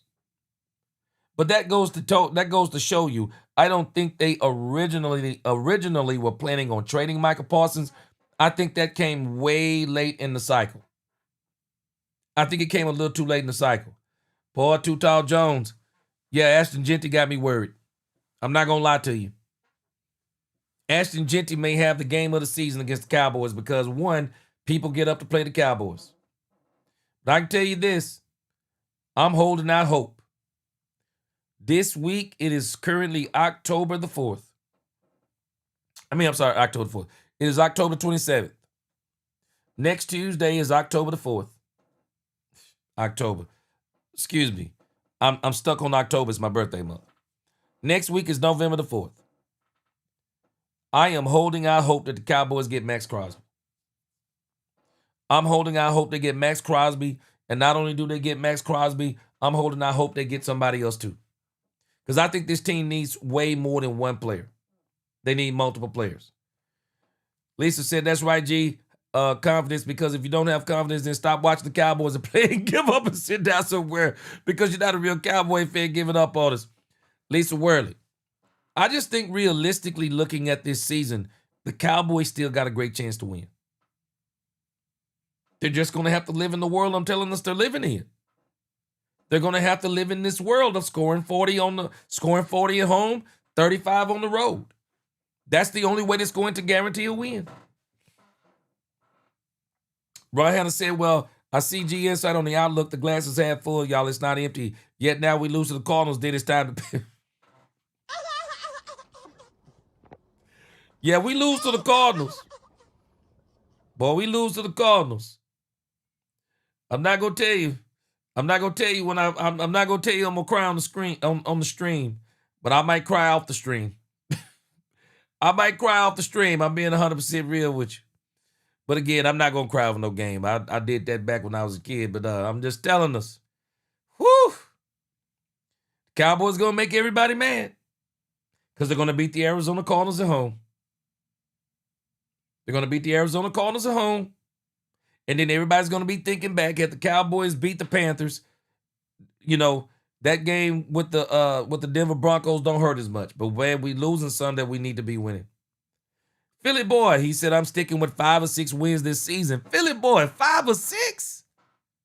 Philly boy, you got to give us the ones at home. 5 or 6? Whew. Boy, that's tough. That's tough. I ain't going to argue against you. That's tough. That's a tough one right there. Bert said, never give up on this team. Want them to win, but not to have a win like this. It's not a formula for winning. Hey, Bert, I'm not going to disagree with you. I do think the defense gets better, Bert, but how much better? That becomes the question, Bert. How much better do you want them to get? I'll be honest with you. I want them to get, I want them to, if they can just get to 21, 22 to me, I'm good. I think 21, 22, and they really become a contender. But they can't stay at 31 and 32. TME Greatness, happy birthday. Lisa Worley, you 54. I see you. Happy birthday, Lisa. I know you're going to turn up for the Lord today. Philly Boy said, gee, I've been saying this since the season has started. Turpin is one of the fastest players in the NFL. Yeah, McCarthy or Bryan know how to play him. Yeah, they don't know how to play him. They both. McCarthy failed him by not playing him at all. Bryan is failing him by putting him in the game, but he's not getting him in. He's not using him either. Man, Kevontae Turpin, boy, when you look at this dude's stats, Kevontae Turpin, man, I know the Cowboys like him out there because, okay, the speed. Yeah, but you're not even sending him down the field hardly. You got this dude running shallow crosses and comebacks. You got this dude, man, I mean, they're not doing this the right way. Kevontae Turpin, 12 receptions, 176 yards, 1 receiving touchdown, 14.7 yards average. Longest is 37, played 5 games. To what? He's getting the snaps, but he's not getting the plays. I just think that he needs to pick and choose where he uses them. I really think he needs to pick and choose where and how he uses them, and I just don't think he's using them right. All right, let's finish this up, guys. We've been on here about 4 or 5. Oh, we've been about 4 hours. Okay, let's kind of wrap this up. I've already talked about Jaden Blue. I do believe the Cowboys made a mistake tonight. As much as I wanted the Cowboys to play Jaden Blue, and I was cheering for him while he was running, I think the Cowboys made a mistake with Jaden Blue because I don't think this was the game to ramp him up. This should have been the Javonte Williams game. The Cowboys should have fed the Javonte Williams, really got him into this game, punished the Denver Broncos, then you hit him with Jaden Blue. I thought they put him in way too early. It's like they wanted to get him going. Like they wanted to see what he was and get him going. I didn't quite understand that. This is the Javonte Williams game to me. I just think the Cowboys, this was a huge mistake. Huge mistake with the use of Jaden Blue. And Jaden Blue didn't necessarily have a bad game. He was 8 for 29, 3.6 yards. Wasn't a bad game. But I think the Cowboys need to keep Jaden Blue on the edges, on the perimeter, and forget all that running between the tackle. And they got to keep working with him. I say they have to keep working with him. They actually don't have to keep working with him. But Jaden Blue is going to have to be coached on. Jaden Blue, you're not going to be able to hit the home run every time you get the ball in your hand. I don't think he's running scared. I think he's running trying to hit the home runs. This is the pros. You got to run for the sticks first. It's ball control. We got to keep this thing going. Yeah, BK Cowboy fan, I agree with you. It has to improve. Don't mean it will. Because the definition of insanity is continuing to do the same thing and getting the same result. So until the Cowboys, see, they're saying the game last week, it dictated them going man to man. But I do say the game this week didn't dictate them going as much man to man. But, man, they got whooped on that zone. They got whooped all around. But again, I thought that was crazy. Y'all already heard me talking about Triquez Bridges. I'm telling you, Sean Payton put the Trey songs on him. Everybody know Triquez Bridges' name. Boy, I'm telling you, I'm not down on Triquez Bridges. We already know what he is. It's not like he's a doggone first-round draft pick cornerback. I'm not down on him like that. But at the end of the day, it is what it is. Triquez Bridges, Sean Payton figured out where he was. Sean Payton went after him. He did. He just went after him. Gene Marsh said Bridges only had that pick because he was burnt by 3 yards. An accurate throw would have been a completion on him looking bad. I'm not going to argue with you, but I'm glad he got it. Problem is we didn't turn it into 7 points. But I can tell you this. My wife last week was asking who Triquez Bridges is. She's not asking who he is now. Boy, she not asking who Triquez Bridges is no more. Shoot, Triquez Bridges, boy, was getting burnt like toast. And it's not any fault of his own. Boy, one of them, Bo Nix, put up a throw that was just dumb. Just stupid dumb good. Boy, he put a throw up. Oh, got him. But then some of them other ones, boy, he got a move put on him in the end zone, faked him inside and went outside, killed him. Killed him. Not his fault. It's his fault, but it's not his fault. I mean, the dude is being put in a tough situation. They want you to basically just go out there and perform. It's tough. It's tough. Okay, Lock and D says Sanborn got hurt. Okay. Yeah, Papa Suge. They fall off in the second half. On the road, man, they're a different team.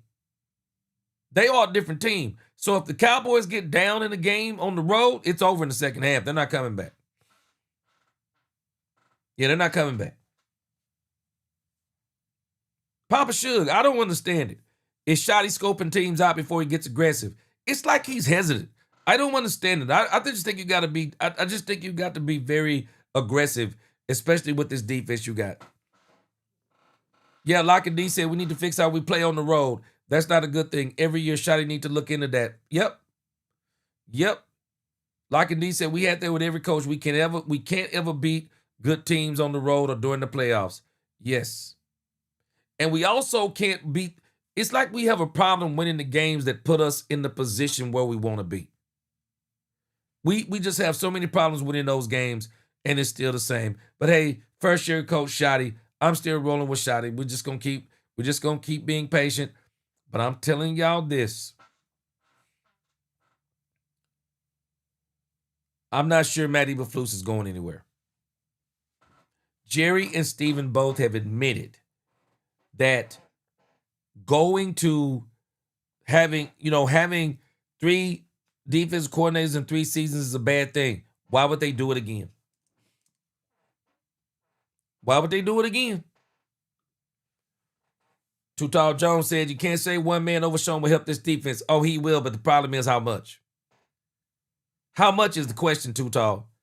I don't think when we start talking about helping, that's why I preface it with how much.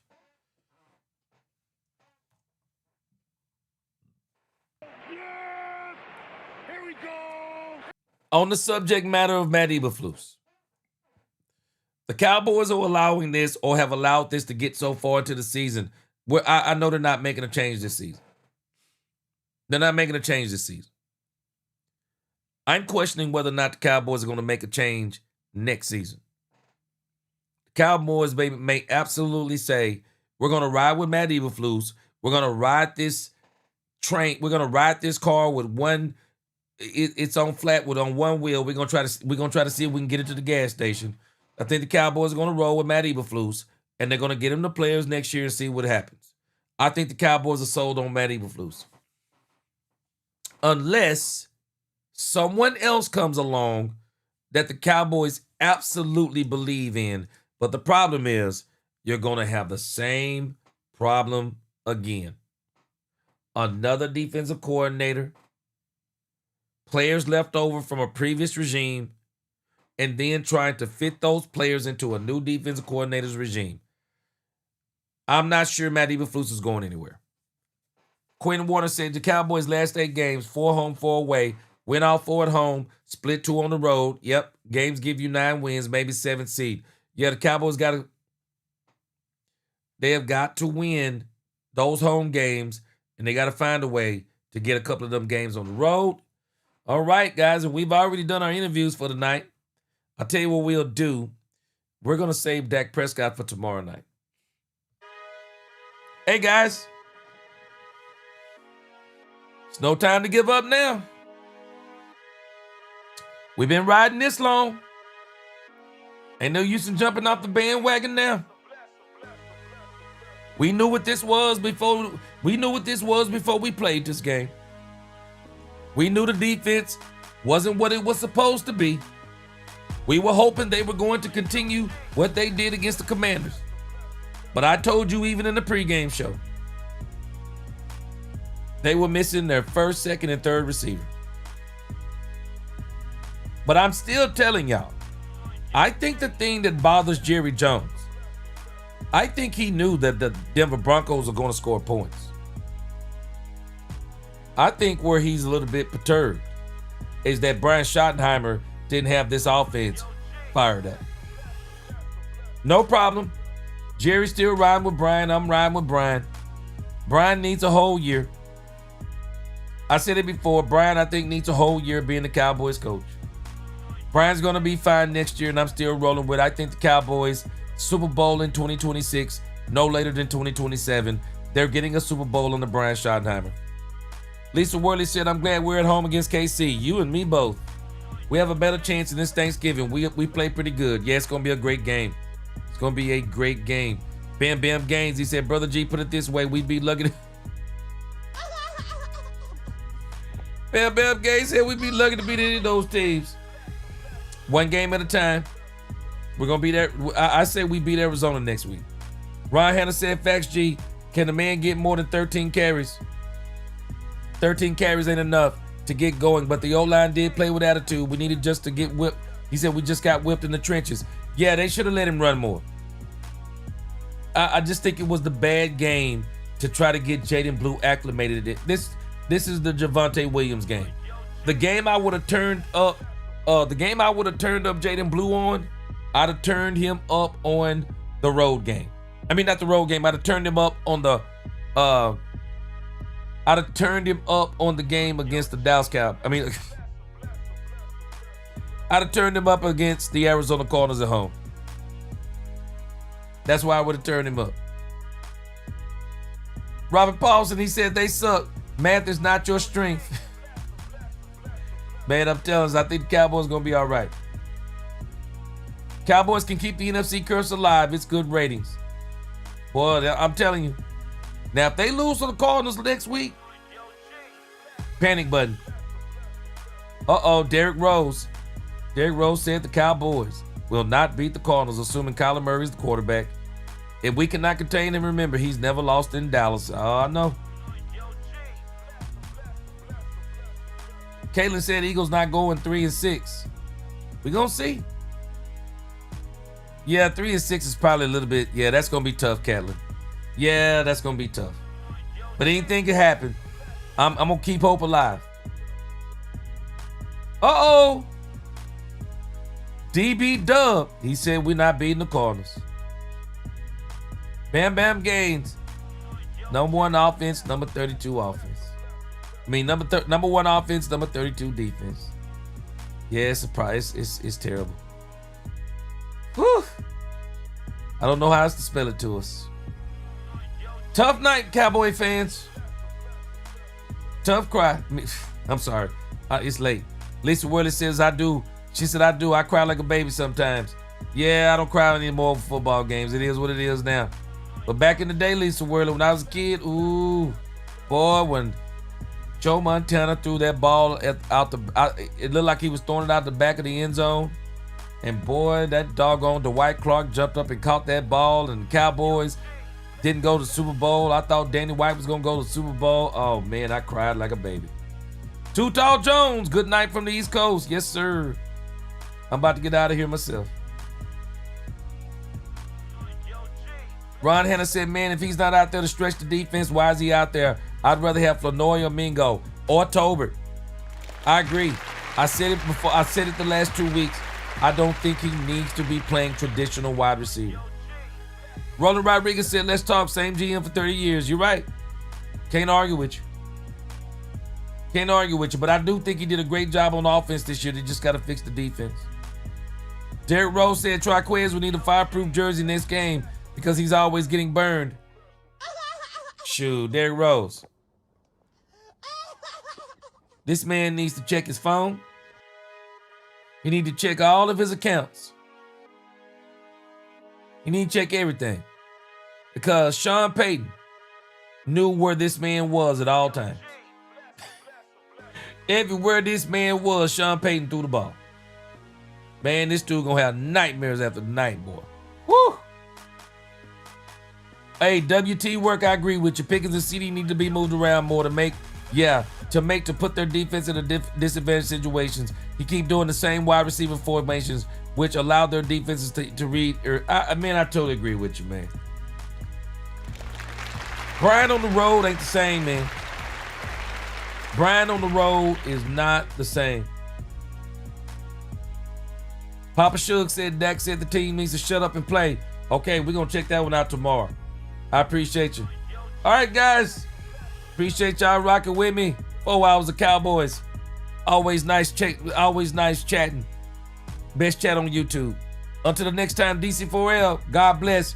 Happy birthday, Lisa Worley. Until the next time, let's talk Cowboys and we talk facts. Peace.